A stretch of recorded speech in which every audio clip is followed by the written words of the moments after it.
Welcome to Agile Full Course by Simplilearn. Whether you're just new to Agile or looking to take your skills to the next level, this course has everything you need. We'll explore what Agile is and why is it so crucial. You'll also dive into key principles of Agile, popular frameworks like Scrum, and the roles that makes Agile teams successful, like Scrum Master, Product Owners, and development teams.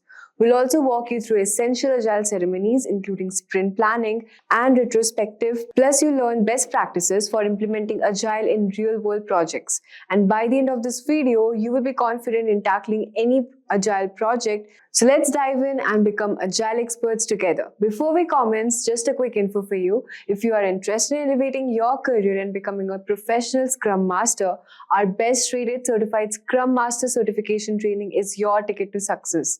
We guarantee you will pass on the first attempt as you join one of our 20+ live cohorts each month for 16 hours of interactive learning, led by globally renowned certified Scrum trainers. You'll also engage in hands-on learning through role play, simulation, and case studies, and gain complimentary access to Agile and Scrum courses. Enjoy a 2-year membership with Scrum Alliance, earn 20 PDUs and 16 SEUs, and benefit from our 100% money-back guarantee. So hurry up and enroll now and find the course link mentioned in the description box and in the pinned comment. So let's get started.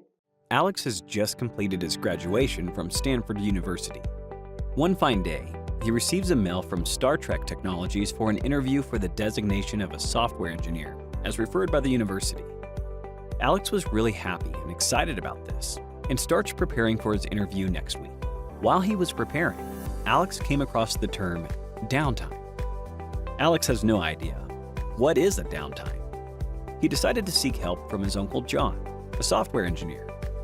John explained that downtime is a specific time frame allocated to deploy or update changes for a software product in a real-time environment.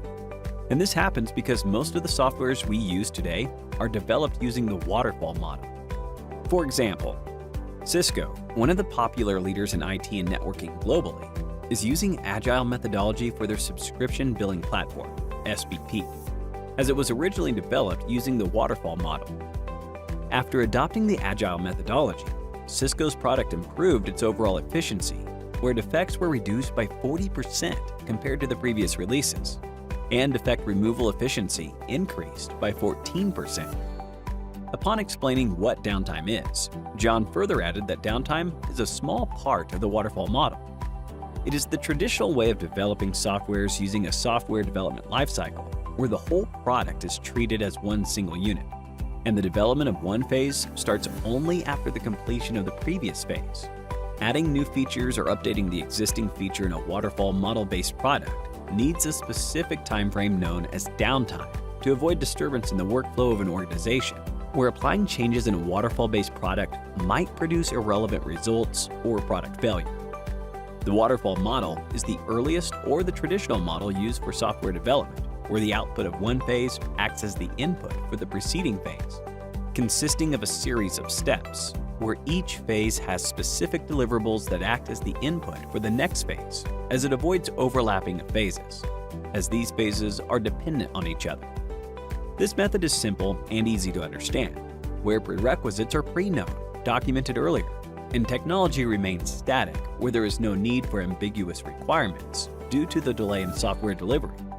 In contrast, the final version is available only after completing the entire software lifecycle process, with any deviations if available. Changes in the waterfall model contain high risk, as changes include a new, revised version of the entire software running the entire series of steps again and again. For example, a tap and pay machine, where the machine first validates whether the customer's account is funded with sufficient funds or not, and then initiates the transaction for money transfer. Unless the validation is processed, the transaction cannot be initiated. Alex was curious and asked Uncle John, is there any way to overcome the drawbacks of the waterfall model? John replies, yes. Agile methodology was introduced to overcome the problems faced in the waterfall model, where Agile-based products are developed by breaking the entire product process into microservices or phases, which is faster to execute and deploy changes on the go. There is no need to worry about other or previous tasks while working on one particular phase, avoiding product failure. Agile-based products don't require any particular time frame, downtime, to deploy changes. Unlike the waterfall model, where the whole product is treated as one single unit, and each process is dependent on the preceding processes where deploying changes leads to downtime. How Agile products are developed? Agile-based products are developed using the Agile lifecycle. At first, the developed product is implemented in an actual working environment for reviews from clients and stakeholders to check its deliverables and functionality. After client reviews, the official product is launched in a real-time working environment, where Agile methodology focuses on satisfying the consumer needs by efficiently utilizing the resources and avoiding additional risks or deviations in the product. For example, providing a trial beta version of the software for the end user to experience the software towards its deliverables and results will be helpful in refining and reviewing the product like Adobe Photoshop, Adobe Illustrator, etc. After understanding all about Agile methodology, Alex asks Uncle John, are companies implementing Agile in their workspace nowadays? John replies, yes. Companies are moving towards Agile methodology due to its flexibility and advantages over traditional systems. By adopting Agile for their Sony Interactive environment, Sony noticed a major difference where there was a reduced planning time by 28% with their framework, and downtime was reduced to the maximum, which made the company save $30 million a year. So here's a question for you. What makes Agile different from waterfall model? A. It is dependent on microservices. B. Agile consumes more time. C. The process is broken down into several phases. D. None of the above. Please give it a thought and post your answers in the comments section below. 3 lucky winners will receive Amazon gift vouchers. Agile methodology aims to meet the consumer's requirements to the maximum in deploying changes in a rapidly developing environment, where Agile Manifesto Principles brings an innovative set of rules and protocols to help developers overcome the challenges faced in the traditional practices, waterfall model, making Agile flexible and effective. Today, as all of us know, Agile has become a well-known development methodology and the approach of choice for many development teams, especially those trying to create an environment of continuous delivery. When we think of Agile, we often think of high levels of collaboration and flexibility, as well as iterative environment in which requirements evolve alongside the changing needs. So as a result, we also tend to conceptualize Agile as an approach that helps development teams across various industries deliver new features faster. But how do we get there? What does history of Agile entail? And how can knowing the history of Agile help us better understand the methodology and its positive impact on today's development world? Let us look at it. So now, historically, if you see, the waterfall approach was fine. It was delivering the required value, but it required teams to stick to the requirements and scope of work set out at the very beginning of the project, and not make any changes or additions along the way as the project progresses. And following that fixed plan could prove trouble sometimes. Comparing to the scenarios which we had earlier versus today, the trouble is more, challenge is more. So reason being, waterfall methodology prioritized bringing a complete product to market, meaning it could take years before teams finish the project in hand. The scenarios of change, delay in responding to problem resolution, meeting changing market requirements were challenging, which led to introduction of agile methodologies. So the various development methods like Scrum, rapid application development, extreme programming, DSDM, feature-driven development, and pragmatic programming were introduced. So it all started early, I think in 2001 it was introduced. However, it all started in the spring of 2000 when a group of 17 software developers in Oregon to discuss how they could speed up development in order to bring new software to market faster. So they recognized 2 key opportunities that achieving this goal would make possible. So reducing the time to the benefits for those users in order to resolve the product market fit and development problems. Secondly, getting feedback from users quickly to confirm the usefulness of new software, and continue to improve on it accordingly. So further, these group of 17 developers met again at a ski resort in Snowbird, Utah, US. So they created popularly known as Agile Manifesto. So which laid out 4 key values. So which says individuals and interactions or process and tools, working software over comprehensive documentation, customer collaboration over contract negotiation, responding to change over following the plan are valued more. Now, further, between the time when it was introduced till today, Agile has become popular and adoption of that has increased. Reason being the flexibility that Agile brought into the system. So several organizations across the world started using it. But what happened further? So Agile gave the result, but there was a challenge. So there were some issues that Agile faced to handle widespread usage. That is mainly whenever there is a scalability requirements. So what is that scalability challenges? It is quite obvious. How can an implementation of Agile for large and more complex project, and how hard the process to scale Agile? So this was not clear. The very reason, the challenge which come across, which the practitioners actually faced was, one is lack of experience with Agile methodologies, little understanding of frameworks, methods, and how to implement them. Next, large scale coordination. So when I say specific project, a small project, it was easy implementation of Agile and then going forward. All the frameworks, what I mentioned earlier, it was easy. But the moment you want to do scaling to the bigger organization, the complex environment, the coordination, collaboration, dependency management between usually distributed teams, geographically distributed teams was challenging. And thirdly, having a clear understanding of what needs to be completed in the sprints and what the bigger picture is. So fourth, aligning the entire organization and managing commitments. So definitely organization required alignment. The products or services which are being produced by the project needs an alignment. So the need of alignment was basically to ensure the organization gets the value out of whatever they have invested. So fifth, unrealistic expectation with respect to speed of delivery. So unable to respond to this particular scenario so that organization can able to respond quickly. So it was not happening. So time to benefits I was mentioning about. So generally earlier we used to speak about time to market, but today it has been replaced by time to benefits. How quickly the value of that particular product or services introduced to the market is realized by the users. That is very important. So the framework of scaling Agile, there are various different frameworks.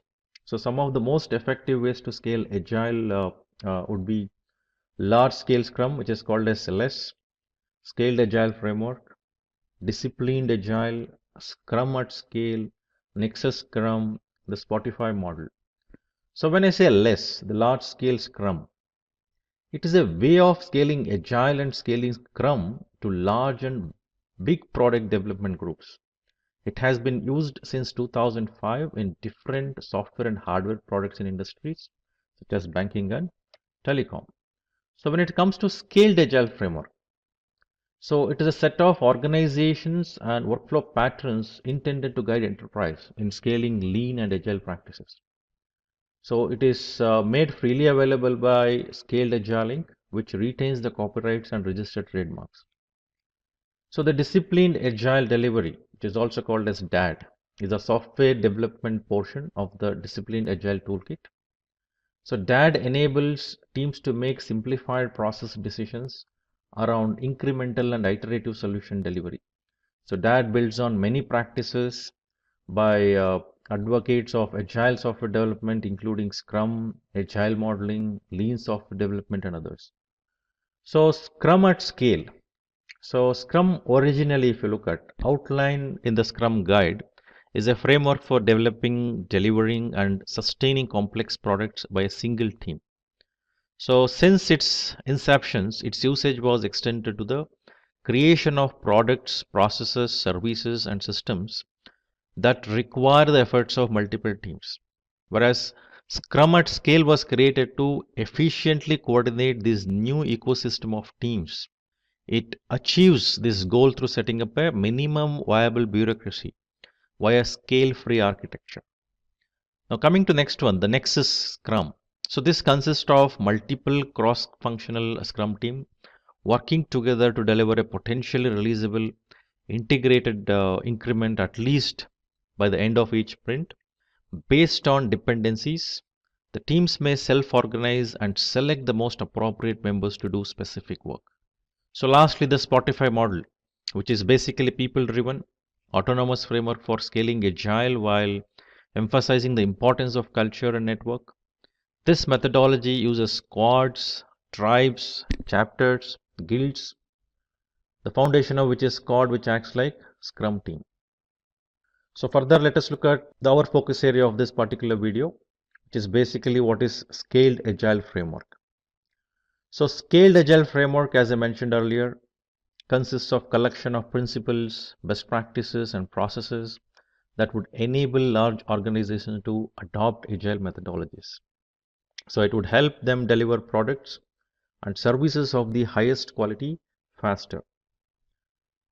So SAFE is best suited for complex projects that involves several large teams at the project's program and portfolio levels. The current version of SAFE is version 5, which has 7 core competencies based on which it can help organizations, the large organization in specific. So SAFE has certain core values, which are basically alignment, built-in quality, transparency, and program execution. So when I say alignment, so I was mentioning about aligning with business requirement, business strategies. So it is needed to keep pace with fast changing, disruptive competitive forces and geographically distributed teams. While empowered, agile teams are good, even great, but the responsibility for strategy and alignment cannot rest with the combined opinions of the teams, no matter how good they are. Instead, alignment must rely on enterprise's business objective. So it also need to require to keep up with the change, the competitions, and then the dynamics across in the environment where organization is doing their business. So next is built-in quality. So built-in quality is basically to ensure that every element and every increment of the solutions reflect quality standards throughout the development lifecycle. So quality is not added later. Building quality is prerequisite of lean and flow. Without it, the organization will likely operate with large batches of unverified, unvalidated work, which leads to the product or services which is not okay. And also that would lead towards excessive rework, which is not good, and slower velocities, which is not allow the organization to respond quickly to the dynamics of the market. So third one is transparency. So transparency, which basically need to enable teams to rely on each other. There should be trust which needs to be built. So based on which high performance can happen. So wherever the trust exists, so when the business and development can confidently rely on each other to act with integrity, particularly in times of responding quickly or to work out a solution for resolving something which is actually not allowing things to move forward. So without trust, no one can build high performance teams and programs. So the confidence needed to make reasonable commitments is very, very essential. So fourth is program execution. So SAFE focuses on working systems and business outcomes, which mainly, for example, for teams to execute and continuously deliver value, SAFE places an intense focus on working systems and business outcomes. So this is because while many enterprises start the transformation with individual agile teams, they often become frustrated as even those teams struggle to deliver more substantial amount of solution value, reliability and efficiently. So delivering solutions with better value, reliability and efficiency, effectiveness is very, very essential. And here we're speaking about ensuring the scalability to the bigger organization. So program management plays a very important role. So that requires a lot of communication, collaboration. So without better execution of that, without handling it better, things cannot go the way it is required. So various competencies SAFe recommends.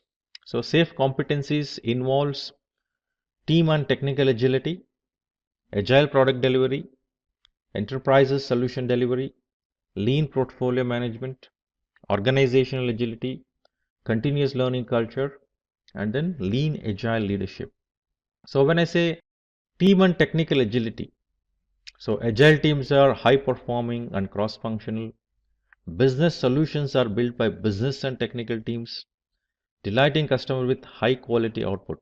So this requires an able team which understand agile frameworks, which follows it, which complies with it, and also technically sound.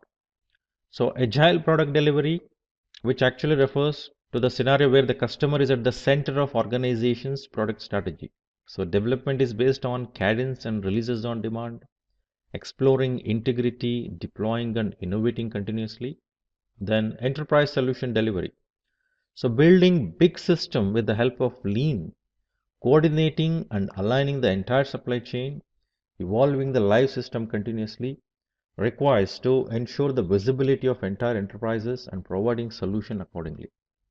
Lean portfolio management, which basically focuses on aligning the strategy, funding and execution, optimizing operations across the portfolio, decentralized decision making powered by lightweight governance. Then organizational agility. A lean agile mindset is created across the enterprise. It is very essential. For example, I am working in a project, I have an attrition. If HR does not understand my project dynamics, and if they are not agile, me as a project organization becoming agile will not help. Similarly, the procurement, similarly, the processes. So very essential for all the organization units to become agile so that business operations are able to complement, contribute that speed or the change what is required. So opportunities and threats are addressed quickly. So risks are identified and addressed quickly. So they are worked on it. So risk management can become easier with the involvement of right stakeholders. Continuous learning culture. So in this scenario, everyone learns and grows together. Exploration and creativity are a very important part of organization where there should be innovation, creation, execution. Maybe I think I come across certain terms like intelligent risk taking. So learning through failures. Failure should lead towards inquiry, not towards blaming. So these are all the things which are more and more discussed when we want to make an organization a learning organization. The continuous improvement of solutions, services and processes is everyone's responsibility. Then lean agile leadership. So by modeling desired behaviors, inspiring others, aligning words, actions and mindset to lean agile principles and values, lead, change and guide others. So this requires a lot of accountability and ensuring the correct information, well-informed individuals to take forward things. Now, how does SAFe work? So SAFe, considering those competencies, what we looked at, the 7 competencies.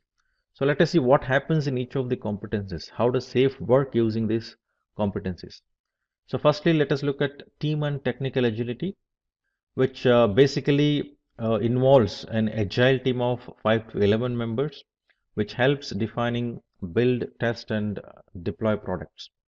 So this is done by dividing the task into small, easier to manage time boxed iterations, right? Then Scrum team led by the Scrum Master and supported by product owner plan and then deliver the product in increments.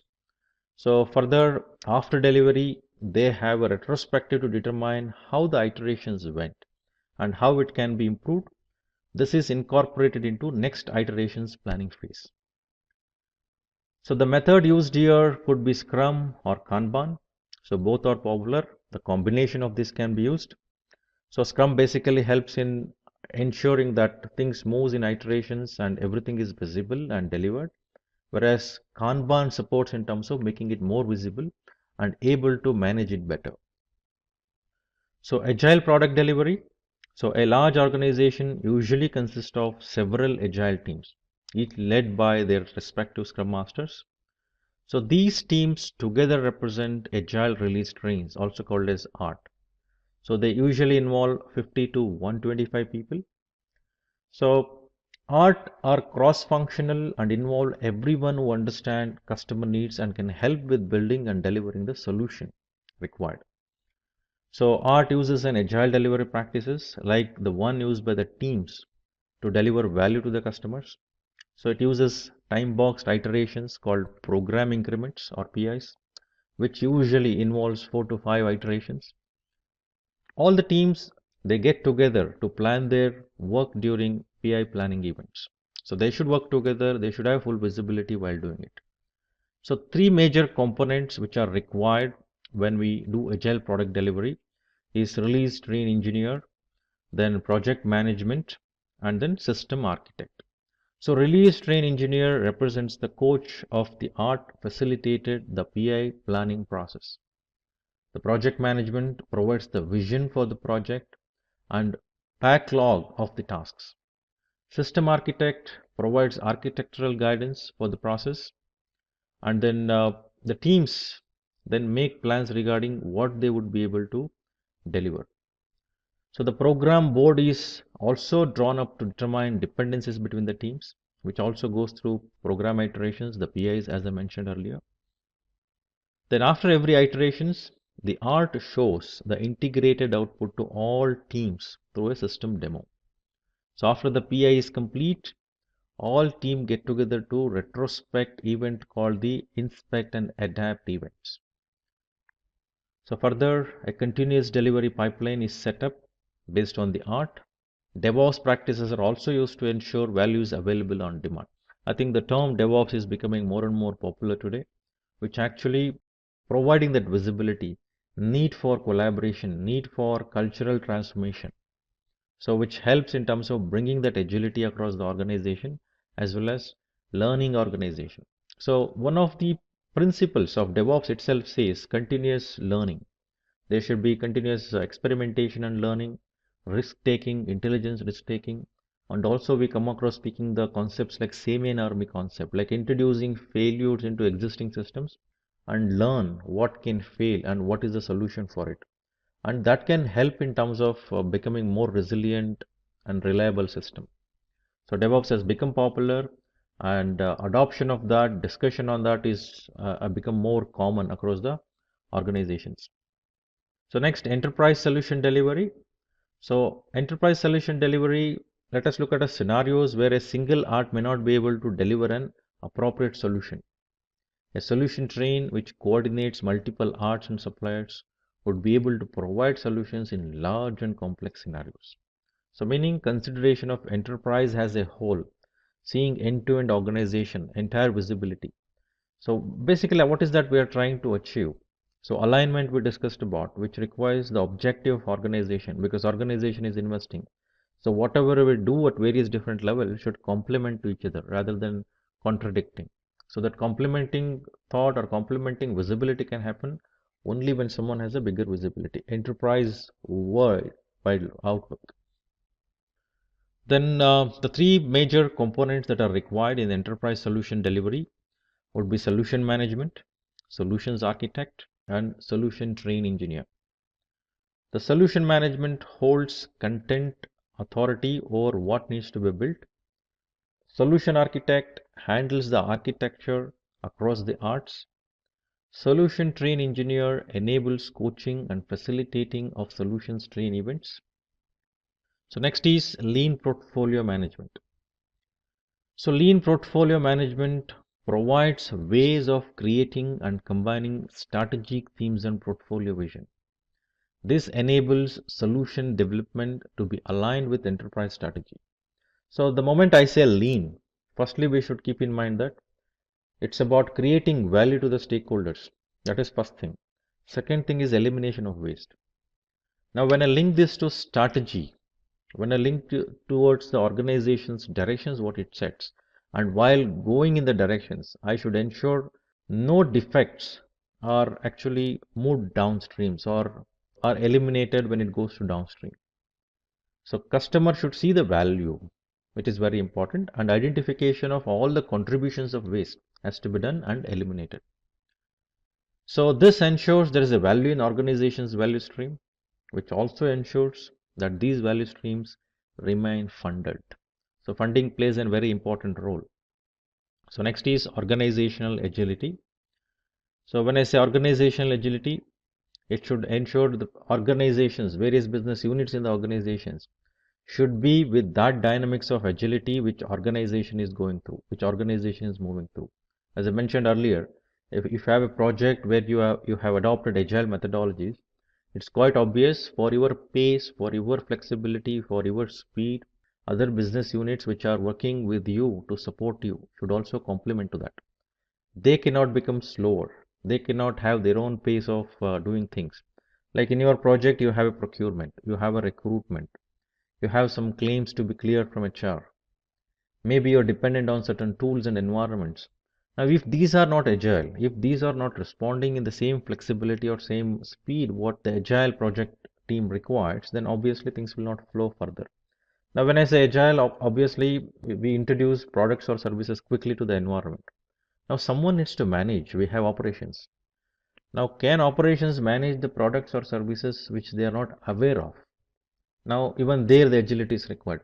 As I keep introducing the new products or services to the environment, operations should also be well informed and educated about it so that they can monitor and manage them effectively and efficiently. If they fail, I think users will not have a good experience. Your product or services may have a great features, functionalities, but however, if whenever there is a query about that product features or functionality, whenever there is an issue, the incident which user actually calls, the first point of contact for any users would be the operations.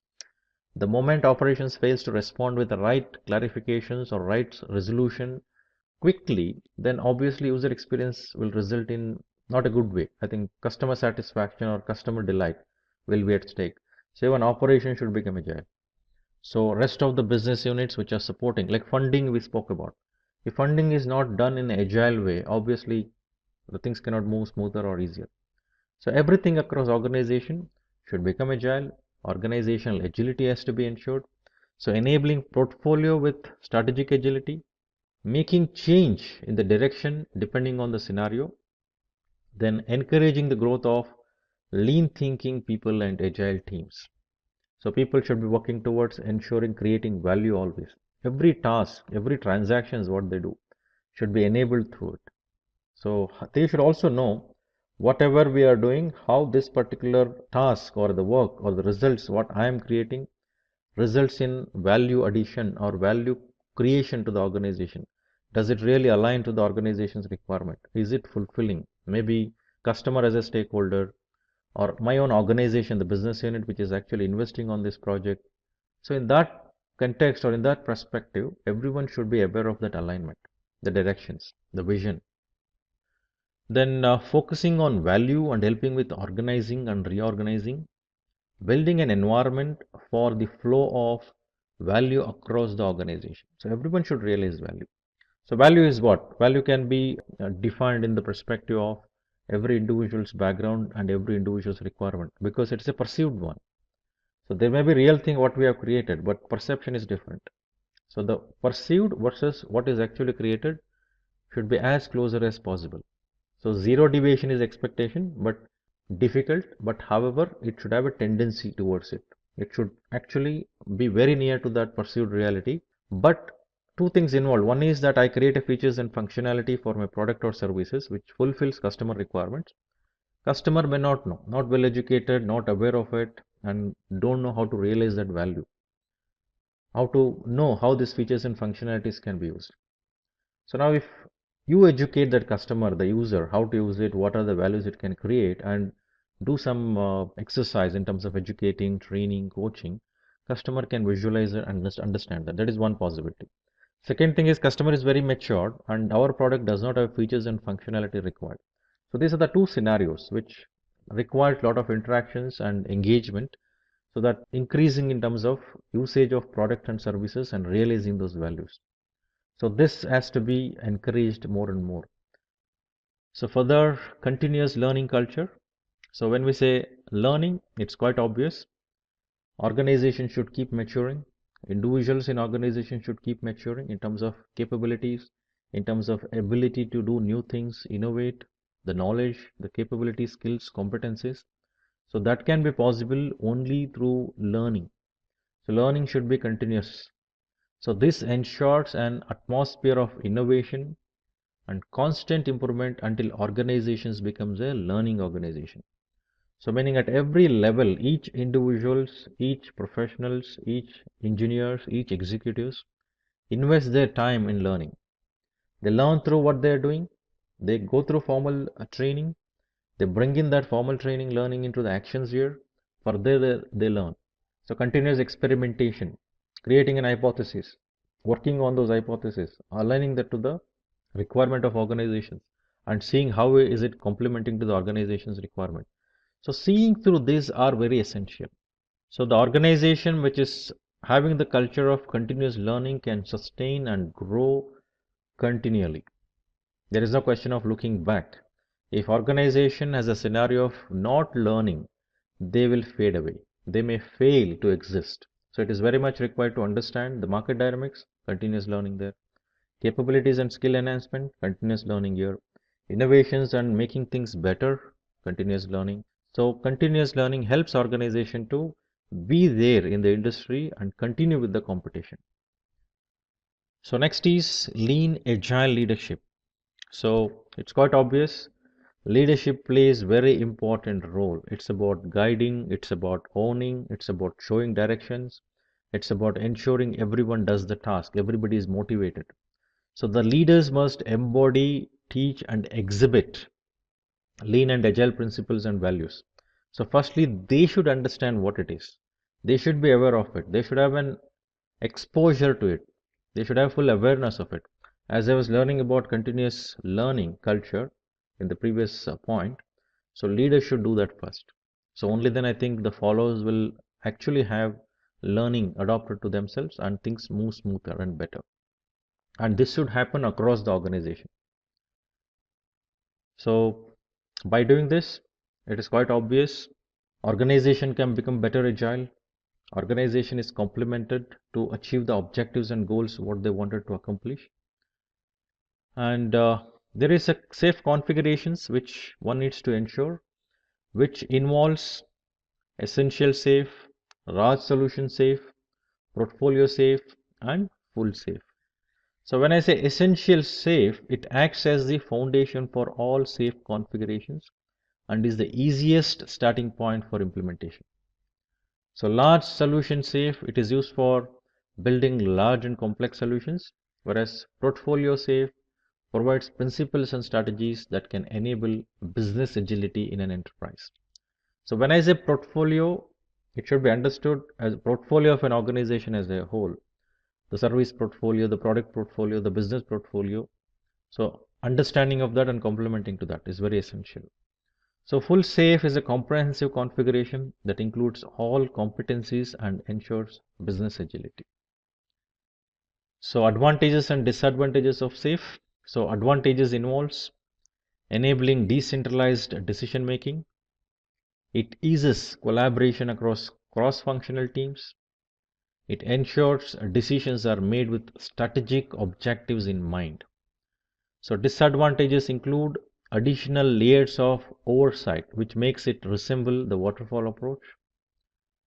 The top-down approach can limit understanding of the software lifecycle and cause bad planning. So visibility, providing that visibility is very essential. Then larger planning cycles and roles that are fixed in development cycles. Introduction to Agile Manifesto. The Agile Manifesto is a seminal document in the field of software development, created in 2001 by 17 software developers who sought to outline a more flexible and efficient approach to project management and development.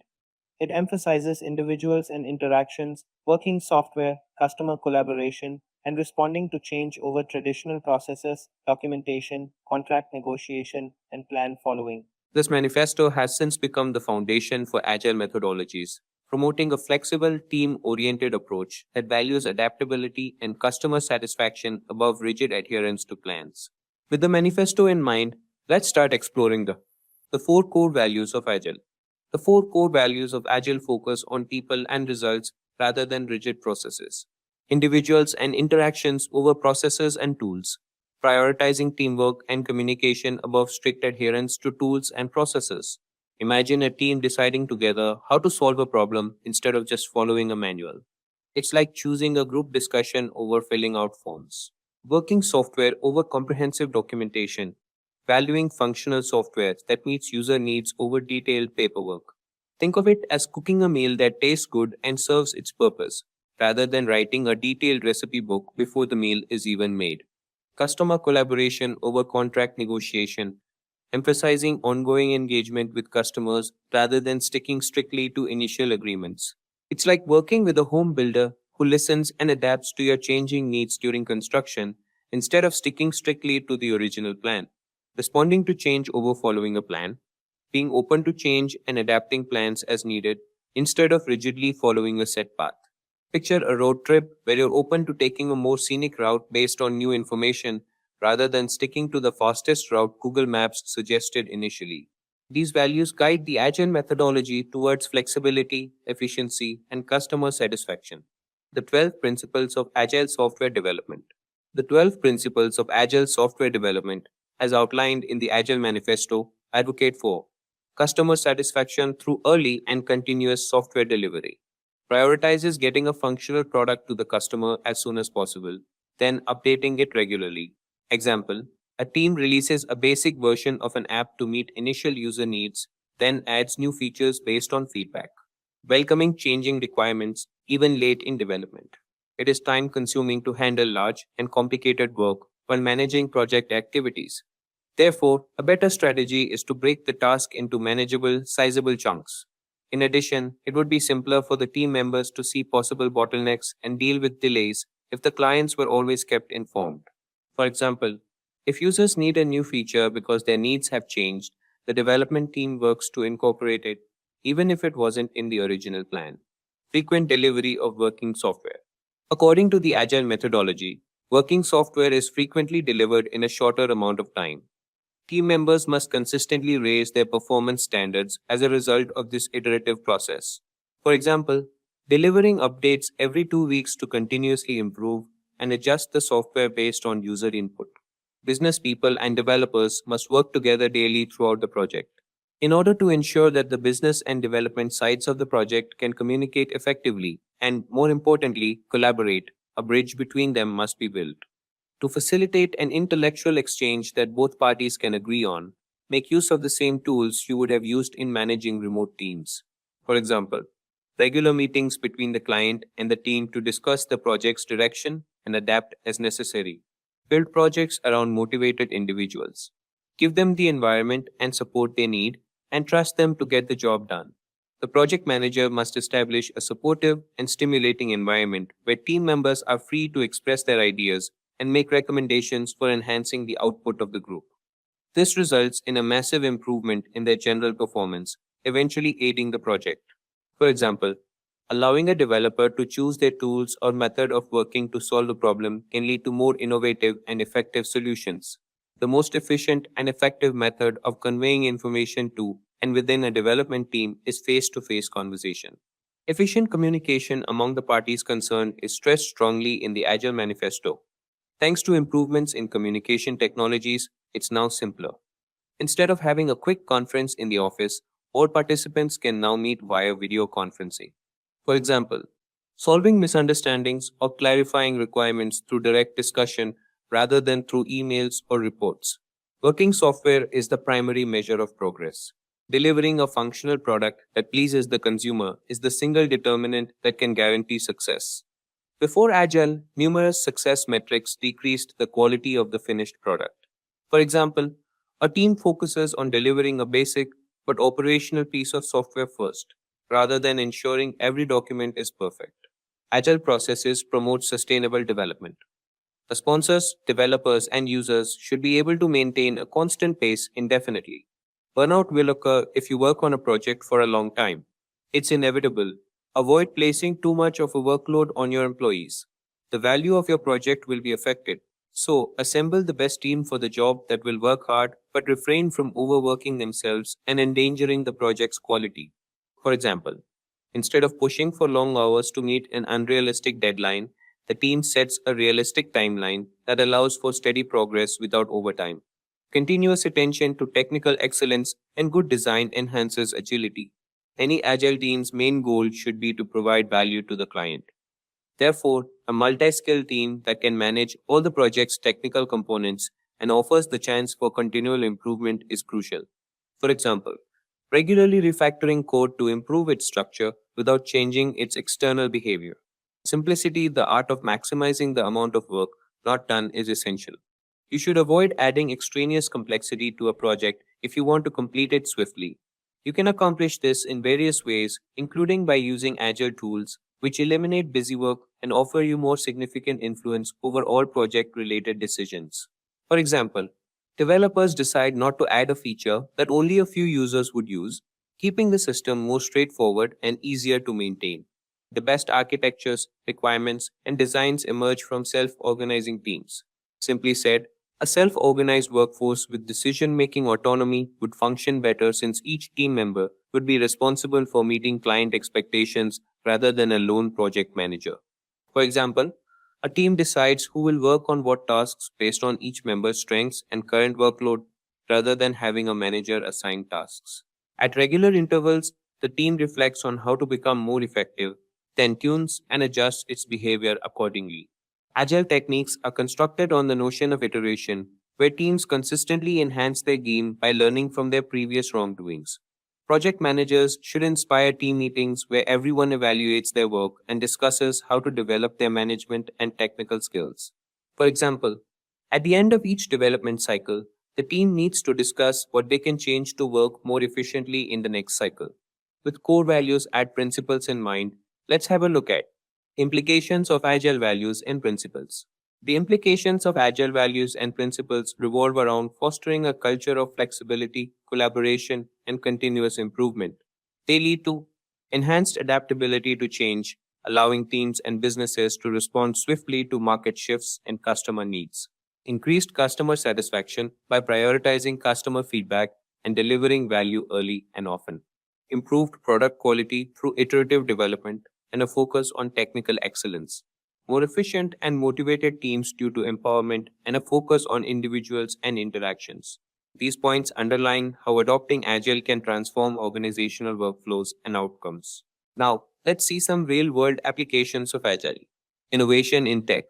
Companies like Spotify utilize Agile to foster innovation, rapidly testing and deploying new features. Adapting to market changes. Netflix applies Agile principles to quickly adapt to user preferences and technological advancements, maintaining its market leader position. Banking sector agility. Banks have adopted Agile to improve their digital services, making customer transactions smoother and more secure. Healthcare efficiency. Agile methodologies help healthcare providers streamline operations and improve patient care through faster, more responsive services. Manufacturing flexibility. Even in manufacturing, Agile enables companies to respond swiftly to market demands and supply chain challenges. And there you have it, folks. Why do we need Scrum Meeting? Alignment ensures everyone is on the same page regarding project goals and progress. Transparency promotes transparency by sharing individual accomplishments, plans, and obstacles. Collaboration fosters collaboration among team members by identifying dependencies and opportunities for assistance. Adaptation allows teams to adapt and adjust their plans based on daily progress and emerging challenges. Efficiency helps in identifying and addressing issues early, preventing delays, and ensuring smooth project flow. Moving forward, let's dive into advantages of Scrum Meeting. Improved communication enhances communication among team members by providing a dedicated forum for updates and discussions. Enhanced collaboration promotes collaboration and knowledge sharing among team members, leading to better problem solving and decision making. Increased productivity enables teams to stay focused and accountable for daily tasks, leading to improved productivity and progress. Quick issue resolution facilitates early identification and resolution of obstacles, preventing them from becoming significant impediments to progress. Iterative improvement supports iterative improvement by providing regular opportunities for reflection and adaptation. Next, let's see standard questions of Scrum Meeting. Question 1. What did you do yesterday? Question 2. What will you do today? Question 3. Are there any obstacles or impediments in your way? Moving forward, let's see. Facilitation and execution in Scrum. Scrum Master's role facilitates the meeting, ensuring it stays focused and on track. Time boxing keeps the meeting short and concise, typically around 15 minutes or less. Adapting format allows teams to modify the format or questions to better suit their needs and context. Staying standing encourages participants to stand during the meeting to maintain focus and keep it brief. Let's conclude this video. Conclusion. Value proposition. The daily Scrum meeting is a valuable tool for Agile teams, promoting alignment, transparency, collaboration, and continuous improvement. Integration with Agile Principles.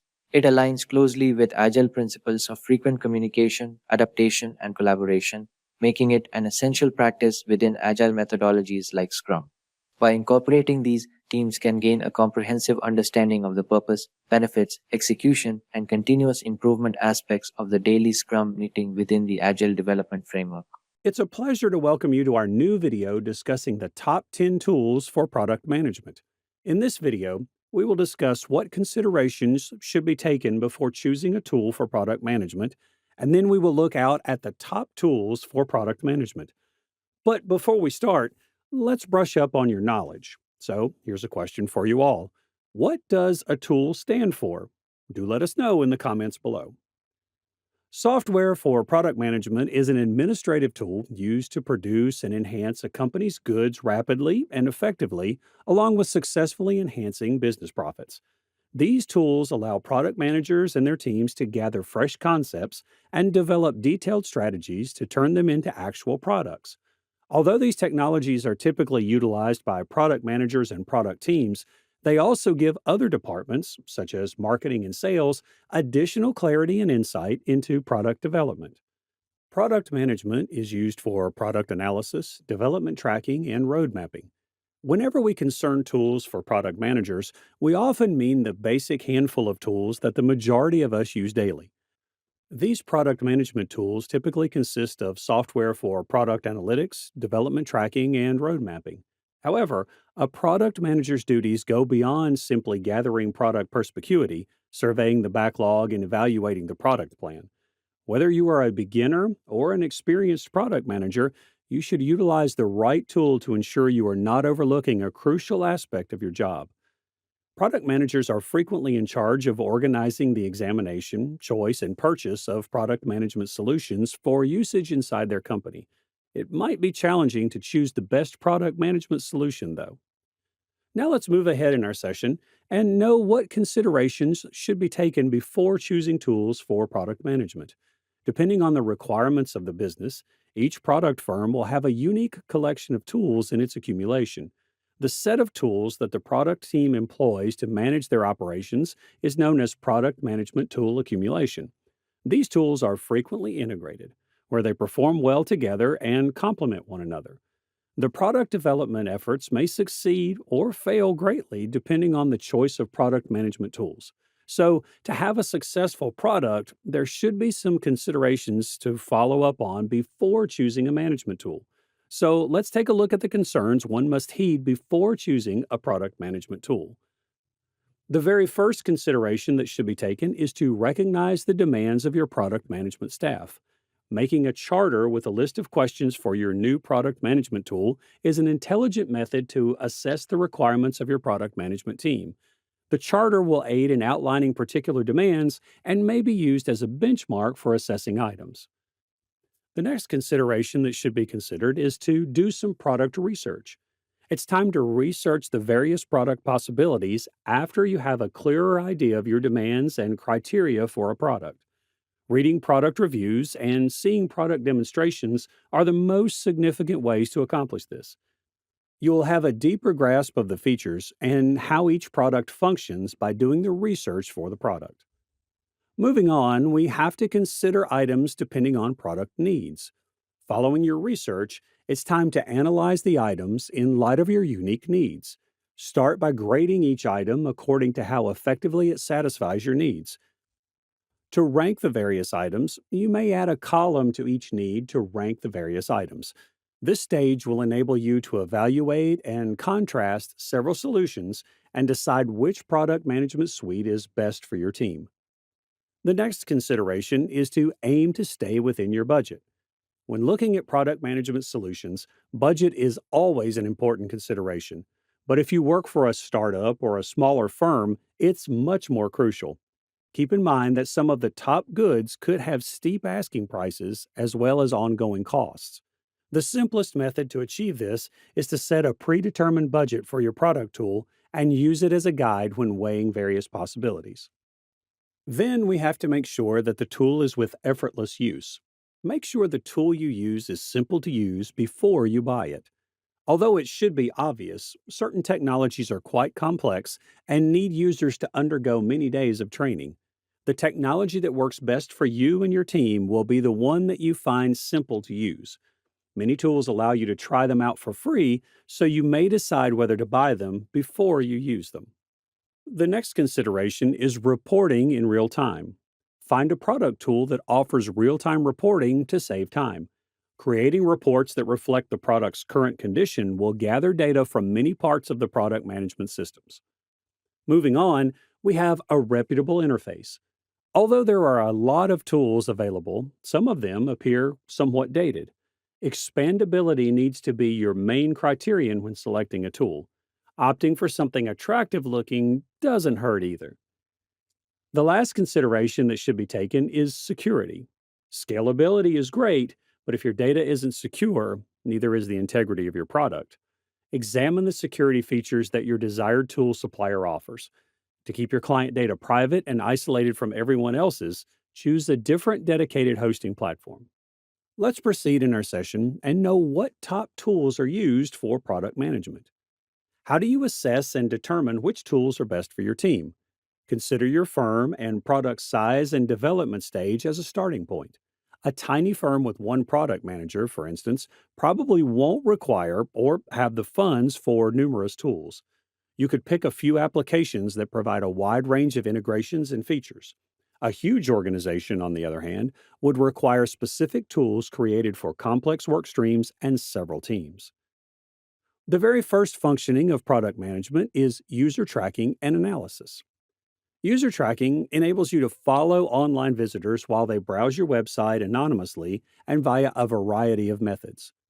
A product manager's research creation process includes user tracking in terms of analysis. A wide range of tools is accessible for tracking and gathering data about the demands of the user for the product. These tools may be quite useful for gathering information and understanding how users of your software or visitors to your website interact with your offerings and content. Platforms for product analytics collect and assist you in analyzing what those customers do, but merely what they say and think.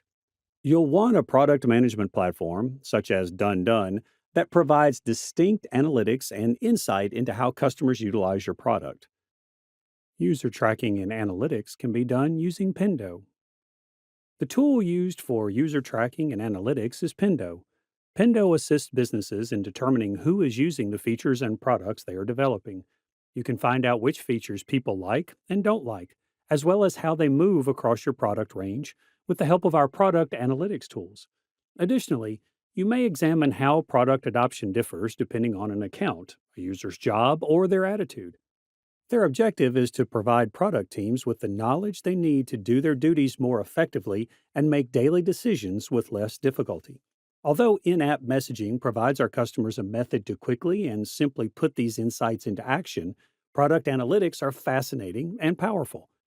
In the end, your capacity to experiment and influence behavior change within your product is what will help you grow your company and give your consumers better experiences. Apart from Pendo, the other tools that can be used for user tracking and analytics are Amplitude, Gainsight, and Google Analytics. The next functionality for product management is product strategy and road mapping. So product strategy and road mapping is a basic exercise in product management. Even though PMs are renowned for their adaptability, mapping out your course reveals the type of stakeholder negotiating abilities and data-driven planning that make product management so successful. Our knowledge of PM's experiences indicates that Product Board goes toward the making things easier side. AHA is also practical and founded on reliable theoretical understandings of how product managers operate. When choosing your road mapping tool, remember that product managers are reportedly trusted by Airtable, Airfocus, and RoadMonk. The tool used for product strategy and road mapping is Product Board. Product Board is used to prioritize features, create roadmaps, collect customer input, and validate concepts. All the tools required to create a user centered product. The road mapping capabilities of Product Board are noteworthy. Depending on how you operate, you can organize product features into release, sprint, period, or now, next, later buckets. And you may customize roadmaps for different audiences. For instance, you may develop roadmaps that are customer centered or that are expressly geared for leadership. The other tools used for product strategy and roadmap development are Product Plan, RoadMonk, and Airfocus. Moving on to the next functionality of product management is flowcharting. Even while not all product managers utilize flowchart and diagram software, it is still an excellent approach to do a task that many PMs ignore but really shouldn't.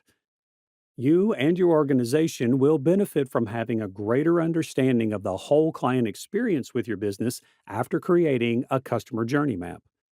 A correctly made journey map will display every interaction a person has with your business, from their initial visit to your website or their first phone contact from a sales representative through their eventual purchase and use of your product. The tool used for flowcharting is Microsoft Visio. Visio's flowcharting and diagramming capabilities can be useful for outlining any particular elements of a user's workflow or experience with your product. The flowcharts you generate using these tools may help you get insights into how to strategically prioritize your product roadmap, since they provide a visual representation of that workflow or experience rather than just a list of the stages your client will take. Apart from Microsoft Visio, OmniGraffle is the other good tool that can be used for flowcharting in product management. Now let's move ahead and know the other functionalities and tools for product management.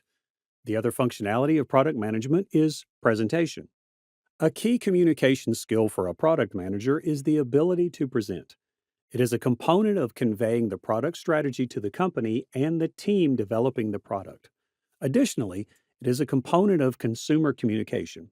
We frequently draw attention to the poor performance of roadmap presentation tools. However, this does not imply that Keynote or PowerPoint shouldn't occupy a significant position in your toolbox for product management. For distributing your high-level goals, ideas, and plans within your company and to external audiences like clients, presentation decks may be quite helpful. For instance, vision boards may be a potent tool for selling a group of executive stakeholders the vision of your product. Additionally, using presentations to teach salespeople or educate industry analysts about your product may be quite successful. The best tool for presentation is Microsoft PowerPoint. One of the most often used tools for presentations is PowerPoint. It is a component of the Microsoft Office package and is usable for domestic, commercial, and academic uses. PowerPoint dominated the presentation industry and was most well known for its templates and usability. This program enables anybody, from amateurs to experts, to create presentations utilizing text, graphics, video, audio, and data tables. You may deliver the presentation as you like by using a range of animations and transitions. Other than PowerPoint, Keynote, Google Slide, and SlideShare are tools that can also be used for presentations. Moving on to the next functionality of product management, it's prototyping and wireframing. Design teams experiment by turning their ideas into physical prototypes, which might range from paper to digital. To capture design concepts and user testing, teams create prototypes with varying levels of realism. You may improve and evaluate your ideas using prototypes, allowing your company to release the proper items. You must put a lot of effort into demonstrating that your product concept can be realized before bringing it to fruition. More technologies are emerging as a result of the growing significance of user design and easy consumer journeys. They also employ techniques to minimize discomfort and streamline the delivery process. The number of web-based apps available has increased due to this popularity. Some, nevertheless, are a little questionable in terms of usefulness. Most people are using multi-purpose applications that may be used for prototyping, designing, and whiteboarding. If you're searching for a versatile tool that is also great for prototyping, we may suggest Figma. The best tool used for prototyping and wireframing is Balsamiq. Balsamiq Wireframes is a quick, low fidelity UI wireframing tool that simulates sketching on a whiteboard or notepad while using a computer. It effectively pushes you to put your attention on structure and substance rather than wasting time on early debates about colors and details. With wireframes, you may quickly produce new ideas, discard the subpar ones, and identify the best solutions. The alternatives of Balsamiq for prototyping and wireframing are Sketch, InVision, and Adobe XD. The next function of product management is product development. Product development involves bringing a new thing or item to market or enhancing already available goods to boost sales. A product is initially merely a sample. For a firm to become something that can be sold on the market, a lot of time and money must be invested. The idea, design, development, and marketing of newly developed or freshly renamed goods or services are all phases in the process known as product development, sometimes known as new product management. The entire process of creating a product, from conception through market launch, is referred to as product development. Product research makes the difference between a product's success and failure, both at launch and throughout the product lifecycle, by helping you understand the requirements and desires of your consumers and keeping an eye on the competitive landscape and environment of your product. The best tool used for product development is Rally. The foundation of value stream management is Rally. By enabling business leaders to address challenging issues like how to prioritize capabilities related to development, how capabilities relate to development outcomes, how to track capabilities progress from planning to delivery, and how to find opportunities to optimize flow, Rally's insight contributes to value stream management. Rally is used by value streams to make complicated processes transparent and enable swift business pivots based on data driven choices. The alternative to Rally for product development is Azure. Moving on, we have project management as the next functionality of product management. A project manager oversees several projects that are necessary to achieve the various goals that a product manager sets for it in terms of vision, goals, and business trajectory. The project manager is therefore more of a man of action, whereas the product manager is more of a master strategist. Making a distinction between projects and products might be helpful. Though product management and project management are two different jobs, still there would be some interactive work. No product manager can operate without zero work support of a project manager. The tool used for project management is Jira. Jira brings teams together for everything from agile software development and customer service to startups and companies. Jira assists teams in planning, assigning, tracking, reporting, and managing work. Jira software, the top solution for agile teams, helps software teams develop better. A workflow is the first step in managing projects and tasks in project management software. Workflows outline your procedure and make task tracking possible for your team. Visualize your process so that your team is aware of the status of tasks and projects. Projects frequently contain checkpoints or milestones that must be met to maintain the overall project's direction. Versions are milestones in Jira Work Management. After creating versions, you may group work into several versions. Other than Jira, Pivotal, Monday.com, and Diagrams.net are the tools that are used for project management. So moving on from project management, collaboration is the next functionality of product management. Working in the product sector offers some of the most intriguing opportunities for cross-functional collaboration. Although there are difficulties, which we'll discuss momentarily, it exposes everyone engaged to every step of the product development and launch process. UX designers have the chance to learn more about marketing, and engineers have the chance to learn more about UX design. The tool used for collaboration for product management is Trello. Trello is one of the more powerful project management applications that aims to improve teamwork inside and between departments. Trello allows you to manage several projects and arrange various activities by allowing you to create boards, lists, and cards. To get a clear picture of everything that is happening, you may also set up calendars, make checklists, and assign productivity indicators. Trello has built-in automation for the best processes and the least amount of manual effort, like many other top products today. Trello is an essential component of your product management stack since the job of the product manager involves coordinating a lot of various moving elements. The alternatives for Trello for collaboration are GoToMeeting, Dropbox, and Zoom. The next functionality of product management is user experience and testing. In the field of product management, the phrase user testing is frequently used. Usability testing is frequently used interchangeably with user testing.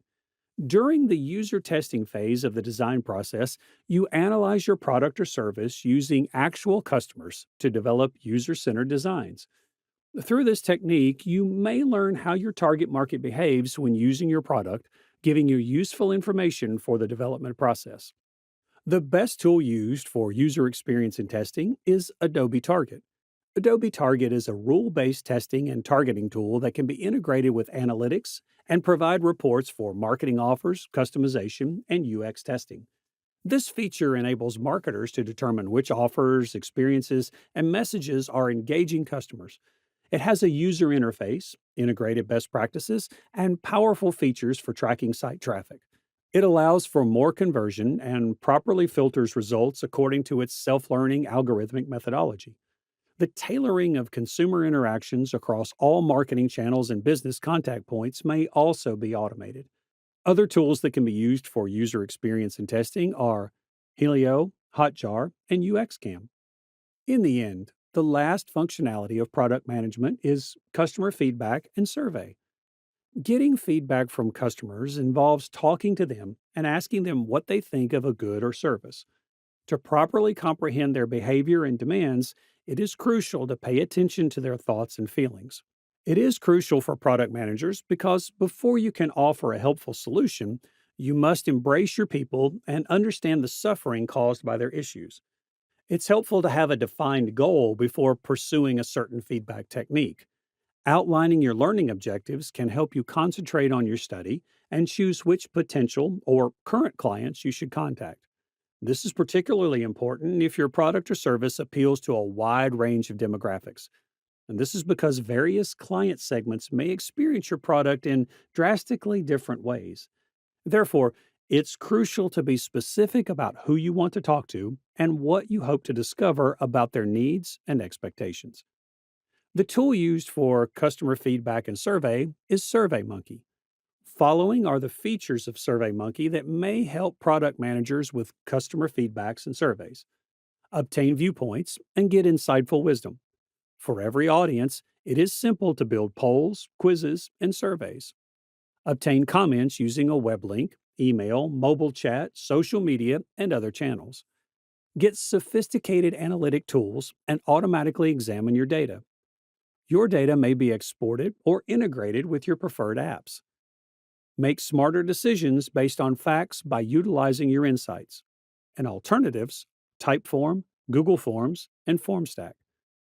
Other than SurveyMonkey, the tools that can be used for customer feedback and surveys are Typeforms, Google Forms, and FormStack. With this, we have come to the end of this session. But before winding up, let's take a look at the bonus tools for you that serves multiple purposes in terms of product management. The very first tool is Slack. To strengthen product organization, Slack has emerged as the most crucial tool.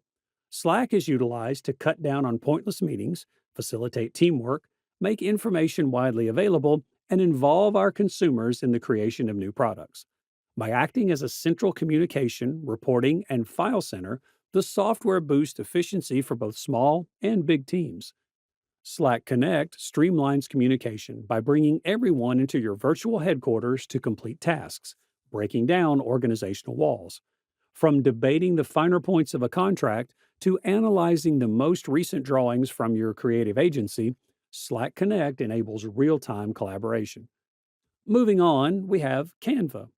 Branding image creation is as easy as dragging and dropping using Canva. It will just take a few minutes to do what used to take a lot of work, whether you decide to utilize your logo, social media accounts, or a hashtag. The transparency option in Canva also makes branding your product seem slick and unobtrusive to the viewer. You can maintain brand management with Canva for Teams while enabling anybody on your team to generate on-brand visuals, even without design skills.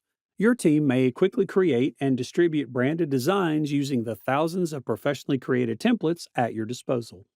Even if you have little to no experience with graphic design, Canva enables you to generate that content fast and effortlessly.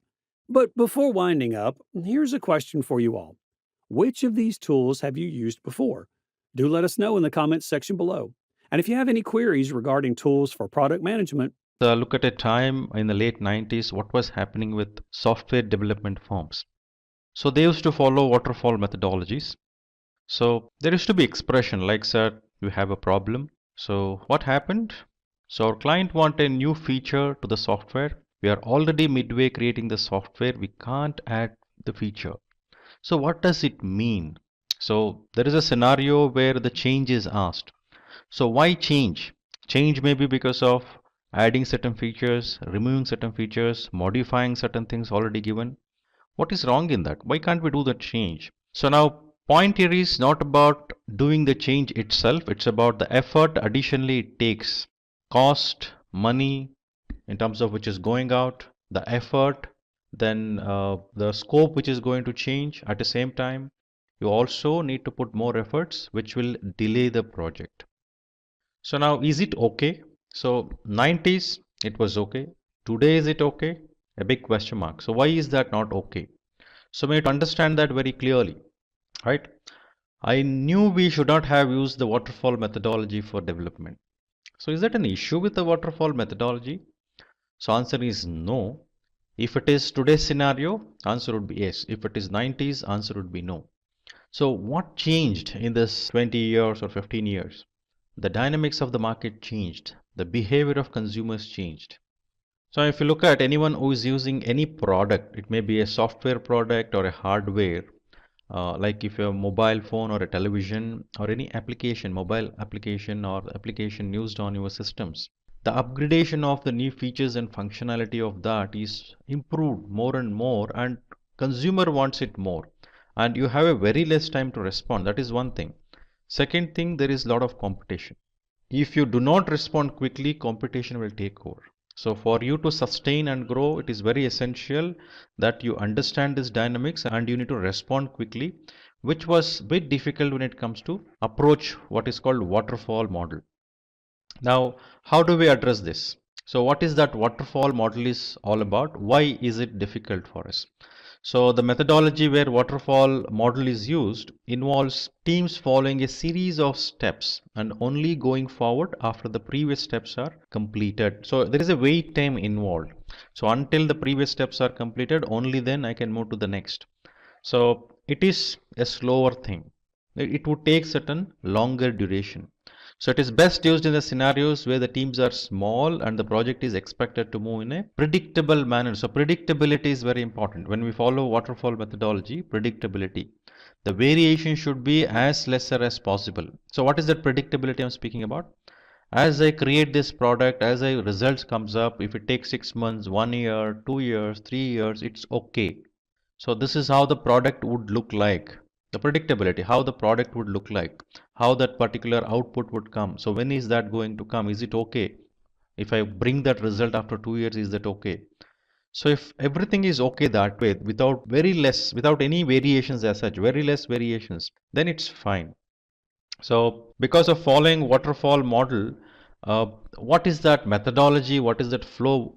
We need to understand that. So requirements gathering and documentation is the first thing what used to happen, which is true in agile methodologies also. But the main difference here is the requirements gathering and documentation happens in detail, a comprehensive one. Now once that is signed off, only then it is moved to the design. Now based on that requirement which is gathered, which is full, comprehensive, then the design will happen based on that. The consideration of process, the products, the people, the environment, then the design happens, which is again a detailed design. Now once the implementation starts, if you find any deviations, the correction needs to be done. Since the design is in detail, the deviation possibility is as less as possible. But the challenge comes up when the dynamics in the market, when the dynamics of customer changes. Customer asks for change, then you may require to do the change. Now, when you want to do that change, you may require to do that change only after understanding what would be the impact of this change in the entire output which you're going to create, which is very comprehensive one. So because of this, it consumes time, it consumes extra effort. So it may be a scenario where the scope of work is reduced as well. Even after that, this exercise has to be done, which will delay the project. So this was okay. So when this model, when things were done, things were taken up for changes, it was okay because the consumer behavior, as I mentioned, there is a lot of wait time for the consumers also. So there was less competition, but today it is not. I need to go quicker. So because of this, what are the disadvantages which has came up to the consumers or to the organization who actually follow waterfall methodologies in today's scenario? So what could be those? So making changes would be difficult, as I mentioned earlier. So then it doesn't focus on end user client, customer perspective value. So today I think more and more we're speaking about creating a value in the consumer perspective, customer perspective. And the time it takes for consumer to realize the value, how long it takes, the more it delays in realizing the values by the consumer, there is a delay in terms of making your product impression better in the consumer's mind. So competition will take over. So your existence will be in bigger threat. So testing phase is delayed until most of the project is completed because it has to follow step by step, wait the things to complete and then testing happen. Then measuring the progress within the stages is difficult. So why is it difficult measuring the progress within the stages? Because the deliverables or the metrics what are defined to measure at a milestone and at a end of the phase to understand whether everything is delivered as part of it. Now let us look at how Agile is going to help us to address these disadvantages mentioned in waterfall model. So what is Agile? The basic meaning of Agile is to move faster, be flexible, respond to change, etc. But to accomplish this, there are a lot of methodologies. Now, there is something called Agile Manifesto and 12 Principles of Agile, which we need to understand. So, following this, accomplishing this can only help us in becoming Agile. So, in 2001, Agile was introduced. So, that's where the term Agile came into picture, where people start realizing what is Agile and why should we adopt that Agile methodologies.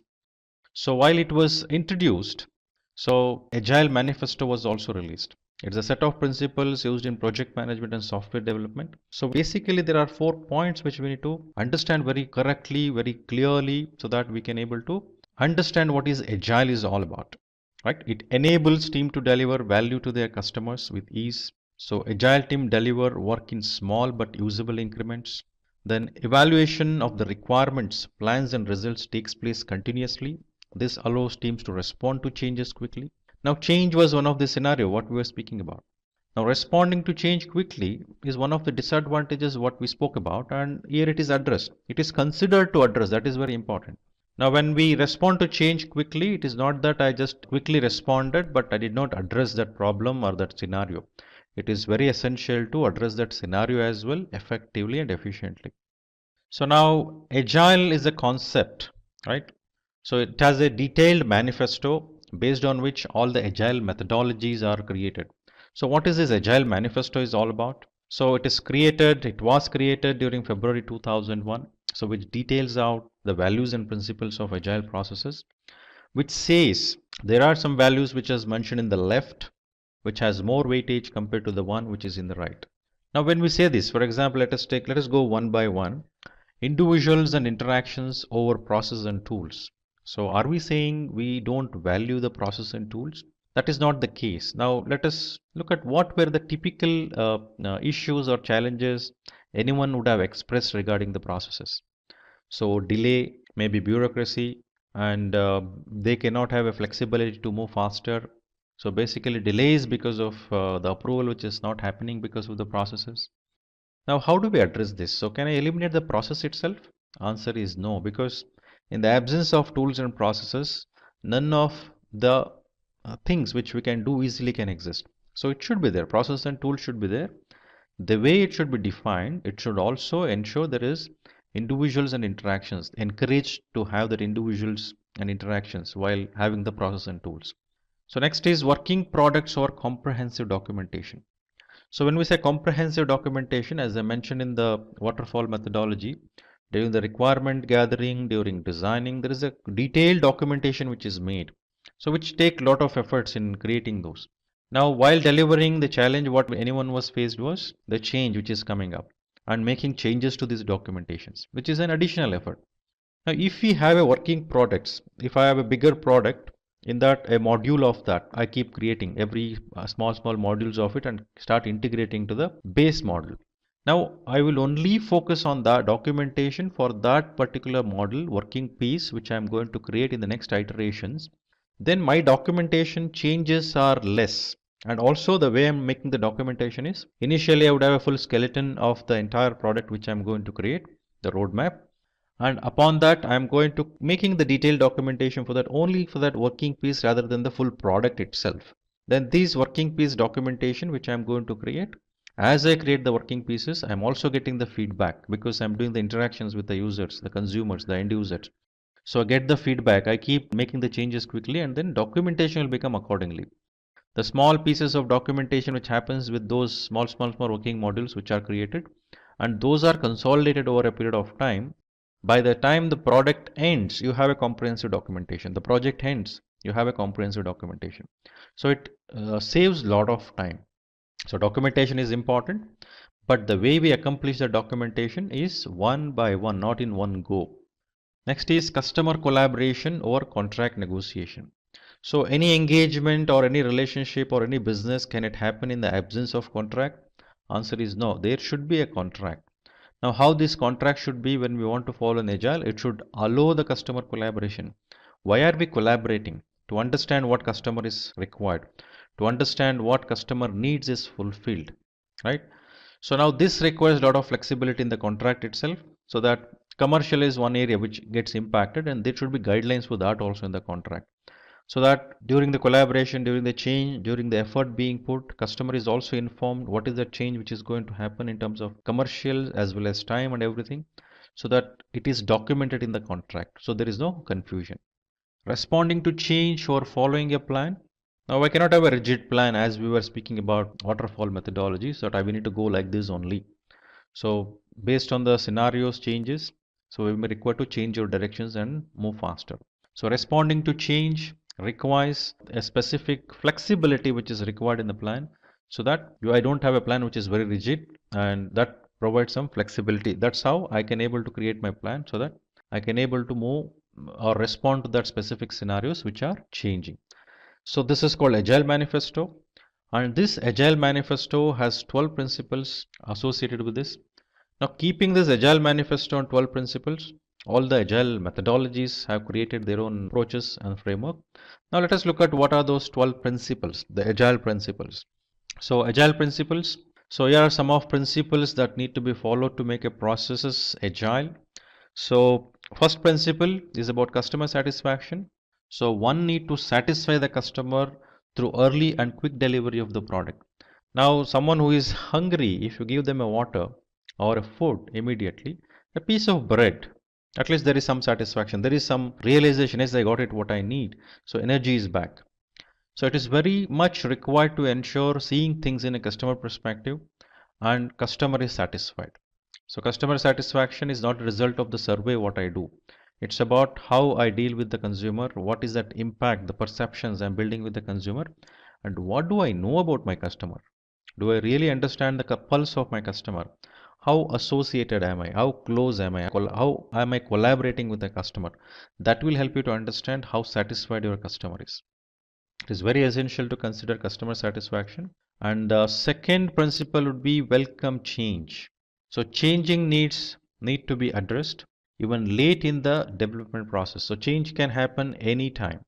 Now these changes should not become a challenge. So there should be a flexibility in your design itself which will bring in. So that is the reason I think when you move faster, so it doesn't mean that you eliminate or you just keep introducing the defects and move faster. No, that is not allowed.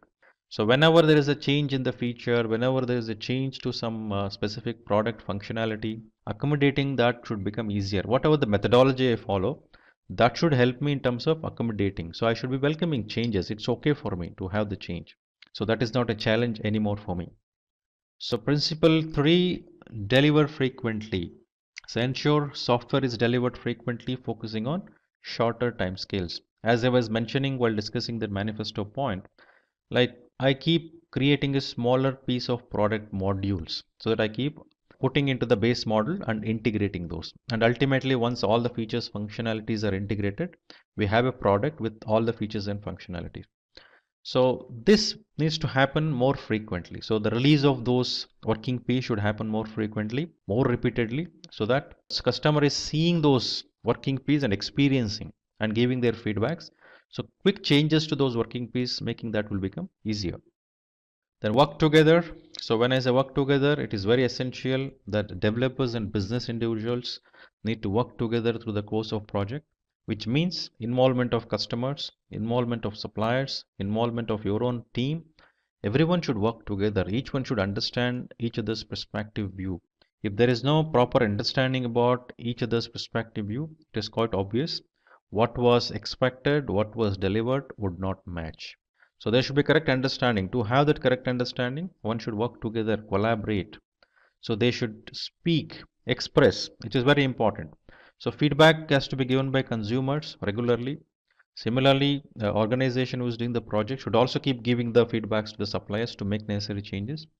And once it works together in a unison, I think that would help in terms of bringing out the results the way it is required. That would help customer to get the value.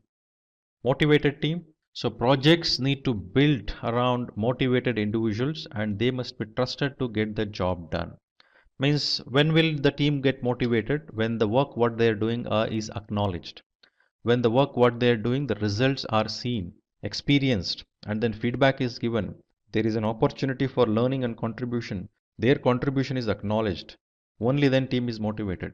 When there is a motivated team, when team feels there is someone with whom they can look up to, it is quite obvious team will also come up with certain set of innovation in their mind, giving their feedback as well, involving themselves in terms of getting the results what is required. So it is always essential to ensure the team which is involved in creating the products is always motivated. So I think when we say team, the conflict also come across. There may be a clash between various different thoughts and preferences. So one cannot just shy away. Being a manager, one cannot shy away from it. He or she should involve, sit with the team, resolve those, put things in the right direction. So interpersonal skills are very important here. Next, face-to-face interactions. So which helps in terms of most efficient means of communication, which helps in terms of giving a proper clarity in terms of what is required. So that I sent an email, I expect the person to do it. That is not the case what we're discussing about. So more and more interactions which should happen face to face so that each other understand what requires to be done. And there is a quick feedback which can happen when that particular interactions conversation which keeps happening. So one can understand other perspective view as well. Then working software, so it is primarily the deliverable which you're speaking about, which has to come regularly. So more and more working piece as it comes. Customer can give feedback based on their experience on this working piece. Instead of just imagining something and then giving the feedback. So it should not look like an hypothesis or something which is in the dreamland. So I told something, the person who heard visualize something else. It should not end up that way. Instead of that, give the working piece, expect the consumer, the user to give the feedback so that it helps in terms of creating that particular product ultimately which is usable and which is going to create value to the consumers. So next is constant pace. So agile process promotes sustainable development. So it should not, I did it and I sleep. I did it and then I'm waiting for something else. No. There should be frequent deliverables which is happening. So there should be constant movement from left to right, from beginning to end, so that the deliverables which are expected keeps happening so that consumers or users are realizing the value of it. So it should be constant pace, the velocity, the speed which needs to be adopted. Then good design. Agility can be improved by focusing on technical excellence and good design. So when we say technical excellence and good design, it is very essential to understand insight towards what is the product being delivered, insight towards what is the technology being used, insight towards the processes, the capabilities, skills. So all this comes together when people sit together and focus on creating that product or services. So they are putting the effort towards designing it appropriately so that that will fit for purpose. So since things are moved step by step in terms of creating a working piece, the detailed designing of that small working piece would happen, which can happen quicker as well. And since these are going and fitting into the architecture, which is basically open architecture kind of scenarios, what we were speaking about. So all those modules, what you create, you keep plugging into it, so that you are designing that small piece is quicker. So instead of designing the entire system as a whole in detail, you're just creating that small pieces and fitting into that architecture, which is open, so pluggable. So that gives flexibility as well, and changes to the design will become easier if it's not working, and the agility helps in accomplishing that. Simplicity, the amount of work that's not being done needs to be minimized. Meaning, when we say simplicity, doesn't mean less, right? So the appropriate number of tasks, the minimum number of tasks which needs to be done, and mostly I think all non-value adding activities and processes would be removed. It has to be removed. So the more optimized, more simpler in terms of handling things is always good, so that only those what is required to be done are done. So it is very clearly visible and there will be clarity. Self-organization. So when we say self-organized teams, who is not capable of everything, but when you look at a team as a whole, each one has different skills, many skills, not one or two skills, many skills which they are complementing to each other. So they come together, they discuss together, they focus on the architectures, requirements and design, and address it together. So team is also owning. The ownership is one thing when it comes to picture when we say team. So here, since team is actually taking up that ownership and organizing themselves to accomplish the results, the products, what is required. So then obviously the results will happen the way it is needed, and they will become accountable as a team. So they cannot have a blaming scenario where because of one or two members it is happening. They should collaborate better. They should be self-organizing what should happen.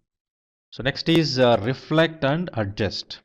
So when are we going to reflect? Reflect upon what is that happening, learn, understand, keep learning it. Having a reflection to that what is happening means responding to that so that improvement can happen quicker. Effectiveness can be improved by the team regularly reflecting on it. So team is also understanding, team is also having that accountability to ensure that necessary adjustments, necessary actions are taken to make those changes and corrections quickly. So these are about 12 principles. So which helps that accomplishment of manifesto points, the 4 manifesto points what is mentioned. So keeping these 4 manifesto points, 4 values which is mentioned in manifesto, and then 12 principles. So keeping these in mind, any agile methodologies have their own approaches and they accomplish all of this. So further, let us look at some of the advantages what would be there when following agile. So we looked at the disadvantages what we have when we follow waterfall. So did we overcome those? The disadvantages what we had in waterfall, did we overcome that using agile? So what are the advantages of agile? So agile is helpful in terms of handling large amounts of interactions between client and project team, because it is throwing lights on it. The importance of interactions, the importance of collaboration, the what is that, self-organized teams, it is spoken more and more. Then improve transparency to clients in every phase of the project. How this transparency? Because customer is seeing those products, the products with features and functionalities are seen, they're experiencing it, and based on that they're given the feedback. There is nothing something hidden. Like when I go with waterfall, till the end of the project customer don't know what is going to come out as a whole. But here, since the working piece is given regularly, customer is seeing it, the users are using it and giving their feedback, so interactions increased, so visibility towards what we are creating a results is more, right? Then the delivery of the output is predictable and can sometimes be earlier than expected, because we know what is being delivered. More and more clarity users are obtaining, at the same time the team which is creating is obtaining. Because of it, the pulse of the customer, the directions are clear. Accommodating changes, which was it was a big challenge in waterfall methodology, has become easier here. So then the cost of the project are predictable and follow a rigid schedule. So it is very easy to handle the schedules, because more and more you interact and more iterations or in creation of small working piece of a product, working module of the product. So now as you progress in that, you understood the environment better, you understood the clients better, the customers better, the expectation better, and moving faster. So that will become easier for you. Now you have become predictable. You can predict easily what is that going to happen ultimately. So more and more visibility you start getting. So handling things will become easier. So then it allows for changes to refine and reprioritize the product backlog. So when I say product backlog, we need to understand the various different user stories what is written to deliver. So that is a list of deliverables. Product backlog, what are there? Since we already know what are the things needs to be created, so this helps in terms of prioritizing those, changing the priorities based on the change scenario, and then taking the pace, taking the speed accordingly. The client can provide the priority of features, allowing the team to ensure maximum project value.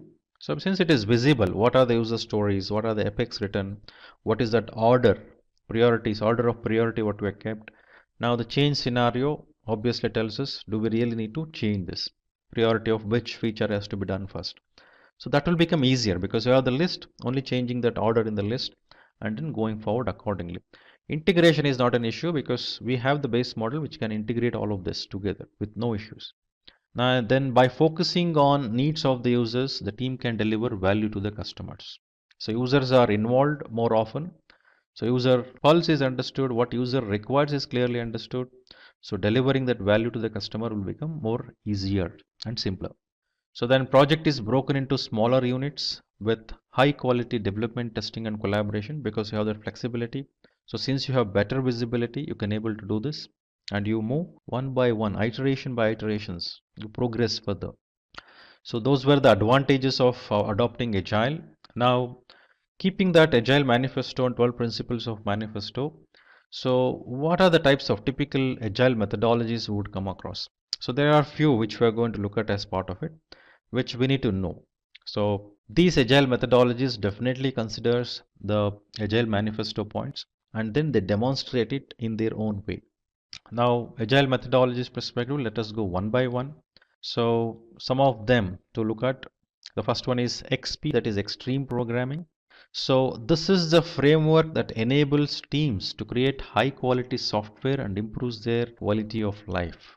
So it enables software development with appropriate engineering practices. So and then when is it applicable? So it is applicable to the scenario where changing software requirements to handle risks caused due to new technology while working with a small extended development team, to use technology to allow automated unit and functional tests. So that is about extreme programming. So next let us look at Kanban. So Kanban is a methodology which is used to design, manage and improve the flow of system. It is actually called as pull system, so visual system. So everything which is actually put on a board and it is visible to everyone, what work need to be done, what is in progress, who has to do, it is very clearly visible. So organizations can visualize their flow of work and the limiting their work in progress. So what is limiting, what is stopping is clearly visible. So generally, if I look at whenever, I'll just take a scenario of a meeting and minutes of meeting, which always discuss about it. Now, when there is a minutes of meeting shared with many people who have participated in the meeting, there are certain action items given to them. For example, now these action items will have a target date to complete and accordingly, those needs to be closed. Now, when the next meeting happens, when you look at that action item status, majority of them are not addressed. What could be the reason? Is that people are not sensitive about answering or addressing those? So more than that, the prioritization changes. So one important thing we need to understand how Kanban works here is, it is a visual system compared to that minutes of meeting which is not visible to us always. The Kanban board is visible to us always. So one which is visible to us always makes us put a conscious effort to close it because our name is indicated on the board. The work need to be completed is mentioned against our name. Then we need to take it up and then close it. So it pushes it. We will put a conscious effort because it is visible. And I cannot build any stories telling that why I did not do, why did I not consider this as a priority rather than consider something else as a priority. So this Kanban straight away addresses it. And then it's also called as pull system because people pull the work from it and then complete. Right. So where is this applicable? It can be used in situations where work arrives in an unpredictable fashion. So that means it gives a lot of flexibility in terms of adapting to the changes which are happening, the dynamics environment. So it is also used to deploy work immediately without waiting for other work items. So since it is visible, I think things can go smoother, easier, so that people are owning it rather than just disowning it. So now let us look at lean. So when we say lean, it is very important for us to understand that value is always in customer perspective and elimination of waste. These are the two things mainly spoken about. So Lean is a set of tools and principles that aims to identify and remove waste to increase the speed of process development. It focuses on maximizing the value to the client, ensuring waste is minimized. So when you look at visualize a processes, process interfaces and the flow. So the interface certain way. So unless the output of one process or procedures getting into another process. So that flow should be smoother, like many pipes connected together and water is flowing. So let us assume series of pipes which is of around 1 feet in terms of diameter of each of the pipes. Water is flowing in between if you have a pipe which is of half a feet. Now what happens to the downstream after that half feet pipe? The entire capacity in the downstream, even though it has 1 feet diameter pipe, it leads to the waste, underutilized capacity, because this has become bottleneck. Now such bottlenecks, the one which contributes to the waste, has to be eliminated. That is very important. So value should be seen in the consumer perspective, and that value would happen only through the series, value streams. Then in this value stream, the identification of the constraints and bottlenecks and elimination of waste. Now what are the contributors of waste?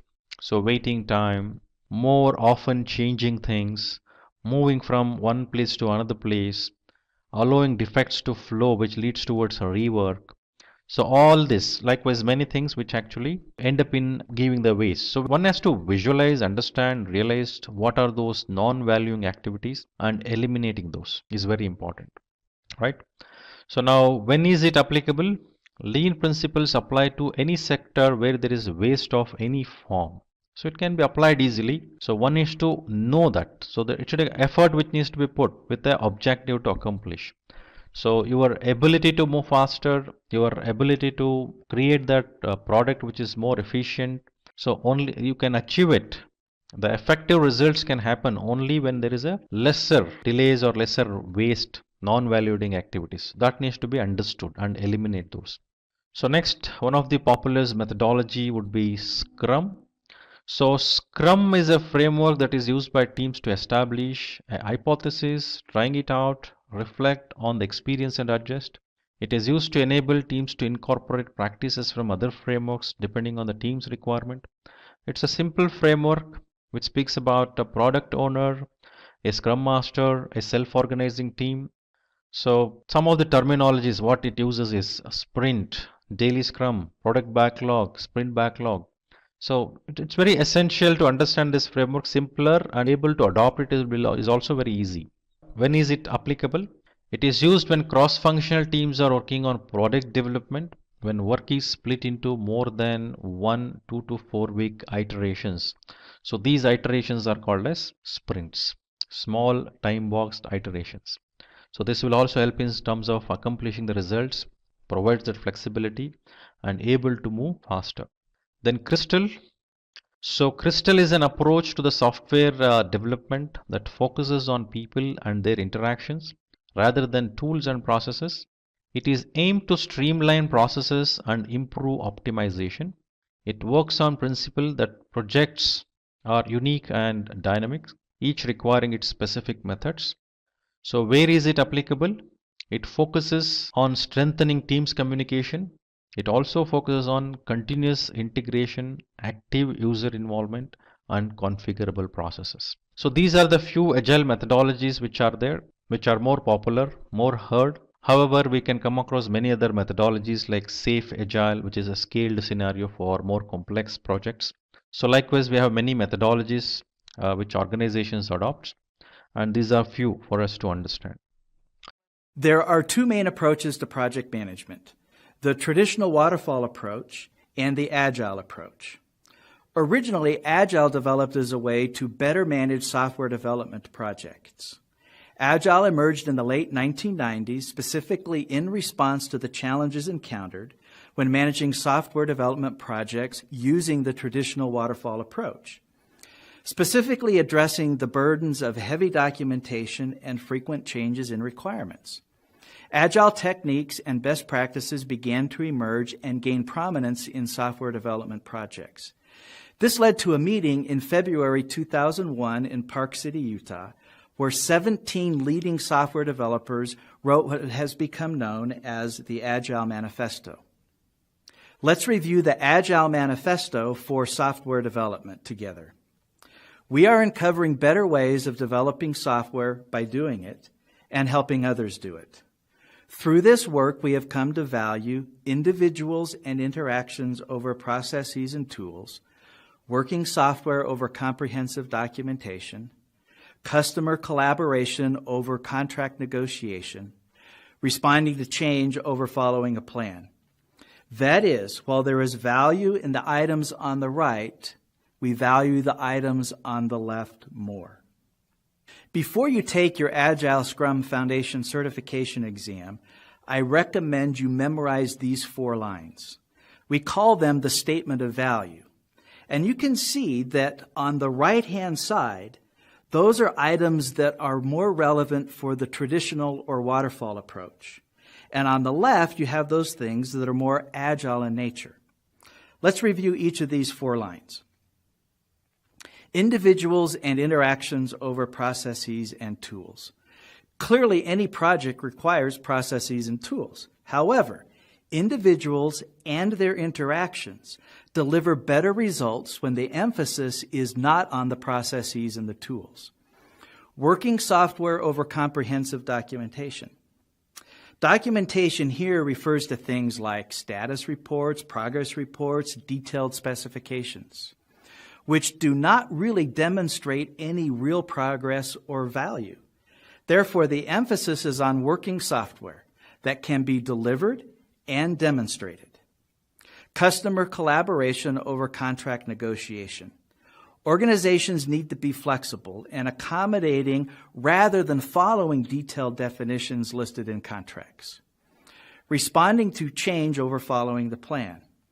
In Agile, small pieces of working software are delivered to the customer incrementally, and the customer is involved in the project from the beginning to the end.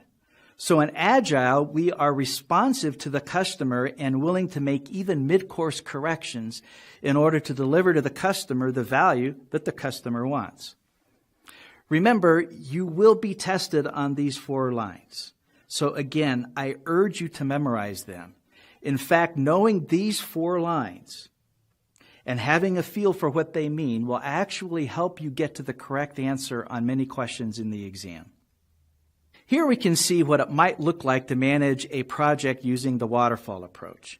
You can see that the system and software requirements would need to be identified and documented up front.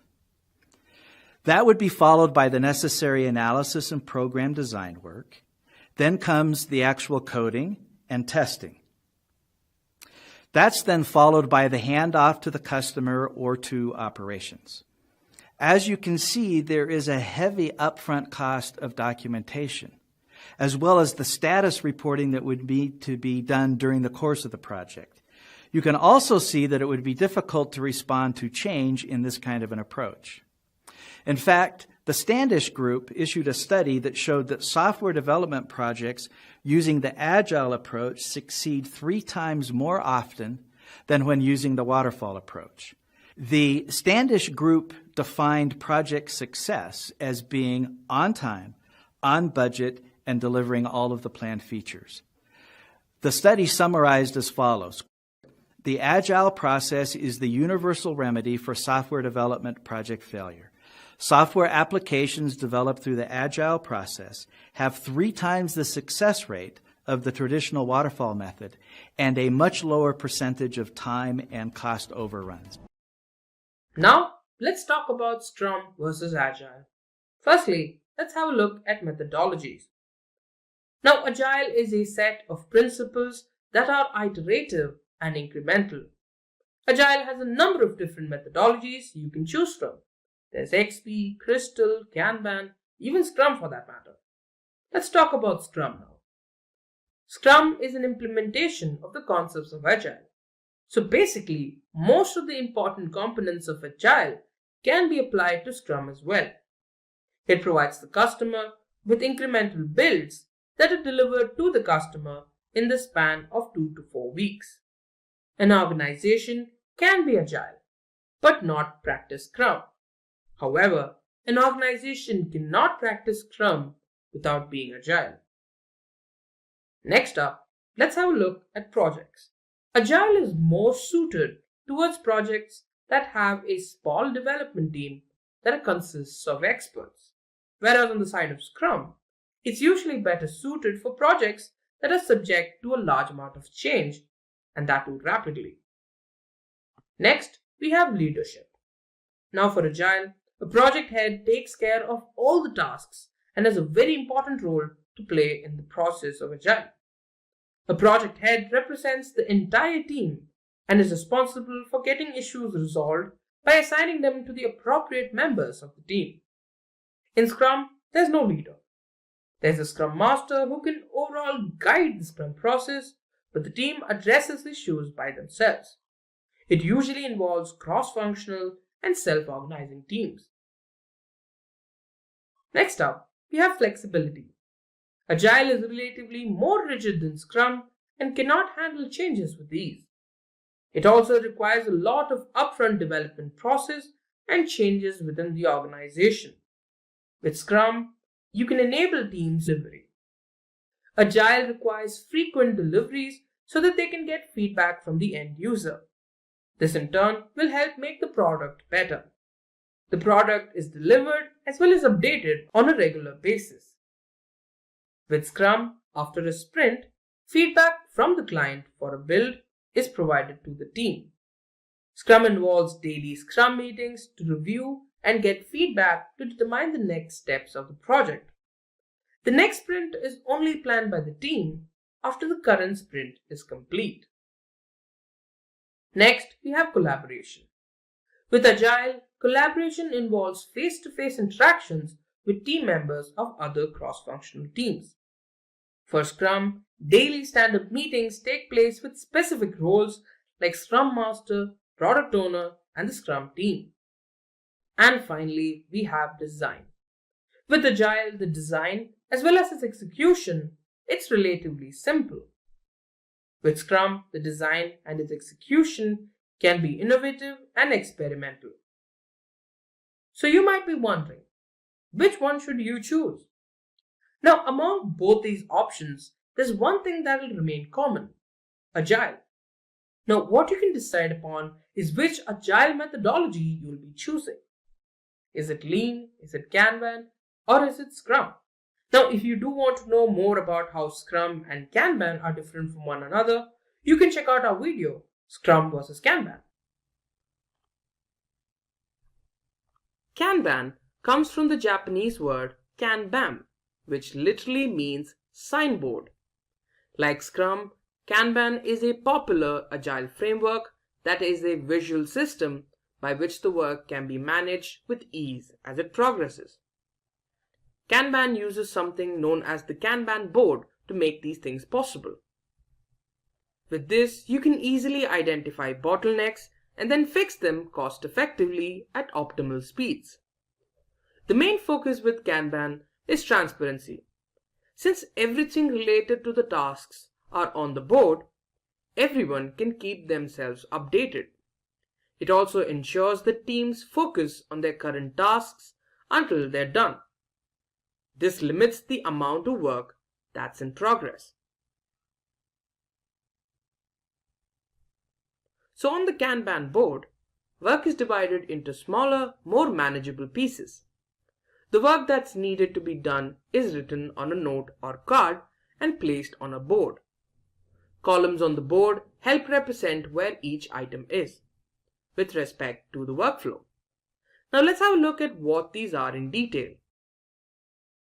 Let's find out how Kanban works.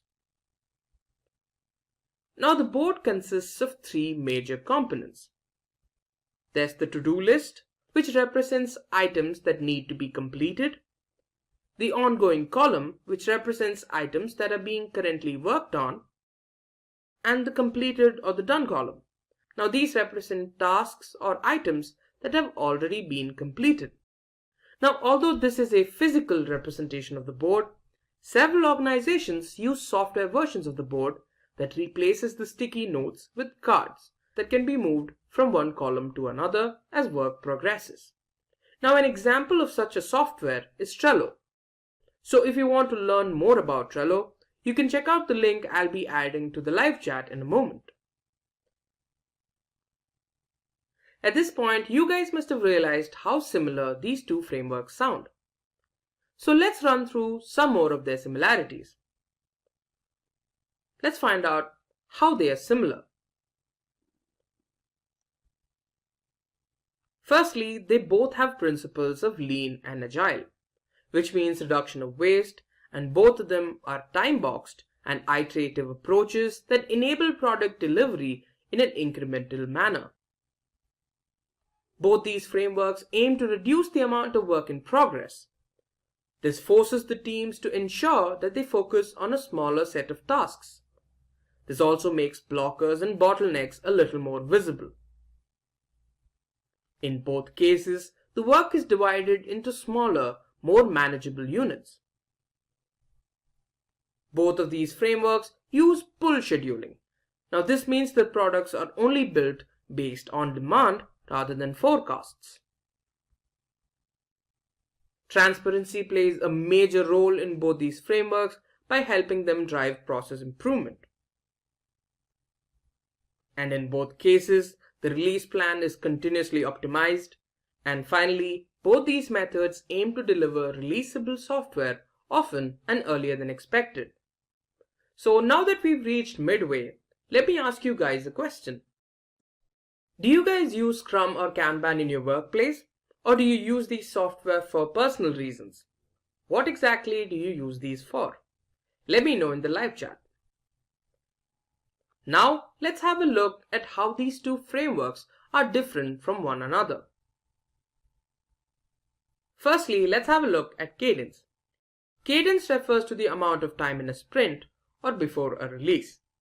So when it comes to Scrum, the entire project is divided into time-constrained iterations, that is, into smaller, manageable units.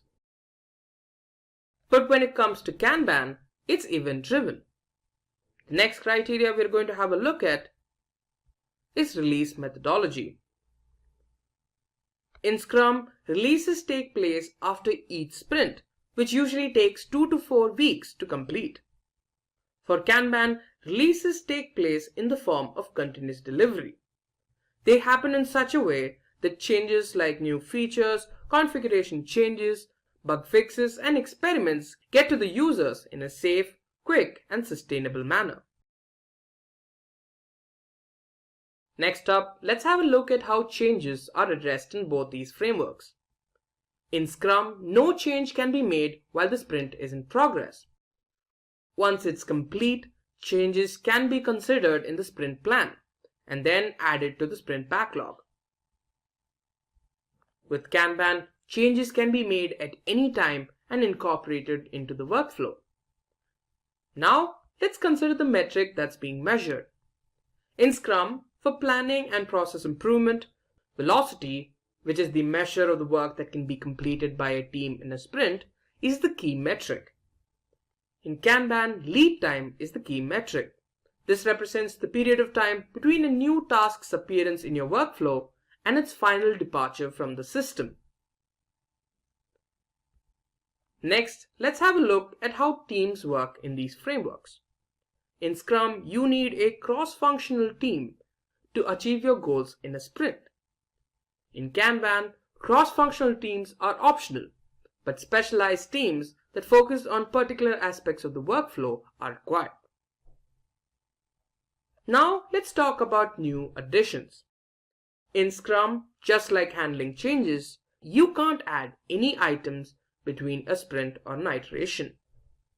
In Kanban, new items can be added to the board as long as there's capacity available for it. Now let's have a look at the job roles within these frameworks. Scrum has 3 major job roles: Product Owner, Scrum Master, and Scrum Team. With Kanban, you don't have any specific job roles. Now let's talk about representation. Or moreover, let's talk about how data can be represented. With Scrum, the board needs to be reset once a particular sprint is complete. With Kanban, the board stays persistent throughout the entirety of the project. And finally, let's have a look at project length. With Scrum, it's better suited for longer projects. And with Kanban, projects that can be completed in a shorter period of time are better. So which one should you choose? Now, selecting from these two methods is mainly based on the requirements of the team. Do you expect your project to be shorter? Do you want to make changes at any time? You don't want to set up job-specific roles? Then Kanban is the framework for you. Or do you want a long-running project with different job roles and involving cross-functional teams? Scrum is the answer for you. Based on the differences we discussed in the last topic, you can make an informed decision. Now, let's have a look at some of the popular companies around the world that employ both these frameworks. Some of the companies that have successfully implemented Scrum are Facebook, General Electronics, and Adobe. Companies that have implemented Kanban are Siemens, BBC, and SAP. So are you interested in becoming an Agile Scrum professional? Here we have Certified Scrum Master CSM Certification Training course. So hurry up and enroll now. Find the course link in the description box. What I want to do, team, is I want to, before we get into the user stories, I want to go to the whiteboard and I want to just give you a little bit more information that might help us in organizing our discussion that we're about to embark on here. So a word that is not in our slides is themes. Themes are epics and user stories grouped together. You know, similar epics and user stories grouped together for planning purposes. So an epic is big. You would never do an epic a theme in a sprint. It's too big. So it's used for planning purposes. Below that, I would put epics. Epics are low priority, large user stories, meaning that an epic will eventually have to be disaggregated into multiple user stories. The reason it would be low priority is because if an epic was higher up on the product backlog, it would have to be more detailed. That's when you would break it down. So epics are usually going to live at the lower priority levels of a product backlog, and as user stories are completed and the epic rises in priority, it will eventually be broken down into more manageable user stories. So great big low priority user stories. Then we have user stories themselves.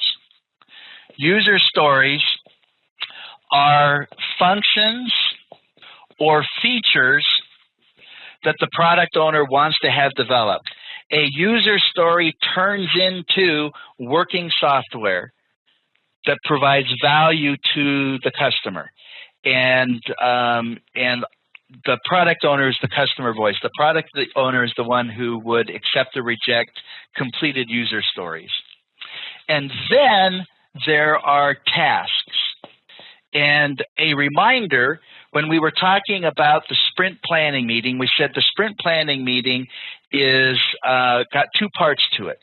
The first part is selecting all of the user stories that are going to be included in the sprint, and then disaggregating each of those user stories into tasks. That's done in the sprint planning meeting, and then those tasks are the things that are actually then done when the work of the sprint begins. User stories can be estimated in story points or ideal days. Most teams favor story points. They might start with ideal days, but they will then usually end up going to story points. Tasks are estimated in ideal time, which is usually hours. Okay, so now back to our slides. So at the top left, a use case could be an example of a user story. So it's something that the user wants to do and how the system should support it. Like A use case could be select and pay for items in a catalog. Now that could actually be an epic or maybe a theme, because maybe it would get disaggregated into log on screen, catalog, shopping cart, and checkout. But so the use case could either be a standalone user story, or it could actually be a number of user stories that would result from it. Below that requirement, it could be a functional requirement, a technical task, or even a bug fix. So I'm going to go back to the whiteboard, and a product backlog is going to have a lot of user stories that come from the customer, right? Whatever the customer wants done. But the team may know that it has to do some development work in order for the user stories to even be able to work. You know, there's some system level non-functional requirements that need to be done. And so there could be tech user stories. And then, can you see this low? I can't see your chats, but then there could also be defect user stories. There could even be risk user stories. Now, what could happen is that the product owner ranks these in priority. So this one first, then that one, then that one. And the team says, well, the only thing is that we have to do some development work before we can actually do user story 2. And so what we really need to do is insert that before the second priority user story. And so the priority of the user stories in the product backlog, while it might start with just being, you know, simple functional user stories coming from the product owner, it will evolve until it includes some other things that are also considerations when it comes to priorities, because of, you know, successor, predecessor relationships, dependencies, and things like that are considerations.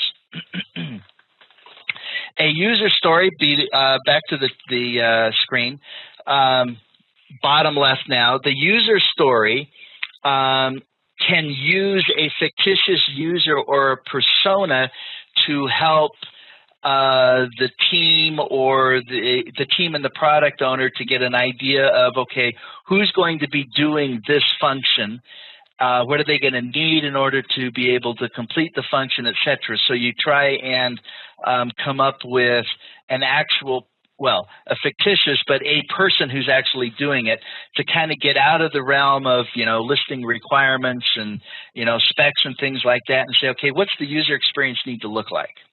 Top right, template.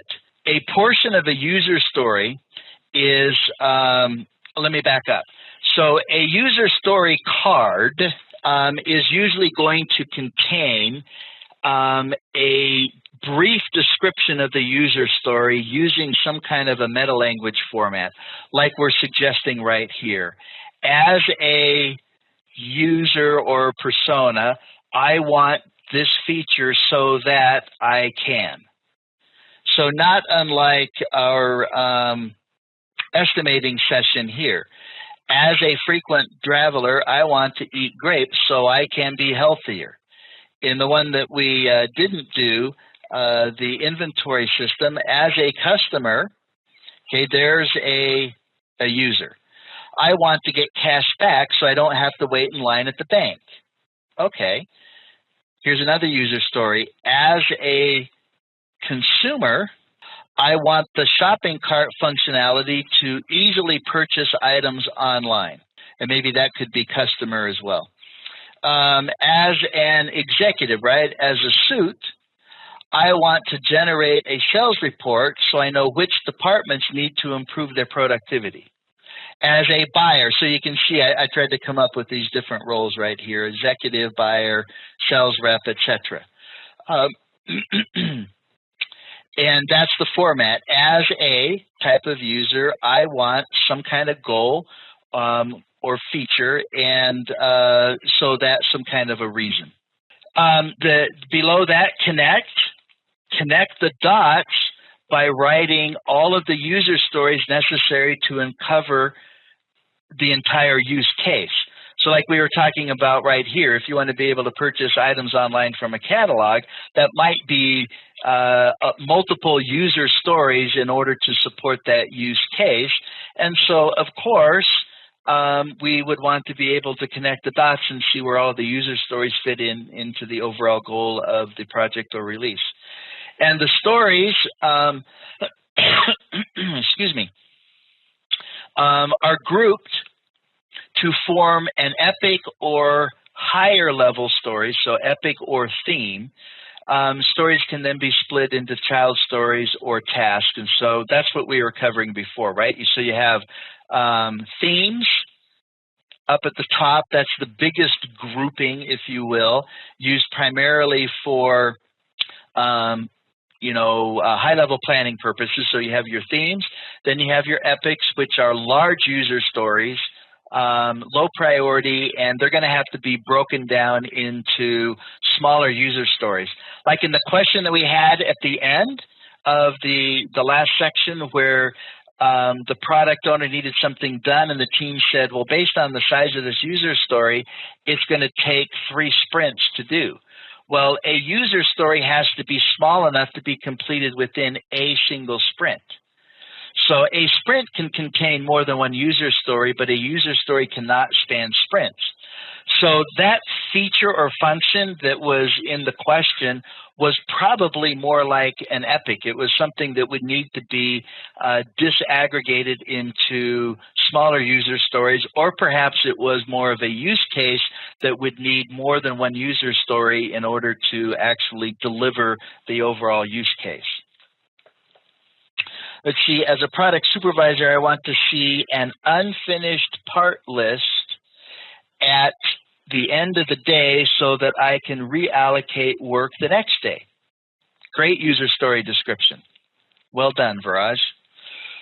Did you hear that, team? As a product supervisor, I want to see an unfinished part list at the end of the day so I can reallocate work the next day. That is a well-crafted description of a user story. Now, here are some things that I want you to memorize. You were hoping I was done with the memorization part. So I want you to remember that we have to invest in our user stories. And I was going over to the whiteboard and I didn't change cameras, so let me do that. I recommend figuring out how you memorize best so that you can, well, not if you wanted to. What I recommend is being able to write out all of this stuff on plain white scrap paper in about 14 minutes, because that's the amount of free time you have in the tutorial when you're at the, or when you're taking the test. Exin does it a little bit different. You maybe won't have a tutorial. The only time you'd have a tutorial is if you were at a center taking a test. Exin has other options, like you can do a paper-based test where you get a third party, a buddy or somebody who will agree to sort of proctor the test for you, or you can do it on your laptop all by yourself. And they have software that watches you while you're taking the test, and they require you to take the laptop and do like a 360 so that they can verify that you don't have any cheat sheets up on the wall or anything like that. But the point is you got to have this memorized, whether you're going to dump it out onto paper or not. When I took the test, I actually did the paper-based option. And that was because of some time constraints, and it was the quickest way to get me into the test. And so I didn't write out any of the stuff I'd memorized, but I had it memorized, and I had it memorized well enough that I could kind of recall it in my mind's eye. Okay, so we're talking about user stories, and you have to invest in your user stories. You know I like memorizing things by creating these charts that have the first letter of the word or phrase that you're memorizing in a separate column. And then I make up a story, that reminds me that I've got to have INVEST. This one is pretty easy. Probably just invest works. So let's go over that. I stands for independent. Independent, meaning that each user story stands on its own. You don't have, when we're doing Scrum, you don't do a user story that won't result in working software. We just talked about the description of user stories, right? So it's a user that needs some kind of functionality for some kind of a reason, and they're all independent. Will they work together? Of course they'll work together if that's a necessity, but if you developed a logon screen, you could demonstrate working software for the login screen. There might be another user story that is, has to do with displaying the catalog and being able to flag or select items that you want to purchase. But there'd be working software for that. Would they work together? Yes, but each user story would complete or result in some kind of working software, and they have to be independent. Negotiable. Negotiable in the way the user story is going to be implemented. The product owner doesn't dictate to the team doesn't say it's only this way and we don't want to hear anything from you. So there are discussions about the size and implementation for each user story. So the product owner can't make it so detailed that there's no room for discussion and the possibility of the team coming up with solutions other than what the product owner was attempting to dictate. V stands for valuable, meaning each user story has to create value for the customer or the end user. E has to be estimable, as in estimatable, except estimatable is not really a word, it's estimable. And S is for small, has to be small enough to be done in a single sprint. If we're doing 2-week sprints, it has to be able to be done in 2 weeks or less. If we're doing 4-week sprints, it could be a larger user story, but it would still have to be done in 4 weeks or less. And then the last one, the T, is testable. Every user story needs to be testable, and it needs to be testable at 2 levels. Remember our triangle? It needs to be testable at the intrinsic quality level, unit tests, etc., and also testable at the extrinsic level, which is the customer point of view, which is acceptance. So every user story has to be testable. Okay, so that's invest, and so let's add that to our list of things to memorize. Invest. And then the next one we have here is the 3 C's of a user story. So the first C, team, is card. So user stories should be able to be written on a 4 by 6 inch index card or some media similar to that. Card. The second C is conversation. The user story card is the item that is used for the team and the product owner to talk and discuss in order to make sure that the product owner and the team are on the same page when it comes to what is actually supposed to be developed and what it's supposed to look like at the end, which leads us to the third one, which is confirmation. Each user story essentially has to have acceptance tests in it itself. So card 4 by 6, conversation, that's the starting point. That's where the team and the product owner discuss, and then eventually there will be acceptance tests included on the user story card in order to be used during the sprint review to assure that it's acceptable, that there's confirmation. Okay, so, let's add that to the memorization list. So, 3 C's. All right, now I've got an example here of a user story card. So we're looking right here, And if you were to go out on the internet and search user story cards, they would be similar. There would be some differences, of course. But typically what you're going to have is you're going to have a title or a name for the user story, and then there's going to be some kind of unique identifier, like user story 321. Then there will be the description like we just talked about. As a librarian, I want to have the facility of searching a book by different criteria so that I will save time while serving a customer. Then there might be some other descriptive words or links to other information that might be necessary. And then there would be acceptance criteria or tests. Sometimes these get included on the back of the card, but the point is that they are on the card. Then there will be an estimate of size. It could be ideal days or story points. As I mentioned, most teams do story points.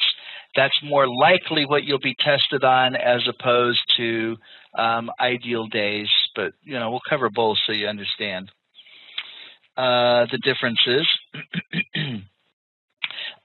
There's probably, it's not listed here, but there's probably going to be a value point assignment. This is where the product owner kind of determines in a relative way the value of the stories. Just like we were doing in planning poker, the product owner might say, well, this story is twice as valuable as this other one, comparing them together. And this is what these value points are what's used to prioritize the user stories. That's supposed to be a V, as in value points. And then typically there's also going to be a indication. Sometimes it's just by colors.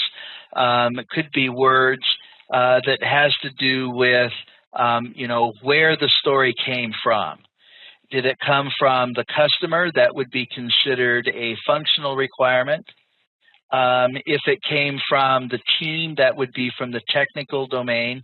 I'm trying to write where from. It's not me, team, it's the mouse. Clearly, it's hard to do that. That's from, where from. Here it's got customer, tech. You could also have defect. You could maybe have risk. And then there's also going to be an X factor, which would be some kind of word probably like stable, erratic, incomplete, something like that, to so that the team is designating the user story in respect to the amount of uncertainty or risk that's associated with that user story. And because all of that's a part of the story, right? The story is going to be turned into working software. There may need to be some efforts to actually figure out how to actually do that user story. So that's the X factor. Over to the right here on the same chart, we have some comments about if you are using a software package, like Trello or Jira or something like that, the user story cards will generally be able to contain more information using, dynamic links and things like that. Could even include things like responsible team member, or depending on how you're doing it, you would break the user story down into tasks, and you might have team members assigned to various tasks for the user story. Okay, so that's typically what a user story card is like. Sometimes they're cards, sometimes they're like on sticky notes, and they're put up on a Kanban board if you're using Kanban to track the project. If you have a story that is too large to be completed in a sprint, it's going to have to be subdivided, or we call it disaggregation, into smaller user stories. And there's 3 ways that we're proposing here that you could go about doing that. You could split it based on operational boundaries. For example, as an operator, one needs to manage reservations, which could be split. For example, there could be one portion that is that has to do with making a reservation, another one that has to do with modifying it, and yet another one that has to do with canceling it. So that could be split into, in this construct here, 3 separate user stories. You could also separate based on exceptions or cross-cutting concerns. For example, in the beginning, develop only one main path, like accept repayment for a loan. Then address exceptions, like what if a person overpays? Then come up with a user story that recognizes that and processes a refund, and or gives the option of allocating the overpayment to a future payment or something like that. And then also adds on other concerns like the check access restrictions or record name of operator. So maybe, when you're working on accepting payments or processing refunds, it's going to check on who the operator is or track that, so that if at a later time, who was it that gave this refund here? Well, you could look and see, okay, the operator's name was recorded. Or maybe you put some restrictions so that maybe not everybody is allowed to do a refund. And so you would have levels of users that have different privileges. Okay, and then down at the bottom, split based on data boundaries. For an example, as an accountant, one needs to enter balance sheet information, which could then be split into summary information and separately receivable details, or maybe you could have AP, so you could have different portions of the overall balance sheet activities that need to be done. So enter AR, enter AP, etc. Make sense? So just to kind of prompt you, give you some ideas about what to do in a Scrum project if you have the scenario arise where a user story is being estimated by the team and it won't fit into a sprint. It's too big. Now, when it comes to determining value for user stories, this is primarily owned by the product owner, right? And it always comes back to money, but money, the value can be looked at from different points of view. So new revenue, obviously, getting new customers and having them buy stuff. Well, below that, there's another consideration, incremental revenue.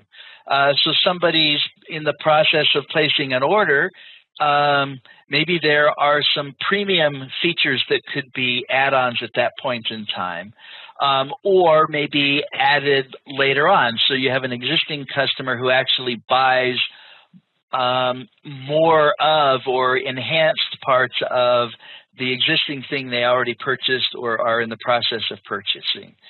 Retained value. So this is, retaining customers so that they don't go to a competitor. And then the bottom one is operational efficiency. How could things be done to speed up the process of whatever it is so that the cost of delivering the product is reduced? So this then leads us to a discussion about priorities, recognizing that there are some priority concerns that come from both the customer domain as well as the technical domain. And there are some prioritization models. If we look right here, there is value-based prioritization, and the hierarchy of that would be high value, followed by high risk, followed by high value, and then low risk, followed by low value, and then low risk. So, we might have written this a little bit differently, but that's value-based prioritization, and this is primarily the product owner with maybe some input from the team, just simply deciding what he or she wants done most, listening to the team say, well, there's some, greater risks with this user story than that. And so you'd probably want to persuade the product owner to take care of high risk stuff first, because that would have an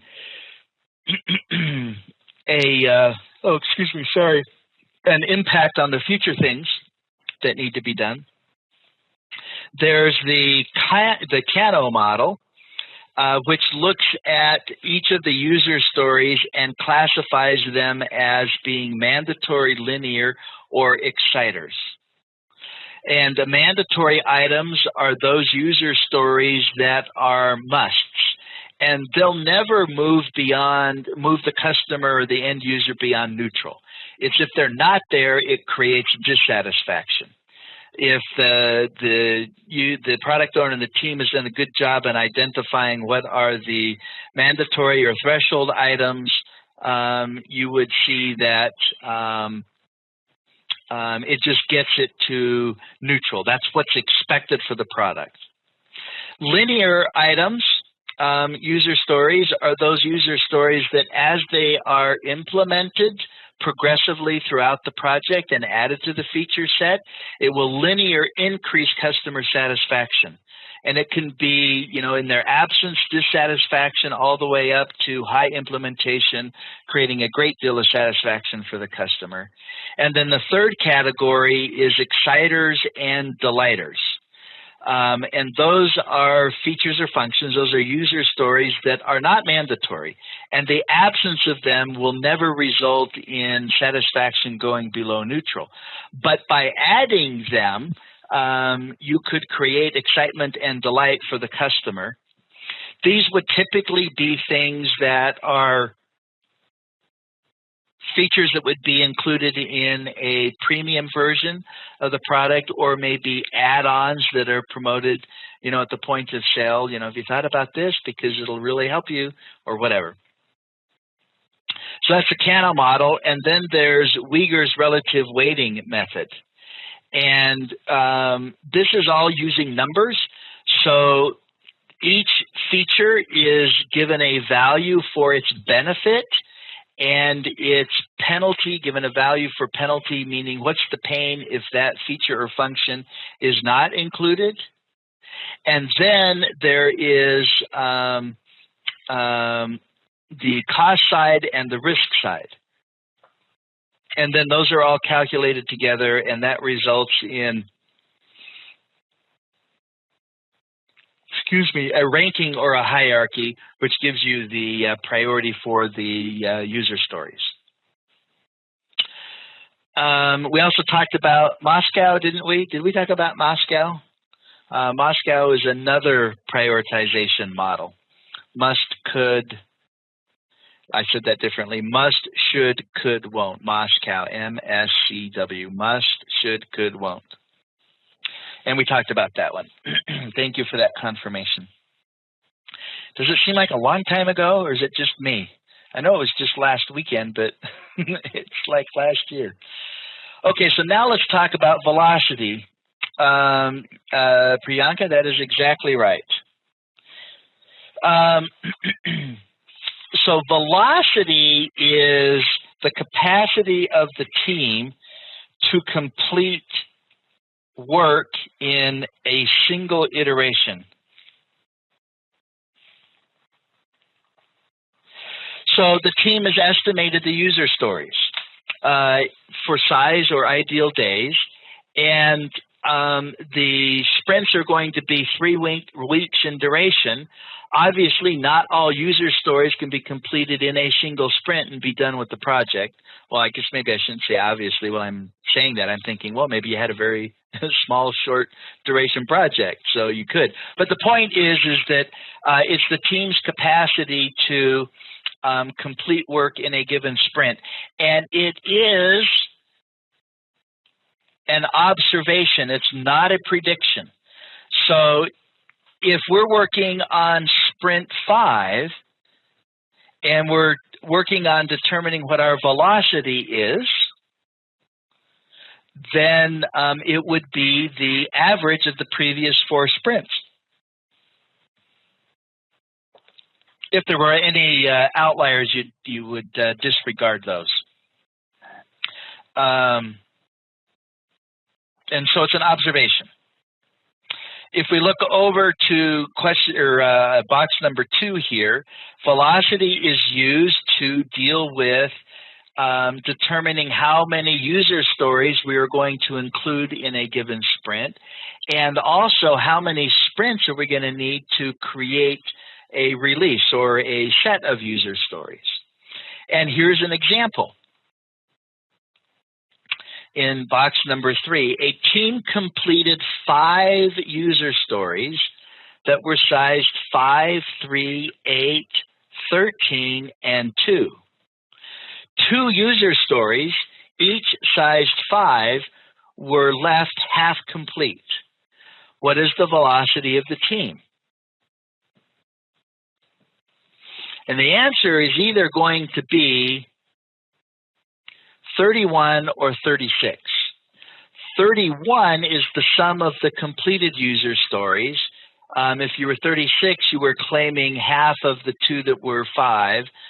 So that would be a total of 10. So you claim half of it, which would be 5, would take you to 36. But it's not going to be 36 because the only thing that counts towards progress is working software. So even if the team had finished 9 out of 10 story points for a user story, meaning it's almost done, and then the sprint ends, that doesn't get counted towards velocity. And you don't mess around with velocity. You can mess around with your estimating, and you can mess around with what user stories are going to be completed in a sprint, but you don't. The velocity is not variable. It is what it is based on past performance. When it comes to levels of planning, we have what's called the planning onion. And let me walk you through this here.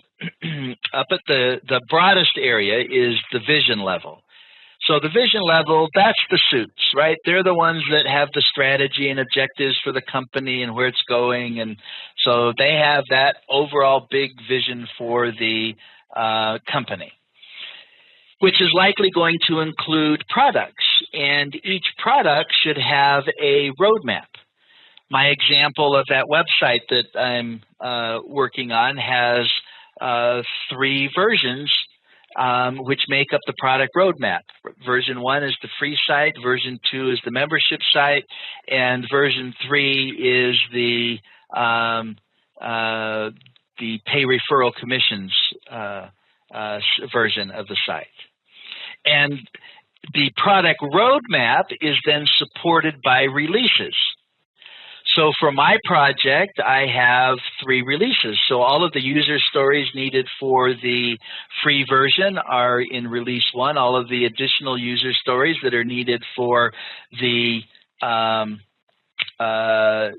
paid version, the subscriber version, and then also for version 3, those are all releases, 3 releases. And then for each sprint, we will be pulling user stories from the release that we're working on. A release is likely going to take multiple sprints. And then the sprints are populated by the individual user stories, which are then disaggregated into tasks. And we do the daily Scrum, which is the daily level of planning and coordination. So we call that the planning onion.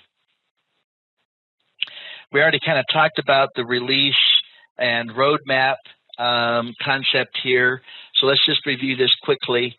Prioritize high-level epics and determine goals and releases. So we'll use epics and themes in order to group things together. You know, what should be included in what's released. So what are the goals for the releases?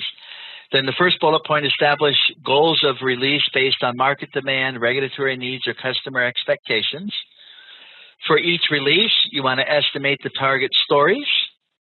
Repeat until the target stories are assigned an iteration length. It's blending some things here. Be able to estimate velocity and then assign stories to the sprints. So we keep estimating the user stories, and we keep organizing that until we can do that. We can come up with an iteration length, a sprint length, and then figure out what our velocity for each sprint is, and then assign stories to the sprints.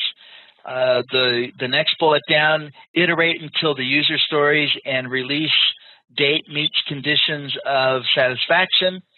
So that's definition of done or acceptance for the release, and try not to pack too much into a release backlog. So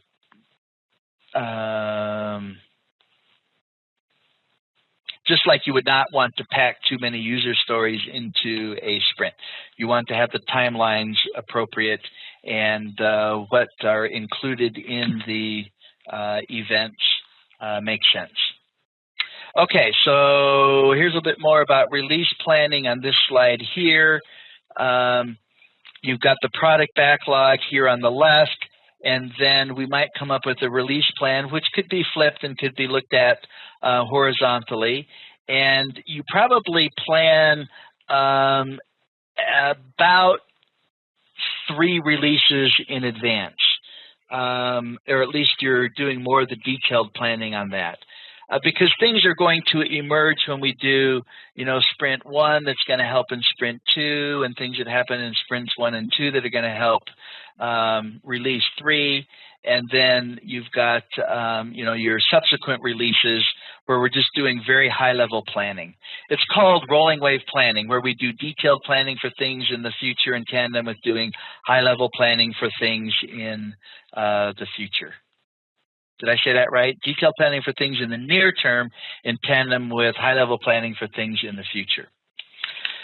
And we talked about deciding as late as possible, I believe, meaning that it's better to actually plan the later releases for purposes of making sure we have more information, the most information available. Okay, so estimation. Let's start at the top left. The principles behind estimation. Understand the cone of uncertainty, which is an estimate or best guess to begin with and then progressively becomes more accurate. In fact, let's just take a break and look at the cone of uncertainty. So at the very beginning of a project, there's going to be a high level of uncertainty. If I were to draw this chart, I would make it a little bit more like this. So clearly, you're going to de-risk the project as early as you can, and then eventually all risk disappears when the project is done. Risk is uncertainty. Okay, below that, the only estimate that matters is the one given by the team. Supported by this comment here, nothing is impossible for the one who doesn't have to do it. So the product owner is like, team, come on, you can do this. The team's like, no, we know what our velocity is. No, the product owner says, I'm telling you, there's no way that can't be done. I know you can do it. I trust you. I believe in you. But the product owner doesn't have to do the work. Okay, top right, overestimation and underestimation is always going to be an issue that we deal with. It's more likely that we will underestimate than overestimate. And by looking at our velocity from iteration or sprint to sprint, there could be some information that is showing us that we're underestimating, for example, meaning we're thinking the user stories are smaller than they are, and that we can get, a certain number done in a sprint, and then there's a fail. Well, that would mean then that would be discussed during the retrospective, and then we would do something different going forward, which might include doing some re-estimating. Scrum estimating is not necessarily more difficult. However, Scrum exposes bad estimates sooner, which is a good thing. When we were doing our planning poker, you could see that the first time as a team, we didn't know each other. We didn't know everybody's thoughts and concerns. And those kinds of things, get shared and absorbed as a project goes on, and so there's a higher awareness of that.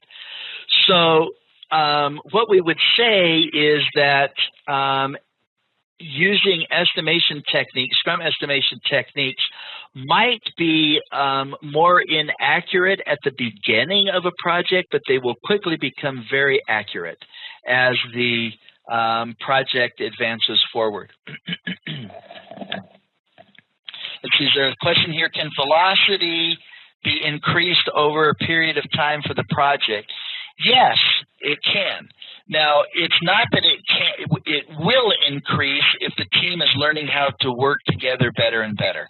You would expect that, if I can just use my mouse here, if we were tracking velocity, so this would be points completed over here. Let me just do PTS for points. And down here is time.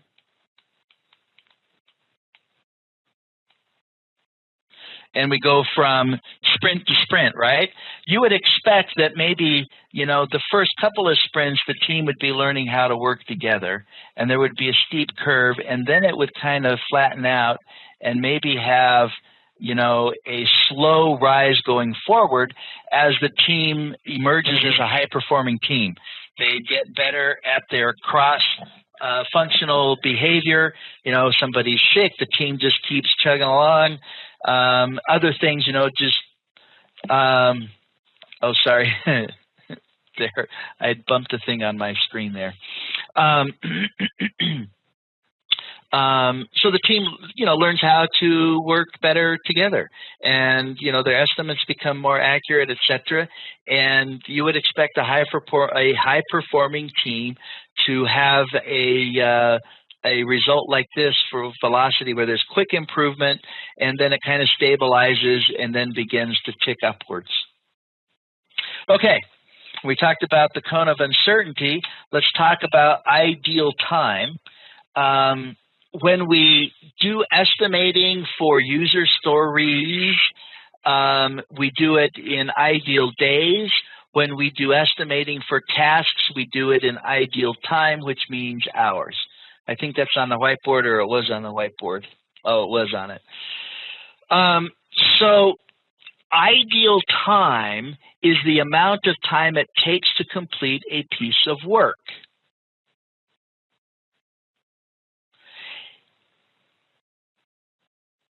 But that's based on the notion that the team member or members are available to do just the work with no distractions or anything at all. So assuming that Priyanka could sit down at a keyboard and code for 8 hours without taking a break for lunch, no phone calls, no discussions, no meetings of any kind, just work 8 hours, how much could be done in that 8 hours by Priyanka? That's what ideal time is. But the thing of it is that there is no such thing as somebody being able to spend every minute of every day only doing work. There will be distractions. So it has to be converted into elapsed time. Now, we don't convert it to elapsed time at the user story level, but we do convert it to elapsed time when we are dealing at the task level. And what that looks like is, for each team member, you're going to have to do it separately, because some team members have more distractions than others. Some might have other duties that pull them away. Whatever the case may be, you determine how much time in a given day a team member is available to do work. So say it's 5 hours out of 8 for one. Maybe it's 6 hours out of 8 for another. Maybe it's 4 out of 8, but you figure out what it is, and then you take the average, and that average availability is used then to convert ideal time into elapsed time. I should have circled this box here because we talked about this as well. And then I already mentioned this here, only considers actual work time, not the distractions. So that's the concept of ideal time. When it comes to story points, it's different than that. They are a measure of size relative to each other. So we were doing planning poker this morning where we were looking at grapes versus apples, and then we were looking at oranges and what else do we have? Watermelons and coconuts. And we weren't trying to figure out how much time it would take to eat grapes as opposed to how much time it would take to eat a coconut. It's clear that it's going to take longer to eat a coconut because there's more effort involved. So we have a sense that it's going to take more time. But comparing the coconut to our baseline of 2, right, we came up with a baseline of 2 for the smallest user story. We compare eating coconuts to that baseline and we say, okay, you know what, it's going to take more effort to eat the coconut than it is to eat grapes or apples. So you can do it like we did. You can also triangulate. For example, when we did our planning project this morning, or this morning for me rather, at the beginning. Oh, that's not it. That is the daily stand-up. Here it is. If I had said, team, I want you to pick a small user story, a medium user story, and a large user story. And then we would then compare other stories to those 3, and so we would kind of triangulate on it. Let's say that we did, 2 was small. I'm sorry, I'm saying that wrong. Grapes was small, apples were medium, and coconuts were large. Well, if we then looked at orange and we said, well, orange is smaller than apples but bigger than grapes. So we would know this would fit in between grapes and apples. And so let's say, we had apples at 5 and grapes at 2, then we would say an orange is probably going to be 3. And the values, now I used, in our example, the modified Fibonacci series.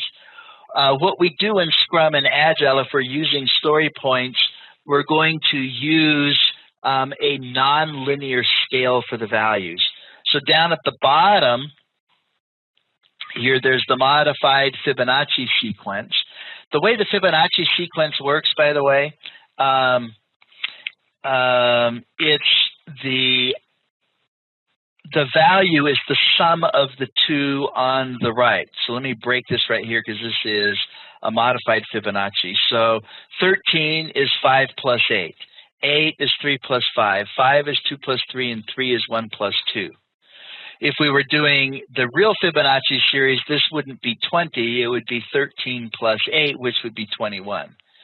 I don't know why some use modified Fibonacci and others not, but that's just kind of a common thing to do. If you're doing planning poker, you give everybody 7 cards, 1, 2, 3, 5, 8, 13, and 20. Another nonlinear scale is doubling, 1, 2, 4, 8, 16. You typically don't go too far to the left with the values because that either means that you're being too granular or you've got stories that are probably too big and they need to be disaggregated. Now, somebody just chatted here. Should some buffer time be included in the actual estimates? Let me answer that question first by going back to ideal time, and then I'm going to come back to story points and answer the question. When we're estimating in ideal time, we don't add a special amount of time that we would call a buffer. We just allow for the distractions and the interruptions, which could look like a buffer, right? You're saying, Priyanka, if based on your duties in the organization and our workday of 8 hours, you're typically available to be doing your project work 5 out of those 8 hours. So when we are converting ideal time to elapsed time, we will be building in extra time based on distractions and interruptions. We would not call it a buffer, but that's essentially what we're doing. Now, when it comes to user stories that we're using story points, it is different. The points are for the entire amount of the work. And why might we need to have some extra time for a user story? Well, it's likely going to be driven by uncertainty. There might be other things that impact it, but that's the main thing. Sorry, team.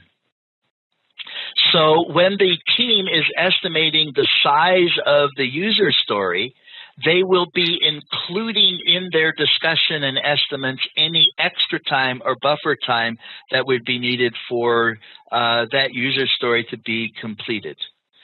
So do we accommodate uncertainty when we're using story points? Yes, we're looking at the X factor, and if we've got an unstable user story, then we're probably going to say, you know, this is going to be a bigger user story than one that's similar but has a much lesser level of uncertainty. So that's the story points. Let's compare the two. Ideal time uses things like hours and days, which is easier to explain outside the team, right? The suits like things in days and hours. Everybody's estimate may be different, not a bad thing. It's easier to do at the beginning because we're oriented to think about time. And it does kind of shine a light on wasted time. Story points are harder to explain outside the team. You know, the suit says, well, how long is it going to take to do user story 301? And our answer is, well, that's a 10 user story point user story. And the suit's saying, what does that mean? Tell me how long it's going to take. So the suits have to be converted to story points. Now, here's the thing, it's a lot easier to get consensus when we're estimating in story points. And once we get good at it, it's going to be much faster. We have to remember it's not comparable across teams. So, you know, a team working together will have its own kind of system for sizing the stories, and another team that might even be working on the same project will have a whole different scheme. And so if the velocity of one team is 25 and the velocity of another is 50, it doesn't mean that the team with the velocity of 50 is able to do more work than the teams whose velocity is 25. And we did, when we got our day going, we started with a planning poker exercise. And so, you know, we used all of the team members. So we selected the team. The product owner was there to answer any questions. The team discussed each of the story cards and then decided what their vote was going to be. And then everybody voted at once. If there were outliers, they were discussed. And the reasons for that, those variances, those outliers, were then part of the discussion. And then we did another round of voting. And we would keep doing that until we had our estimates converge or we reached consensus on them. Okay, so advantages of planning poker: it's fun, it's quick, it gets the whole team involved, the team understands a little bit about all of the stories, everybody contributes his or her expertise, and the discussion during the estimation provides clarity in the direction approach and even a bit of design. If we were in the same room team and we were doing a planning poker activity like we did at the beginning of our day together, we would be able to, you know, model it a little bit better. Or if we tried to unmute everybody, but you could hear the background noise. I've tried doing it, it doesn't really work. But you get the idea that if the team's discussing and things like that, you would actually get to the point where your estimates would converge and the team would say, okay, this user story size is, you know, whatever it is. Okay, so we need to wrap things up for the day. So we are ending right here. And that means tomorrow when we get together, we're going to be doing slide 20, or starting with that, which is affinity estimating. And let's see, affinity estimating, we go through that. We're going to talk about tracking progress using information radiators. And then we're going to talk about what we do when we find variances between the plan and the actual results. And then we'll have our quiz. So we're almost finished. I think we're good on time. So, are you interested in becoming an Agile Scrum professional? Here we have Certified Scrum Master CSM Certification Training course. So, hurry up and enroll now. Find the course link in the description box. Now let us look at a typical scenario of an organization where the need of user stories would come in. So looking at this scenario, so an organization would have a scenario where the existing products are sold very well in the market, and they may think about introducing new product, or they may think about introducing a new feature or functionality to the existing product. So the scenario what we are considering is, it says our previous product sold really well in the market. Now let's think about new products. So we'll need to make sure we can understand the requirements and fulfill the requirements. Now how do you do this? So how are you going to understand the consumer requirements, user requirements, and how is that going to help the user to accomplish the requirement and fulfill the need, whatever it's required to be fulfilled? So user story helps. One who understands the user stories would look at the perspective of the users, and these user stories provides those insight towards what user would exist. So as we go through, we will understand in the perspective of the users, the requirements, and how user stories helps in terms of fulfilling those requirements. This requires certain amount of visualization. Let us see what it is. So what are user stories? User stories are an agile software development project management tool that provides users with simple natural language explanations of one or more features written from the end user's perspectives. So for a given product, we may have many end users. So we may develop an application within an organization and use that application for an organization. That is one scenario. Second scenario is, we create a product, we sell it, and employees of our customer organization will become users of those products. These are the two scenarios. So having these scenarios, what kind of product it is, what is the objective of this product which is going to fulfill? So let me assume an HR application which is used for submission of claims from the employees. So what is that requirement? So this application should accept the claims submission from the employees of the organization, and then that needs to be processed and the claims needs to be clear. Now what will happen now? The user community, if you visualize, there is an user as an employee of an organization who submit claims. So there is an user in the finance perspective who is going to deposit the money. Similarly, there is an user who is going to approve. So many such user interfaces, we will see the existence of the roles of users, we will see who would be using these particular applications. So in their perspective, there should be an interface provided, there should be some privileges provided through which they would do their transactions and activities. When we write the user stories, we don't write them in detail. So a user story doesn't go in detail, it just mentions how a certain type of work will bring value to end user. So what is this role specific end user would be doing at that particular role in this particular product? What is the transactions involved? So the end user in this case could mean external end user or even internal customer or colleagues within the organization. So looking at these points, if I look at the same application, HR claim processing application, who are these internal users? The employees of organization. So who are these external? Maybe the people who sold this particular application to our organization. So they have installed it, they manage it. There is an administration role for this particular product. That is a role. Similarly, another set of internal users, maybe someone who is like from finance, from HR. So in each of these roles perspective, this particular product should provide the interface, and then there should be a transaction in their perspective, which is very important. So user story should explain this in very brief so that it helps in terms of visualizing what kind of interface has to be provided and why would this particular role use it. That is very important.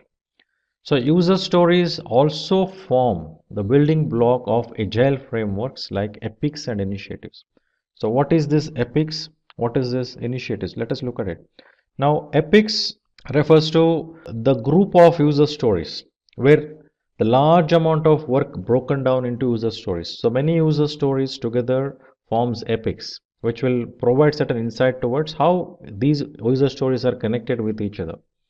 So similarly, initiative refers to combination of multiple epics forming that initiatives. So which is very essential to group. So managing perspective, it will become easy, and also looking at the objective. What is that particular group of user stories, group of epics are going to accomplish. So user stories can also help ensuring that team work to goals of the organization through epics and initiatives. It should be looking at that objective exactly. What is the directions we are getting into, and how these combination of user stories. So as an employee, I'm submitting my claims. So what is that required in that user's perspective? There should be a story. So I, as a finance person, I'm going to clear these claims. I'm going to pay the money, deposit the money. So that particular role needs certain interfaces, and that visualization requires how this interactions happens. So user story should help in terms of understanding those. So the requirements for making a user story a reality are added later after discussing with the team. So we made a user story, we created a user story. It doesn't end there. So there needs to be a discussion which happens further to decide, yes, it is a valid user story. So this will also helps in terms of prioritization, which needs to be taken up first. So user stories are recorded on post-it, notes, or an index card or a project management software. And this would help in terms of prioritization or for tracking as well. So what is the advantages of user stories?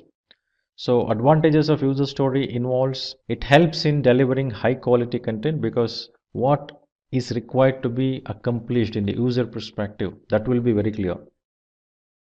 Eases collaboration with team members because finalization on the user stories and understanding of the user requirements would happen after discussing with the team members.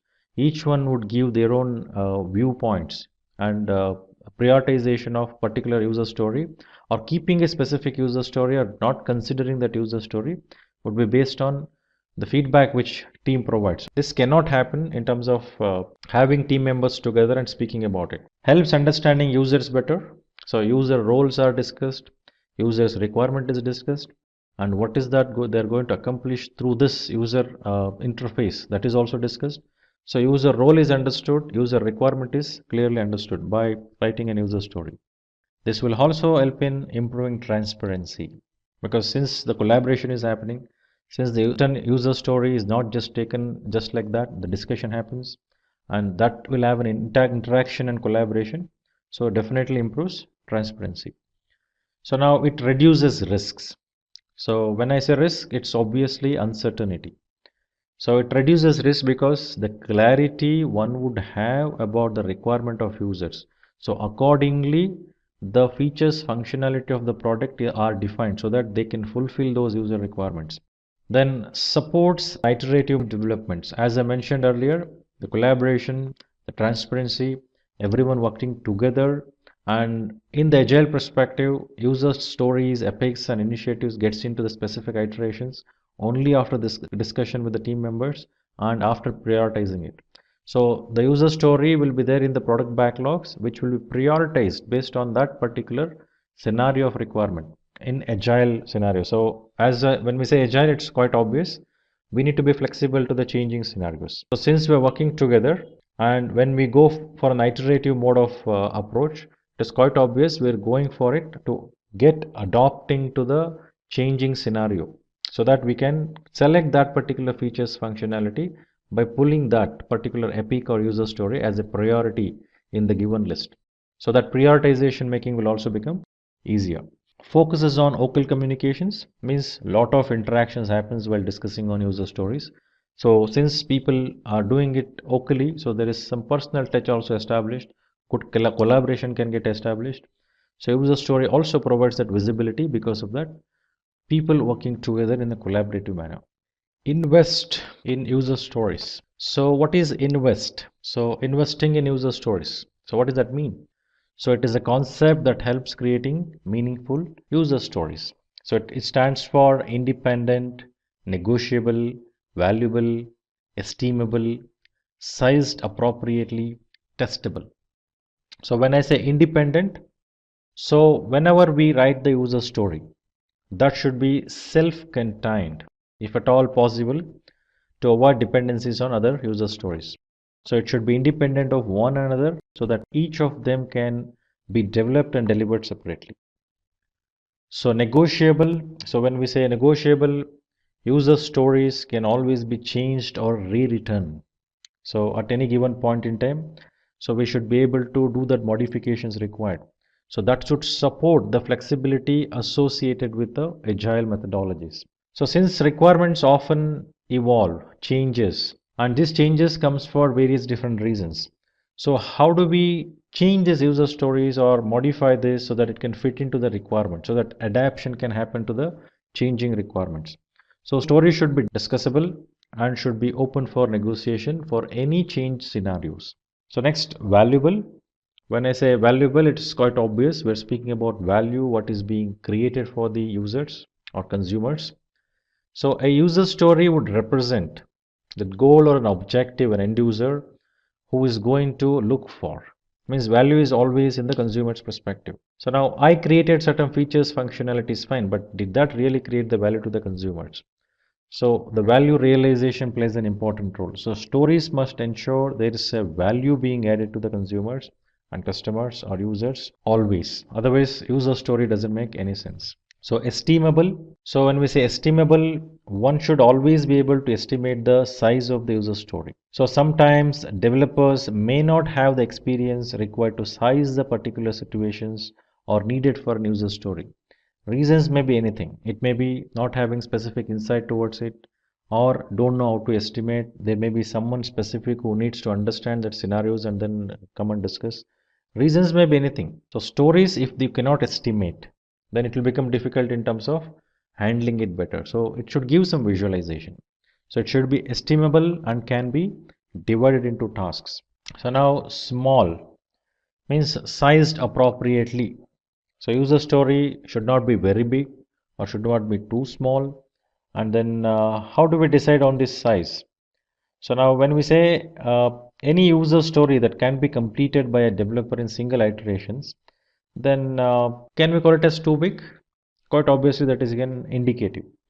So user story should be subdivided into two or more small stories into multiple pieces, multiple stories, small stories, so that it can be handled better. So story should not be too big and should be completed within 40 hours or 3 to 4 days. These numbers are indicative. So not necessarily you should be fixing with this number. So just an indicative to show you that what would be the focus. When I say user story, in what is that effort it would take to accomplish that. Now testable.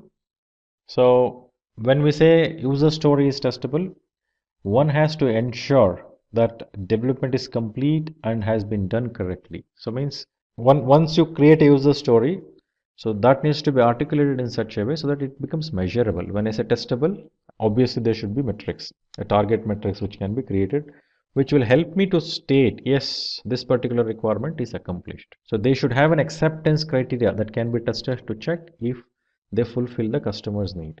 So then how to write user story? This is very important point to look at. So how to write the user story? So writing user stories comes up with a specific template with a simple language. So what is it? So now as a role, I want to so you keep filling it. So typically role means what? The specific user role who would be using that particular product and their requirements which are being fulfilled. So that is the role. The name of the role we are going to put it here. So the role refers to an individual that would be interfacing or interacting with the system. Now want to, when we say want to, the want or action which represents the behavior of the systems. So what is that it's supposed to do? This action would be unique to each user stories. Now so that this refers to the benefits or results that non-functional and external to the system. As a result, what would happen? What is that we are trying to accomplish out of it? So let us look at an example. How does it look like? As a CEO, I want to track my subordinates' progress to ensure organization's goals are met. Similarly, if we take the reference to those examples what we discussed earlier, like we took the example of HR portal, so claim processing requirement. Now this can be same user story as an employee of an organization. What can I write? So as an employee of this organization, I want to submit my claims online so that claim processing will become smoother, easier, faster without any errors. So that can also be a user story. So it gives certain visualization. What kind of users are there and what is that they need. So the moment you write the user stories, you should visualize that role. It is very important. So there is 3 C's of user stories, which we call it as card, then conversation, and then confirmation. So when we say card provides a written description of the user story. So what do I mean by written description of the user story? So same thing, the user story, what we just saw as an example. So that can be written on a card. So this will help in planning and estimating. So and that will also gives that visualization of users and their requirement, so that can be articulated further and also estimated, so that it can looked in the perspective of invest. What is invest? What we discussed. So it is independent, it is negotiable, it is valuable, it is estimable, it is sized appropriately, means it should not be too big, too small. The examples what we saw was appropriate, and testable. So now when we see this particular user story, is it fulfilling all those points what we discussed in invest? That is very important. Now this card, whatever the description is provided, should elaborate on that very clearly. So then further what happens? Conversation. After the user story is written in a card and given, and it is shared with every individuals who is participating in that conversation. So then there will be discussion. So conversation represents discussion between users, team, product owners. So this helps in terms of whatever the user story is written, is it making sense? Is it in line with the user's expectation? And at the same time, whatever the understanding we have, maybe as a product owner or the team member, a developer, is my understanding correct? Then user perspective, so whatever the user story is written, is that user story is speaking about the requirement which needs to be fulfilled as they require. So this helps to build a shared understanding between all those individuals, so that there is no confusion further. So once people converse together, once the stakeholders converse together, then you will confirmation. So this represents the condition that need to be satisfied to ensure that the story meets all requirements. So you are confirming. So all the stakeholders are agreeing to that.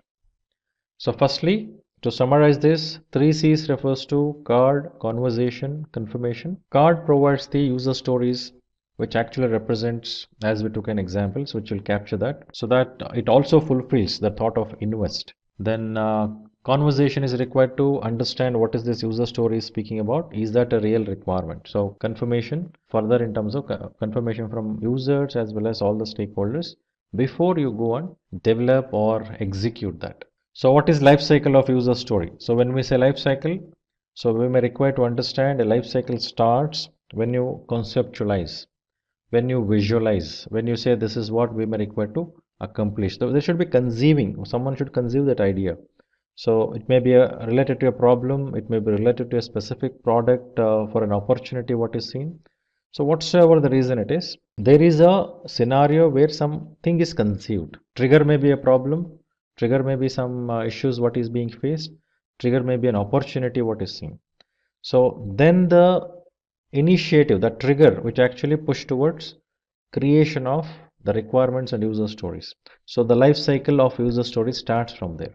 So how does it go? So it involves right from the point pending to do, then discussion, then developing, confirming, and then finished. So when I say pending, I'm basically saying user stories in their most basic forms, where they are created after communicating with the user and the project team. These acts as the reminder for further discussion. So first level of understanding on user stories in the basic form, so which will help in terms of further discussion and taking a call on that. So will there be a possibility that this user stories will be modified as we progress? Answer is yes and no, both. So it may be modified, but discussion is further which goes on from this basic understanding of that particular user story. So further discussion is to elaborate on that, make sense out of it, and confirm. So then after discussion with the stakeholders, users stories that need to be addressed are decided and put into sprints. So in between the point where we said pending to do, So in between this, there is a lot of discussion. So where decision is happening here. So decided and put into sprints means there is a prioritization also which is happening. So now discussion. At this stage, users confirms the requirement and acceptance criteria. So acceptance criteria helps in terms of once you test that particular user story after executing, you will check based on these acceptance criteria so that you can conclude the requirement is fulfilled. The end users are shown a preview of upcoming features so that they understand, yes, this is what we were expecting. They can provide their feedbacks, necessary feedbacks or insights, whatever is required to be provided. So then once the discussion is complete, the team would be able to design and implement features to fulfill user requirements. So once user concludes, yes, this is what we were expecting, and there is a sign off during the discussion, then features are developed and implemented so that it can goes to that product which can be used. So then after developing, confirming. So the end user confirms the user story, features are confirmed to testing environments, alpha versions and acceptance criteria are looked at before saying yes, it is confirmed, user is accepting. So that will happen as part of confirming, means that features or functionality what was written in user story, so that specific users are using it and concluding or acknowledging, yes, this is fulfilling our requirement and this is according to the acceptance criteria what we discussed and agreed. So that is very important. So we write a user story, fine, but users are not agreeing to it. That is not a good scenario to be with. User should accept and confirm, then finished. So the user story is completed at this stage. For new requirements or new features, a new user story must be created. Any new features or new functionality I am required to add to this particular product, then I would write another user story and the same life cycle continues. And this is not an ending thing. So as I keep modifying the features, as I add new features, as I look at improving the performances, so I keep writing the user stories. Now one question keeps coming to me. So we write a user story while fulfilling the requirements. Fine, as a specific user, I want this. Easy to narrate that. So how are we going to look at a scenario where there is an improvement of something? So whenever we are going to discuss about improvement of something, it is quite obvious we need to look at it. What is that improvement user is looking at? Now when I am submitting a particular request or accessing something, it is taking some time. Means there is some delay. Now user experience can be enhanced by reducing that particular time. That is improvement. As a user, the user story, basic user story doesn't change. But in the performance perspective, you may require to visualize that. So problem statement has to come in. Accordingly, user story has to be articulated. Then once the user story is written, it is required to put the user story mapping. So user story mapping represents and arranges user stories that help with understanding the system's functionalities, the system's backlog, planning releases, and providing value to the customers. So typically this involves arranging or organizing user stories based on the priority along the horizontal axis. So I will horizontally when you move, so I will say which one is the priority, which user stories are priority, first thing which I need to focus on. So vertical arrangements represents how in a given specific user story, how the activities perspective, task perspective, sub-task perspective, further down how it gets elaborated to improving the levels, how it goes forward. So now let us look at an user story mapping with an example of, let me say, net banking services provided by a bank for account holders. When I say net banking service, it is quite obvious. It is also has to be provided through having a product which banking application would use.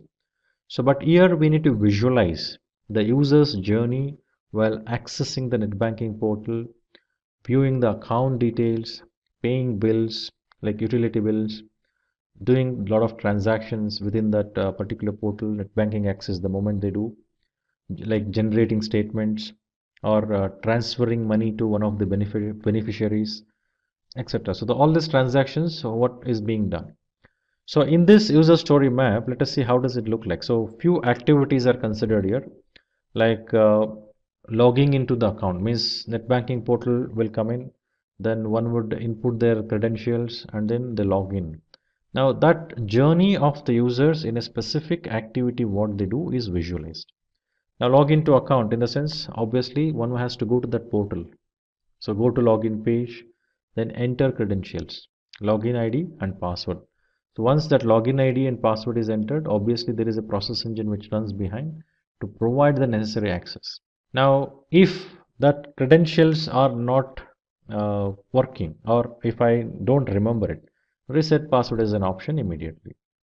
Now, as I go through further from this subtask, in all the particular columns which I have given here, as you go through this, as I deep dive into it further, it goes on. So until the person gets an access to the account and then start doing the transactions, it goes up to that level. So I can keep writing the subtask further. So manage account. So you would go to account page once you access it.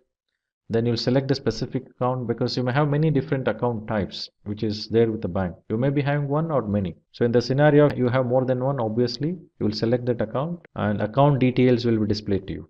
So this user will not do, but user will get that. So we are visualizing that. And further, after account details are displayed, what user would do, then further you would keep visualizing that. So some of the transaction like generating statement, transferring money, so even for that the steps are written.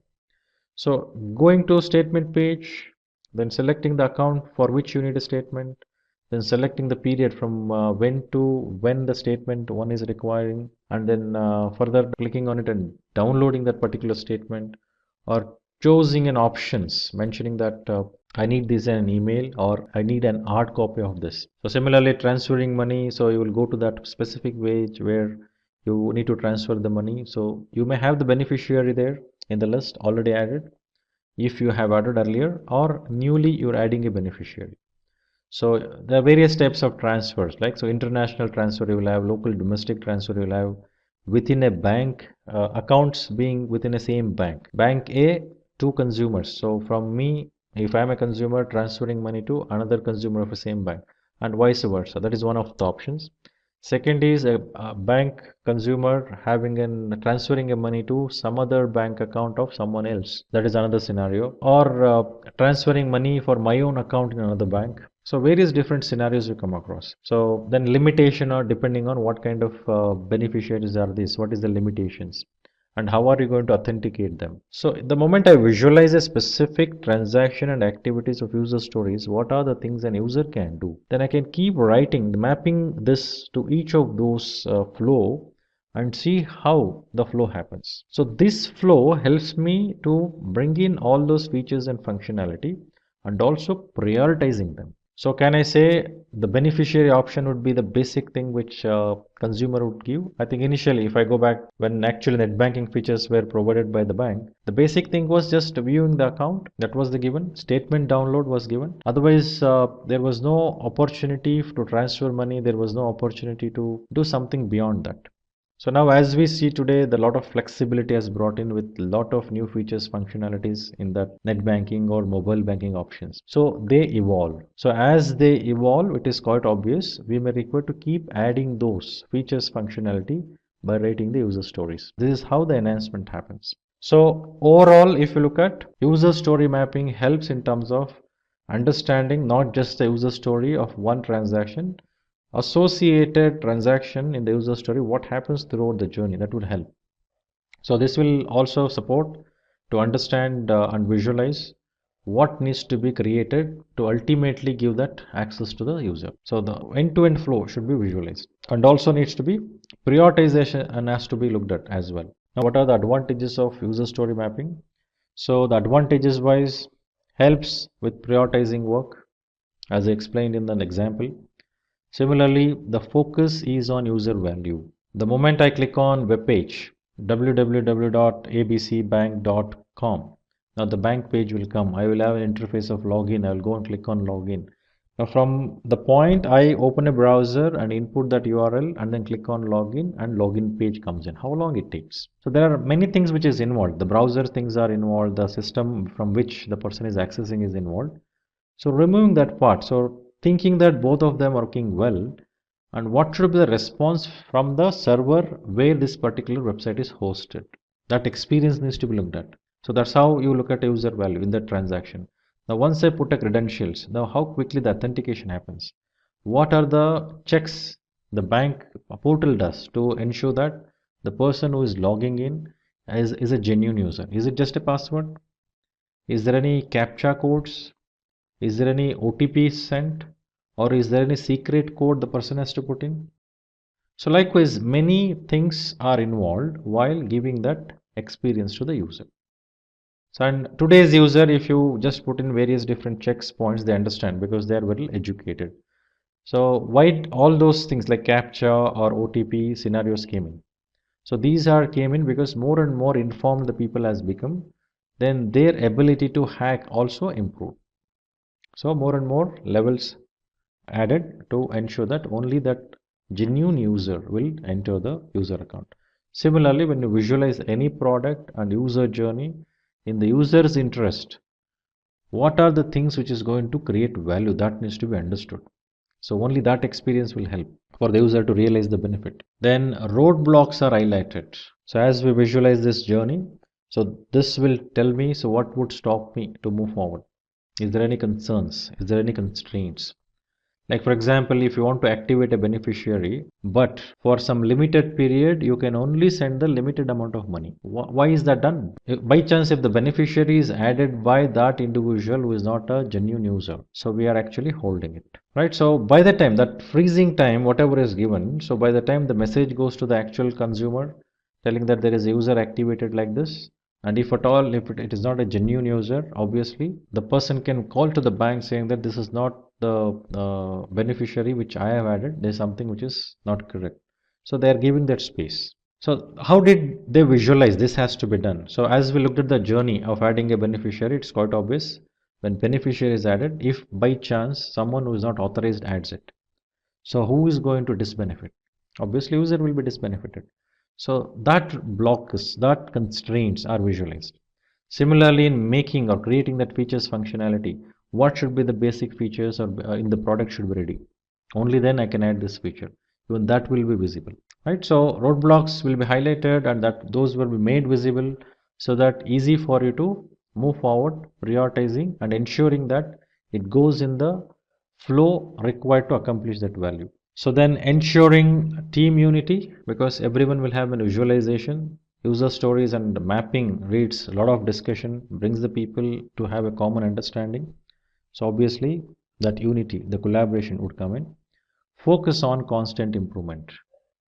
So improvement is the key, whatever you do. You have just adopted a waterfall methodology, you have just adopted an agile, you write user stories, you raise epics, you bring in that various different methods to do something, whatever you do, whether it is a product or a service or a process or a specific transactions, tasks, reports, whatever we make. So all that should help in terms of identifying the opportunities for improvement and making that improvements. That is very important. Agile project management, as the name suggests, is a flexible approach to building a project. In Agile project management, the project is broken down into several stages or sprints. Agile does not work on the principle of delivering the final product at the end of the project. It works on delivering sections of a project or mini projects. The process of project management in the case of Agile is Agile based. So there won't be any central control of project manager as it was there in the traditional way of working. Before we move forward, let's have a look at the Agile development cycle. Agile methodologies consist of several small cycles or sprints.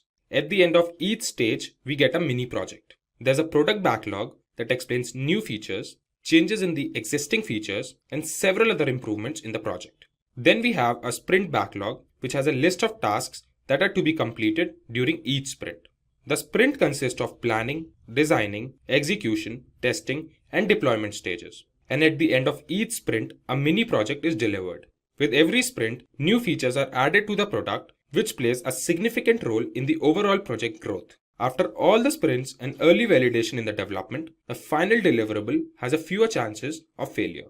Let's now have a look at some reasons why industries have started moving towards Agile project management.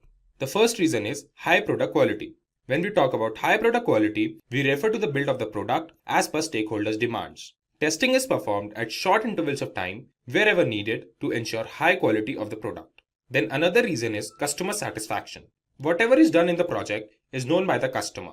The deliveries don't take longer durations as they used to take in the case of traditional ways. The changes may be provided by the customer in the execution phase of the project. Third reason is reduced risk. Since the project is divided into sprints, so if the risk affects one sprint, it doesn't mean whole of the project will be at risk. The process of risk analysis continues to take place with all the other processes. Another significant reason for agile project management is better and faster return on investment. The project is now developed in several sprints and each sprint has its own version. Therefore, the project becomes market ready after a few sprints only. Since the projects can now be released with ease and in shorter duration, this helps the organization to stay ahead in competition with respect to other organizations which have still not moved to Agile methodology. Now we shall check the principles of Agile project management. There are 10 principles for successful Agile project management. The first principle is the satisfaction of the customer by delivering the project fast and with least number of errors. The next principle refers to decreasing the amount of time between the phase of planning and delivery. The third principle states that the team of managers and developers work together and increase the productivity of their work. The next principle states that the changes requested by the stakeholders can be taken into consideration and worked upon during the development phase as well. The fifth principle pays attention to the factor of coordination among the team members. Then the sixth principle refers to the process of monitoring and tracking the progress of the project at the end of each sprint and making amendments wherever needed. Moving on, the next principle states that there must be a feeling of trust and support towards the team to complete the project's objectives. The next principle emphasizes on face-to-face conversations with the development team. The face-to-face conversation helps in both solving problems and easy knowledge sharing. Then the ninth principle emphasizes on finding solutions and maximizing the amount of work done with simplicity. This ensures timely completion of tasks by all the team members.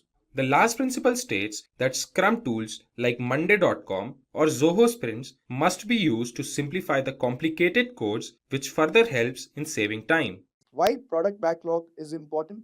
The product backlog is a fundamental component in Agile and Scrum methodologies, serving as a dynamic, prioritized list of features, enhancements, bug fixes, and other changes that are needed to improve a product. Prioritization. The team can prioritize tasks based on the product's requirements and the value they bring to stakeholders. Transparency. The product backlog offers a clear view of upcoming work, ensuring everyone understands the project's direction and goals. Flexibility. It allows for the easy integration of changes and new ideas into the product development process. Focus. With a well-defined list of tasks, the team can concentrate on completing the most valuable ones first. Efficiency. It enables the team to select work from the backlog as they have capacity, optimizing workflow and productivity instead of being overloaded with tasks. Let's understand what is a product backlog in Agile. The product backlog in Agile is like a big to-do list for a project, specifically for those projects managed using Agile methodologies, which are approaches to software development that emphasize flexibility, collaboration, and customer feedback. Imagine you're planning a big party which represents the final product. Your to-do list, the product backlog, includes everything you need to do to make the party happen. This list might include tasks like send out invitations, buy decorations, plan the menu, and so on. Each task is important for the party to be successful. In the context of a software project, this list includes all the features, functions, requirements, enhancements, and fixes that need to be addressed to make the final product meet the customer's needs. These items are typically listed in order of priority, with the most important or urgent items at the top of the list. The team working on the project will regularly review this list, often in a meeting called the backlog grooming session. But what is backlog grooming? Let's understand. What is backlog grooming? Backlog grooming is a term commonly used in Agile software development. Imagine you're planning a trip and you have a list of things you want to do or places you want to visit. Your list might include things like booking flights, reserving accommodations, and planning activities. Now, think of this list as your backlog in Agile terms. It's a list of tasks or features that need to be completed for a project. Backlog grooming is like going through this list regularly to make sure it's organized, prioritized, and ready to be worked on. Here's how it works. Reviewing and adding items. You start by looking at the items on your list backlog and making sure they're still relevant and needed. If there are new ideas or requirements, you add them to the list. Prioritizing. Not all tasks are equally important. You need to decide which ones should be done first. So, you prioritize the items on your list based on factors like customer needs, project deadlines, or business value. Breaking down tasks. Some items on your list might be big and complex. It's easier to work on smaller, manageable tasks. In backlog grooming, you might break down big tasks into smaller ones so they can be completed more easily. Estimating effort. It's important to have an idea of how much time and effort each task will take. During backlog grooming, you might discuss and estimate the effort required for each item. This helps with planning and resource allocation, ensuring clarity. Everyone involved in the project should have a clear understanding of what each task entails. Backlog grooming provides an opportunity to clarify any doubts or questions about the items on the list. Keeping it up to date. Backlog grooming isn't a one-time thing. It's an ongoing process. You should regularly review and update the backlog as the project progresses and new information becomes available. Alright, so after that, as the project progresses, the team selects items from the top of the product backlog to work on during each development cycle called a sprint. Now, what is sprint?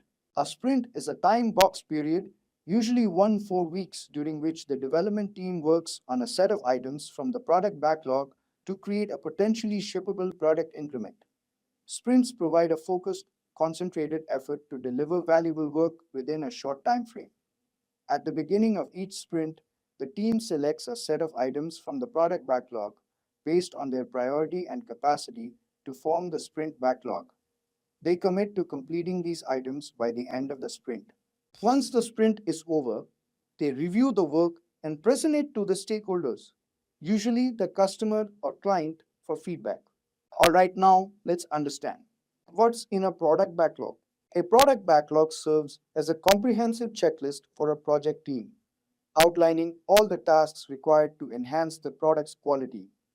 It encompasses various elements: user stories, brief narratives detailing desired features from the perspective of the end user, structured as a type of user, I want an action so that a benefit value.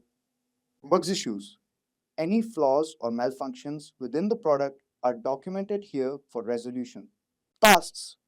These entail specific actions necessary for fulfilling a user story or rectifying a bug. Enhancements. Suggestions for improving the product's functionality or value, not necessarily related to troubleshooting. Technical work. Tasks related to enhancing the product's technical aspects, such as code-based refinement or software component updates. Knowledge acquisition. Activities aimed at empowering the team with essential insights or skills for making informed decisions, such as research or exploration tasks. And there you have it. We've explored the ins and outs of the product backlog in Agile. By understanding its importance and how to manage it through backlog grooming, you're well equipped to steer your projects towards success. We shall now see the steps in Agile project management.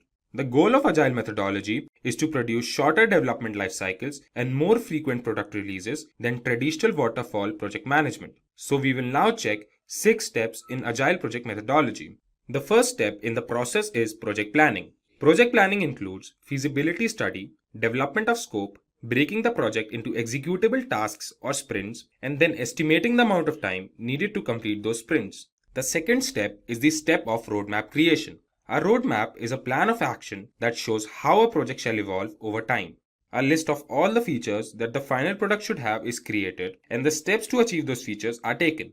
The next important step is release planning. Since we are doing the project keeping in mind the Agile project methodology, the project will complete in sprints. That means there will be the release of features at the end of each cycle.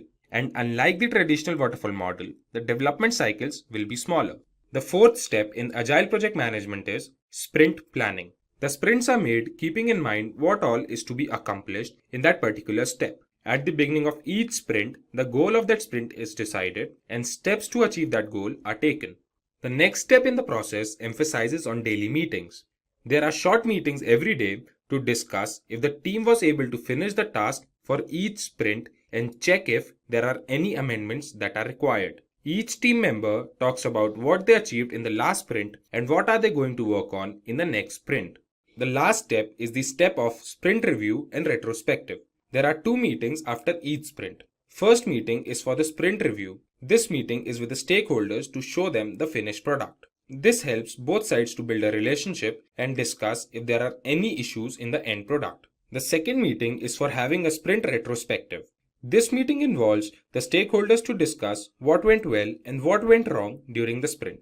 Sprint retrospective takes place after the sprint review and before the next sprint planning. Now when we know the steps needed for Agile project methodology, we must understand some Agile project management frameworks. There are several frameworks available today. Here, we will be discussing some of the most popular frameworks. The first framework we will discuss is the Kanban framework. Kanban framework is a well-known framework for implementing Agile software development. In the case of Kanban framework, work items are represented on the Kanban board, which helps all the team members to see the state of every piece of work at any time. Kanban board not only helps in visualizing the work, but also optimizing the workflow among the team. The next framework we will discuss today is the Scrum framework. Scrum framework is a popular framework for managing complex knowledge work like in the field of research and advanced technologies. Scrum is a simple framework that helps teams work together and learn through their experiences gained while working on a problem. The third framework we will see today is the hybrid framework. The hybrid framework is a combination of Agile methodology and non-Agile methodology. In the case of a hybrid framework, planning is done using the traditional way of project management, while the execution and delivery is done using the Agile methodology. Since the hybrid is a combination of the two, it handles the requirement changes and delivers the product in different stages. The fourth and the last framework we will see is the Lean framework. The Lean framework works on the principle of providing maximum customer value and creating zero waste. It focuses on optimizing the flow of products all through the value stream. This helps in eliminating waste all through the process and create processes that requires less human efforts. This also simplifies the process of information management and makes it more accurate. Finally, let's have a look at some companies that have opted for Agile project management. Today, around 22% of the organizations worldwide have all their teams working on the principle of Agile project methodology. Did you know that IDC has confirmed 30 to 35% of IT projects still fail? The major reason behind the failure of software development projects is due to poor communication, poor management by senior authorities, employee resistance, and insufficient funding. To avoid these problems, businesses prefer customer-centric innovation techniques such as design thinking and agile methodology. These concepts have similar techniques such as gathering user feedback, following an iterative approach of the model that results in a better idea. With such benefits, designers avoid errors and result in faster and reliable output. However, these two concepts are not interchangeable. Hi, welcome to Simplilearn's YouTube channel. Today we'll be discussing the design thinking and agile development. Let us see how these two techniques can be implemented together.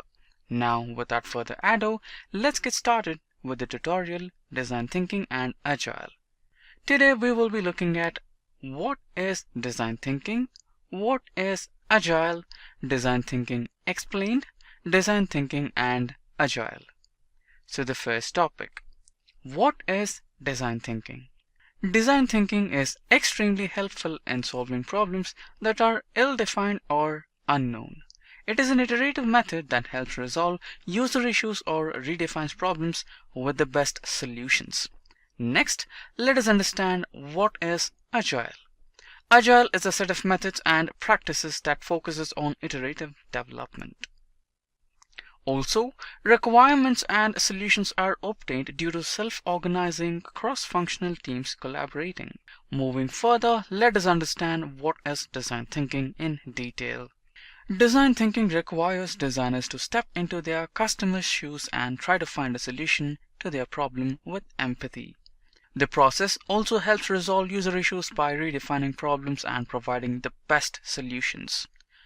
Design thinking covers 5 stages. They are empathy, define, ideate, prototype, and testing. Let's talk about empathy first. The initial step to follow in the design thinking process is to pay attention to the client's requirements. A designer or its team should consider the user requirements. In short, they should step into their shoes and try to find the solution to their problem in the best way possible.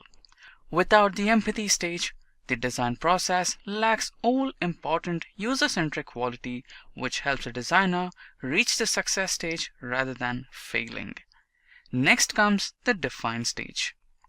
The define stage will encourage the team to gather useful techniques in order to solve challenges with the least difficulty. An individual will start to progress to the third stage, that is, the ideate stage, by asking relevant questions to encourage the person to develop ideas and solutions.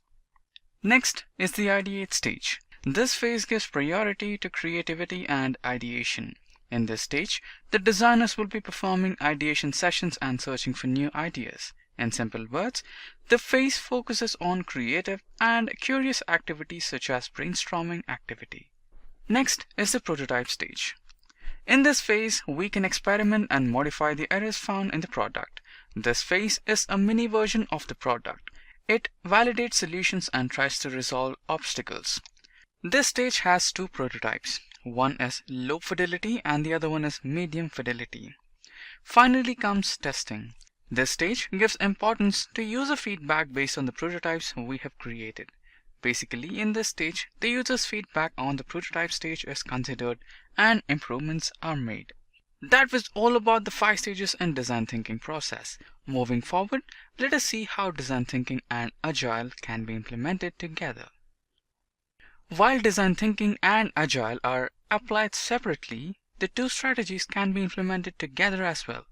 A majority of IT companies have begun to utilize Agile in conjunction with design thinking, whereas Agile methodology is a practice of solving problems and design thinking is an approach to find user problems. For teams looking to leverage Agile and design thinking for the first time, here are a few recommendations to focus on. Let us see the first topic. Begin at a small level. It means focus on high value, low risk opportunities in order to earn better solutions using design thinking and Agile together. Then, with better results, take on more challenging initiatives. Next is invest in your research. It means ensure the entire design team understand the end user. Suppose there are any existing data, start by testing some ideas. Start the design thinking process by building a map of the user's journey. As a result, it encourages team members to focus on empathize phase and discover new solutions. Next, focus on a clearly defined problem statement with sprint. Start design thinking in sprint 0. Encourage the entire team to understand the problem statement and build a useful design framework. Then, build a production team culture. Form a core design and development team. Teams such as decision makers, UX researcher, designer, visual designer, scrum master, developers, and quality analysts. Do not exceed the team to more than 10 members and make sure every professional has an equal say. Create an environment that supports collaboration across departments, like a successful design solution. Next is optimal use of design thinking. Use design thinking during the first stage of project development and then apply it whenever an important feature has to be developed. Next comes design patterns and maintain a good user experience.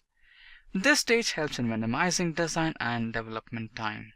Design patterns work as building blocks encouraging team members to remove lower level design decisions. The patterns created should be accepted by the entire team and should be easily implemented. Finally comes periodic testing. Based on the characteristics of the project, set up a testing schedule. The time can be scheduled once in 4 days or once during the sprint. Test simple prototypes to eliminate errors and understand the viability of ideas during the early stages. Test the working software and evaluate the result for a better output. So, are you interested in becoming an Agile Scrum professional? Here we have Certified Scrum Master CSM Certification Training course. So, hurry up and enroll now. Find the course link in the description box. So this would help the people who actually needs to know some important details about Agile and associated details, so that can help them to understand the Agile and Agile methodologies, the tools related to Agile better. So explain Agile in brief. If this is the question, what would be the typical answer? So the term Agile refers to ability to move quickly and easily by becoming more flexible and adaptable. So most of the times I have seen people say, whenever I ask the question what is Agile, they say Agile is a methodology. The term Agile itself is not a methodology. It actually refers to this flexibility, adaptability. So all those methodologies which are there defined for Agile, for example Scrum, so they have an approach towards to become Agile and do the projects in an Agile way.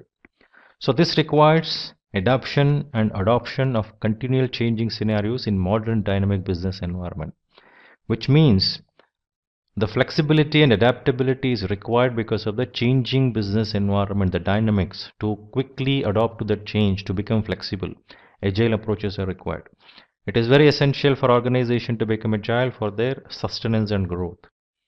There are various Agile methods and practices that focuses on iterative development. Typically, any Agile methodologies follows iterative approaches. Requirements and solutions are obtained through self-organizing, cross-functional teams collaborating. So collaboration is very important. Any of the Agile methodologies we come across, we speak about cross-functional, self-organizing teams. So this is the basic details one should know when they hear the term Agile. So question number 2, explain the difference between a traditional waterfall model and Agile testing. So when we say Agile and waterfall, it has two different dynamics altogether. So Agile model is a continuous iteration lifecycle model for developing and testing software, whereas waterfall is linear sequential lifecycle model for developing and testing the software. So similarly, the rigidity. So Agile methodologies is flexible way of building a software which provides a lot of flexibility. Whenever there is a change, adopting to the change will become very easy, adapting and adopting for the change scenario. Whereas in waterfall methodology, it is a bit difficult, it is rigid, because it is very much structured. Any changes which comes in, adopting that and changing things to according to the change dynamics requires changing many things, which makes it very tedious and rigid. So thirdly, collaboration. So Agile model is highly collaborative. That's what it approach considers mainly towards software development, where involvement of all the members like customers, maybe the team members, the project managers. So their active involvement is very much required so that things can be handled better. So whereas waterfall model generally don't insist on that. So it is least flexible and follows sequence of steps which are predefined, and that doesn't allow the team to collaborate. Even the collaboration happens, it will have a limitation because everything is defined and one has to follow it and comply to it. There is no opportunity or options to change anything so easily when it comes to waterfall model. Then processes. The entire process of development is divided into iterations which are of short period, so that in each of these iterations the working piece of that product will come out. So in waterfall approach, the software development process is broken down into several phases, sequential phases, linear phases. So things which has to be delivered in each of the phases are very well defined, and accordingly it happens. So changes may be made even after the initial planning is completed. In Agile approaches or in Agile, whoever follow Agile, it is easy to adopt to that change scenario. Whereas in waterfall approaches, development requirements cannot be changed once the project development begins. It will become difficult because everything is defined in a comprehensive way, detailed, so that small changes may impact other parts of the products or descriptions which is defined. So software development is a collection of many different projects which can happen in Agile, whereas waterfall software development is completed as a single project or deliverable.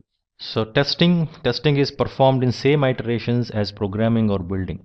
So within that iteration, since we build the working product, all the testing will be done within that, so that one would be fully informed about that product which is being developed in the iterations, so that users can give the feedback quickly. Whereas testing phase is separate in waterfall approaches, but however testing can be built in parallel in waterfall also if it is planned that way, but still it does not give that flexibility as it is there in the Agile, because the product will not be available to the users to give their feedback, so that necessary corrections cannot be made. So whatever testing reveals in waterfall methodologies, the corrections will be done by the team limiting to their understanding, whereas in Agile, since users are very closely involved, working model is ready, so the feedback is straight from the users in their perspective, so that corrections can be made, and ultimate product will be very much useful to the people who are going to use that product ultimately. So question number 3, what are some important parts of Agile process? So here are some of the important principles that need to be followed to make a process of Agile.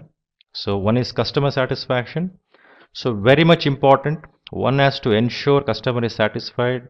Customer sees the product, gives the feedback, they uses it, gives the feedback, necessary corrections are made in time, so that quick delivery of the product can be made according to the requirement of the customers, which would result in high customer satisfaction. Then changing needs. So Agile welcome changes. So any changing needs will be addressed even late in the development processes, in the entire life cycle of the project, wherever the change comes in. Taking that changes, making that necessary changes will be easier when it comes to Agile. Delivery frequently. So ensuring software is delivered frequently, focusing on shorter time scales, which is very well understood. The full clarity of the product and the working piece of the product will come out of the iterations. So as I mentioned earlier as well, quick feedback from the users will also obtain, so that products which are delivered will be as per the customer requirement. So Agile approaches helps that way.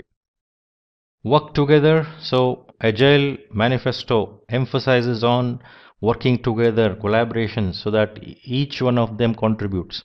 So developers and business individuals has to work together through the course of the project, so that necessary outcome can be created. So motivated team. So projects need to be built around motivated individuals, and they must be trusted to get the job done. So as I mentioned in the previous point, collaboration is very important. So we cannot ignore team as well, who is actually actively involved in creation of those products. So they should be motivated, and their active involvement is very much required. Face-to-face conversation is most efficient means of communication. So since the Agile methodologies, whatever is defined, actually emphasizes on having the face-to-face conversation, collaborating better, contributing proactively, and involvement proactively is very essential. So conversation, communication plays a very important role. So working software is a primary measure of progress, which will be delivered in each of the iterations, so that users can give the necessary feedbacks. So constant pace, Agile process promotes sustainable development, because all the products which are being developed, used, feedback obtained are in real time. So people actually know what is being produced and what is that they can expect as it progresses. So clarity is also one of the things, and that pace has to be maintained, and Agile approaches helps to accomplish it. So good design, agility can be improved by focusing on technical excellence and good design. As you progress, as the changes comes in, as you adapt and adopt, so since it has the flexibility, technically as well as process wise, as well as any of the configuration wise, it is easy to do the necessary changes and have the design which is required to accomplish the ultimate results. Simplicity, the amount of work that's not being done needs to be minimized. So we say simplicity is the ultimate sophistication, means what is that required to be done, consider only that, not anything else above or below that. So whatever we may require to do, focusing on that, the minimum thing what need to be done will be done and has to be done when one follows Agile approach. Self-organized, the team is self-organized. So self-organized teams provides best architectures, requirements and design, because they having various different capabilities come together, contribute together with their capability, with a different capability, multi-skilled as well will be present in the self-organized team. Reflect and adjust. Effectiveness can be improved by the team regularly reflecting on it, because as I mentioned earlier, in every iterations there are feedback obtained. Testing is being done in each of the iterations as it progresses. So this will help us in terms of providing the insight towards how is it progressing.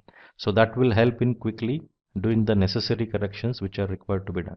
So next, question number 4, explain iterative and incremental development in Agile.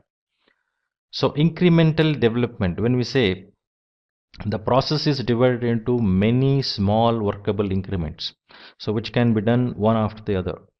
Each successive increment builds on the top of the work done in the previous increments. Over time, functionalities are added based on what was already created. So iterative development involves the development of system by following repeated cycles or iterations. Based on the results from the most recent iterations of the process, changes are made. This helps the project evolve over time. So the term evolve is the one which one should keep in mind. It is not that I'm just going, that is my destination. Yes, definitely that is a destination. While progressing, there are a lot of variations which happens. Those variations has to be considered, and accordingly the necessary deviations or corrections, adjustments has to be made, and things to be progressed further, which is very important. Because of this iterative approach, it helps to become adaptable and flexible to adjust to these varying conditions. So that's where project should evolve. It cannot go in a straight line. It has to evolve based on the variations while progressing towards the destination or the results what we are supposed to accomplish. So Agile, definitely iterative plus incremental. So Agile involves consideration and creation of working product in an iterations, which is part of the overall final products. The consolidation of all the products which are produced in each of the iterations will become part of the ultimate results, ultimate product. Each iteration is an enhanced working increment of the final product. This process continues until all the product's functionalities are satisfied.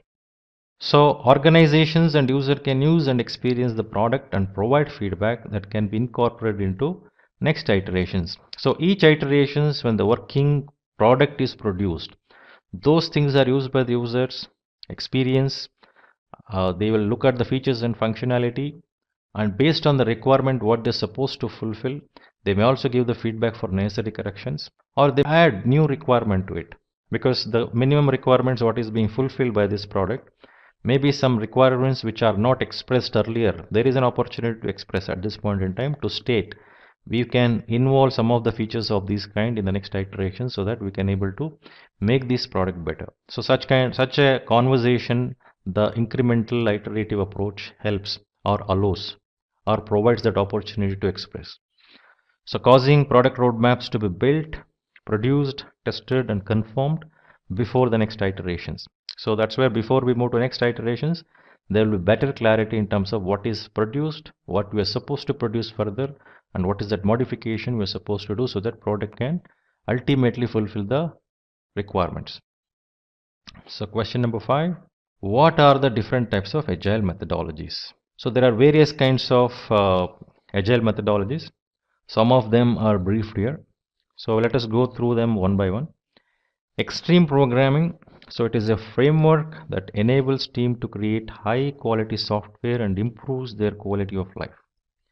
It enables software development with appropriate engineering practices. So next is Kanban. This method is used to design, manage and improve the flow of systems. Organizations can visualize their flow of work, limiting their work in progress. So basically Kanban comes from the Toyota system. So here when we use the term workflow, the work in progress, so this will help in terms of monitoring what is happening, what work is in progress, what work is completed, and it uses a visualized system, so one can see it, what is happening. So it also enables the individuals who are doing it to know what is that pending against them, and they can pick it up, pull it up and then complete it. Lean Lean is a set of tools and principles that aims to identify and remove waste to increase the speed of process development. It focuses on maximizing value to the client, ensuring waste is minimized. So lean principles, lean approaches says the flow. In a flow, if there is any bottleneck, that needs to be removed. So this bottleneck would limit the flow and that would add towards the waste. So identification of the waste, the reason for that creation of the waste or who is the contributor of the waste, and eliminating those causes and moving forward. This will help in smoothening the flow, at the same time improving the system for better outcome. So that's where lean has become popular and well acknowledged. So Scrum is a framework that is used by teams to establish a hypothesis, try it out, reflect on experience and adjustments. It is used to enable teams to incorporate practices from other frameworks depending on the team's requirement. So that's about Scrum. Scrum is a bit popular and it is mostly used for smaller projects. The bigger the project, more complex, I think Scrum would not help. But Scrum is very popular in software development organizations.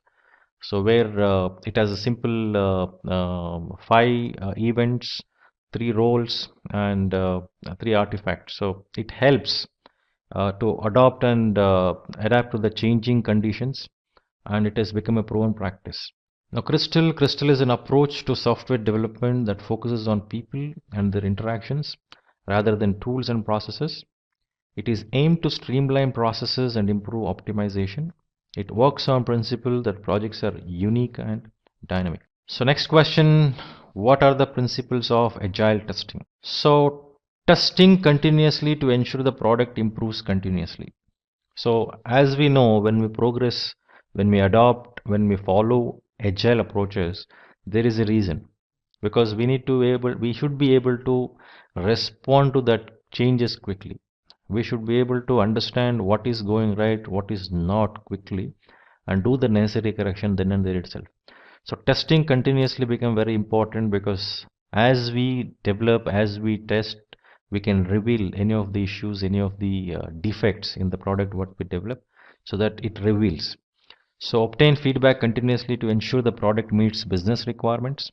So looking at the performance, does this features functionality of the product is helpful to accomplish that business requirement? So this feedback comes from the customers and users when we produce that working piece of the product. So all team roles, testing, development, etc. need to be involved in testing process. So one cannot work in isolation. There should be very good collaboration. People from various different teams working together, complementing to each other, very essential to become agile. So the active involvement of business teams and representatives can provide quick feedback for each iterations. So clean and simplified code ensures it is defect-free during iterations. The documentation created must be limited into particular iterations. So when we speak about waterfall approach, the documentation will be very comprehensive for the entire project. But the moment we speak about agile, the documentation will get limited to what is being produced in the iterations, which is very important. So what is being produced in iterations, and that is based on the actually what is produced. Something I planned in for the iterations, some changes happen, we developed it, created it, there is a feedback which is coming up. Documentation is limited to that. So corrections which can be made to the documentation will be easier and quicker. So along with development and implementation, testing is done to ensure the product is defect free. Continuous involvement of users ensures the final product matches their requirement, which is ultimate need. So question number 7, what are some agile metrics that need to be focused on? So some of the popular metrics which are used are measuring burn down of deliverables, which is usually represented using burn down charts.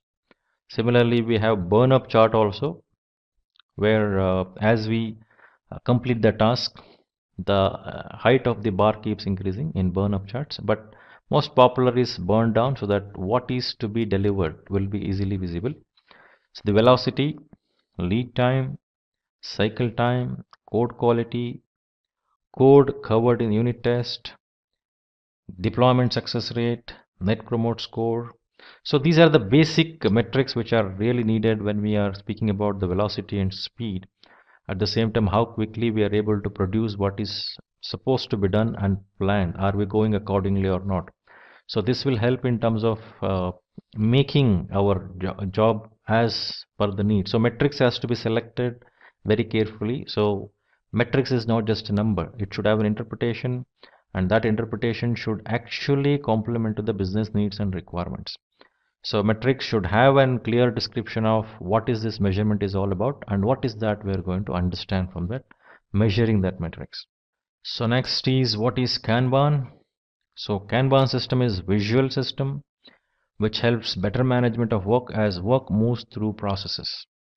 So it visualizes and provides visibility into the process, workflows and works passing through the processes.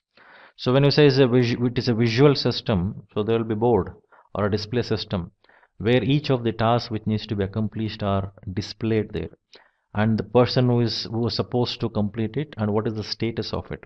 So people would look at it, pull the work and complete it.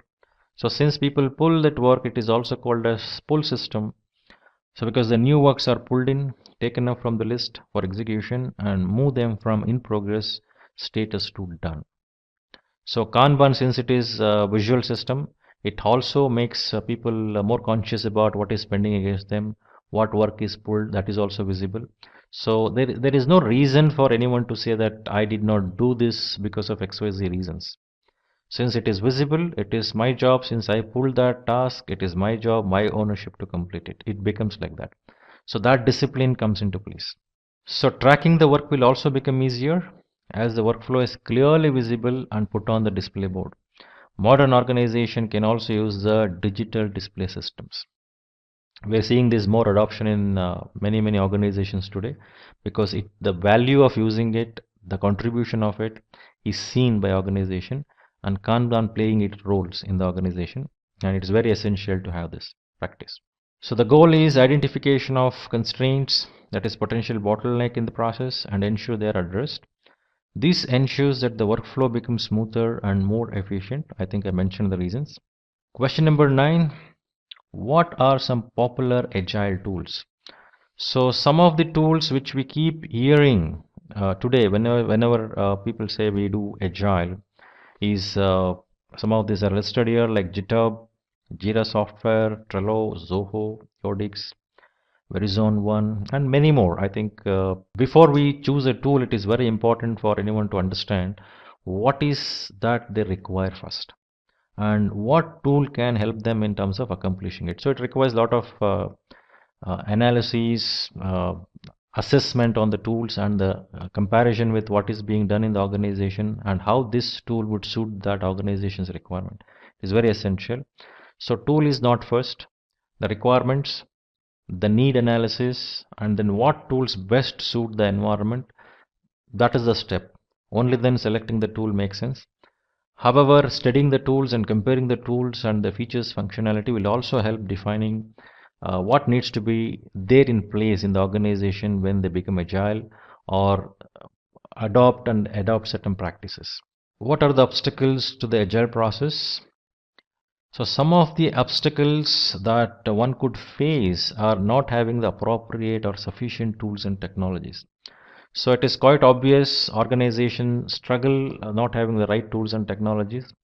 As I mentioned earlier, it is very important to understand what is our need first and what tools suits best. At the same time, I also mentioned study the tools and technologies and what do they offer and what do we have. Do we really need that additional things, the gap, whatever we find, do we really need those in our environment? Is that dynamics? Is there in our environment? That needs to be understood. The lack of active involvement from the customer. So when we say agile, involvement of all the stakeholders are very important because the changing needs comes from users and customers. Whenever the iterations complete, working piece is delivered, if customer doesn't respond or explain or provide the feedback, then moving towards the next iterations will become difficult. It is very essential, the active involvement of the stakeholders, and very important stakeholders is users and customers. The team members lacking in skills and capability.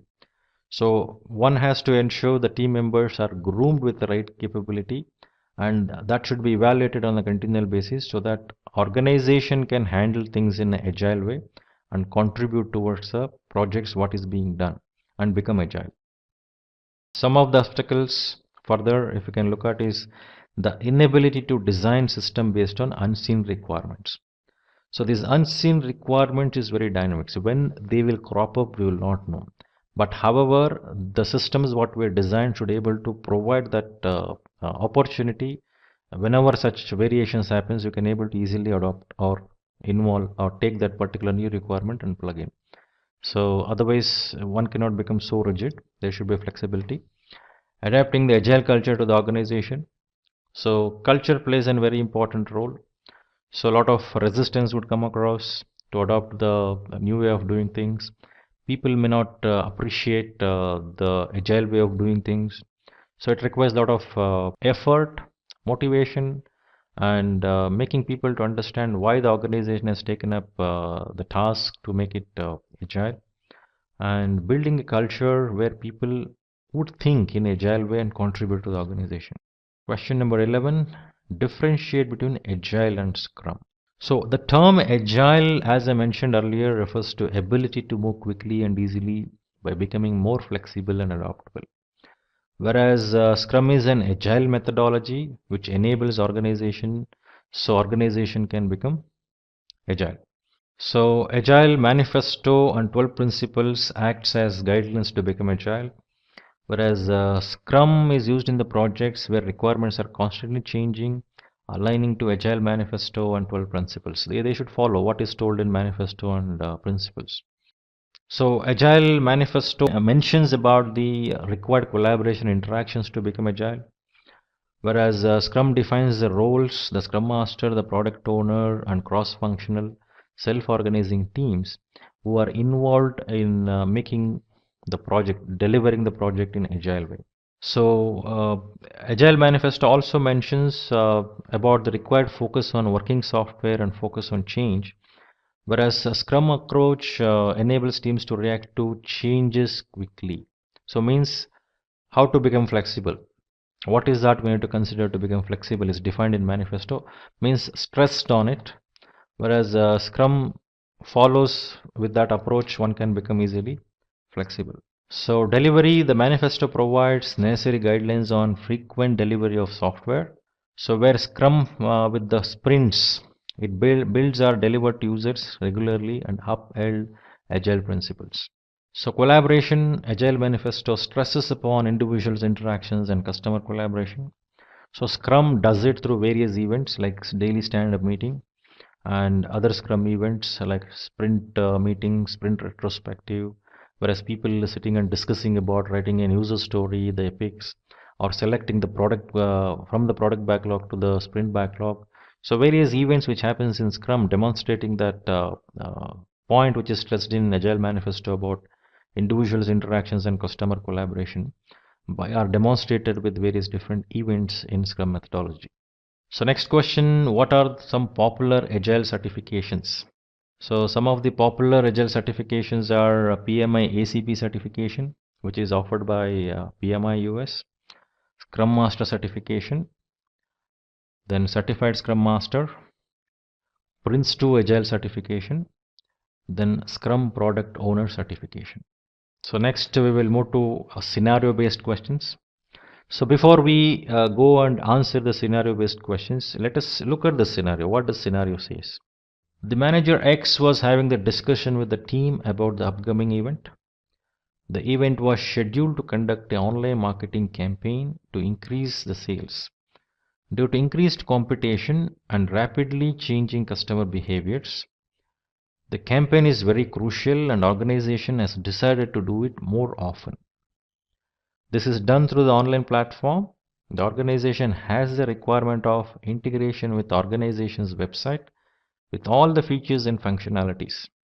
The various roles involved in the marketing campaign are marketing manager, marketing team, campaign coordinators, creators of content and brochures for campaign, and the participants of the campaign. All of these roles should have access to platform through registration so that they can have the required access and make the marketing campaign successful. Besides, marketing manager has told the reports needs to be generated, which depicts the number of campaigns conducted, responses, registrations, conversations, etc. So this scenario is speaking about the marketing challenges or problems what organization has, and through that problem statement, they wanted to ensure to the marketing campaign, and also they want to have an online platform to ensure to make this marketing campaign successful, and also speaks about the various different roles involved in this. So let us look at what are the typical questions which would come across in such scenarios. So first question says, can you write a user story from the perspective of marketing manager and participant? So firstly, we need to understand what is this user story is all about. So in the perspective of marketing manager is something anyway, we will look at it, what it is. But user story is the one which depicts the requirements, assuming the role. As a specific role, I need to do this, I want to have this. It gives it an explanation so that one can easily understand about that requirement, what need of consumers or what need of business this particular features functionality is going to fulfill. So let us see what is that user story relating to marketing manager and participants. So yes, why not? Here are a few examples. Marketing manager user story says, as a marketing manager, I need to assign the activities tasks to the team members. So now whenever we develop that platform, there should be an access to marketing manager, and marketing manager can able to assign the activities to the team members. So what feature that particular platform should have has to be defined and designed accordingly, and this is the requirement. The participant perspective, as a participant, I need to register for the campaign. So now there should be a registration page, obviously, and then whatever the process needs to be followed to create that registration for the participant, that needs to be made.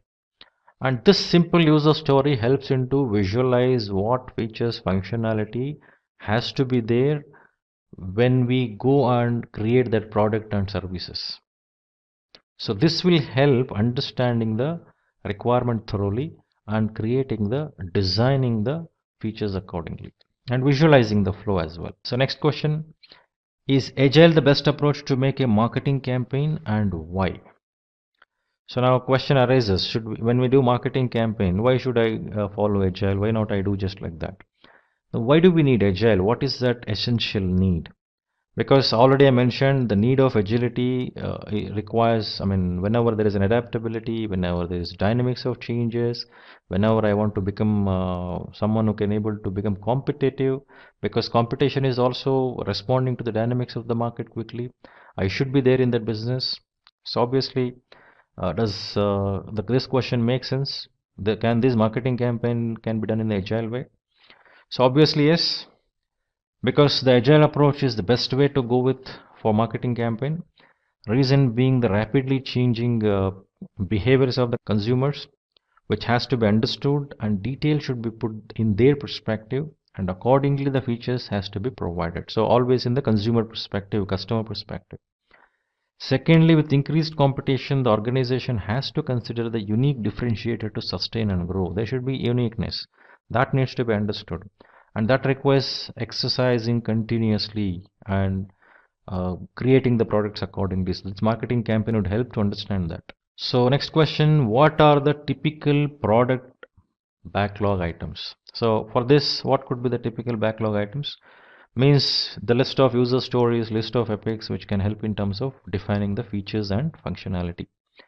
The typical backlog items may include the features like registration page, login page, campaign contents, platform to conduct campaign, assess requirements. So likewise, we can keep writing. So user stories helps us to list what is that we may require to develop in this product. So this requires a lot of collaboration and discussion. Only then I think that will become more visible. Next question is, what are the some considerations made while selecting the items for product backlog? While selecting the backlog item to each iterations from the product backlog, the backlog item has to be prioritized. Definition of done for those items to be selected, value delivered, improvement considerations, etc. has to be made. So prioritization is very, very important. What features, functionality I should develop first, and how it makes sense to my business, how users will be helped, how customer will get benefited. So These will help in terms of having those features functionality developed in such an order where for that moment that features and functionality are available. We're not just jumping into everything and doing it one by one in a order, in a prioritized list. So it is very essential to prioritize, defining the definition of done and selecting the items accordingly, and then what value it delivers, understanding that and improving. Next question is the involvement of marketing manager required during the project and why? It's quite obvious. Marketing manager involvement is very essential because it is a marketing campaign. Yes, the involvement of marketing manager is very important and crucial, and it is the role who will have the full visibility into the requirements to be fulfilled and on-ground realities. Besides, one cannot become agile without the active involvement and collaboration of customer users with agile teams. Thank you for completing our Agile Full Course by Simplilearn. You have gained invaluable skills that are in high demand, and you'll continue to apply what you have learned. And you'll find yourself well prepared to guide teams to success in any project. Thank you for watching. If you like this video, do hit the notification bell for more videos by Simplilearn.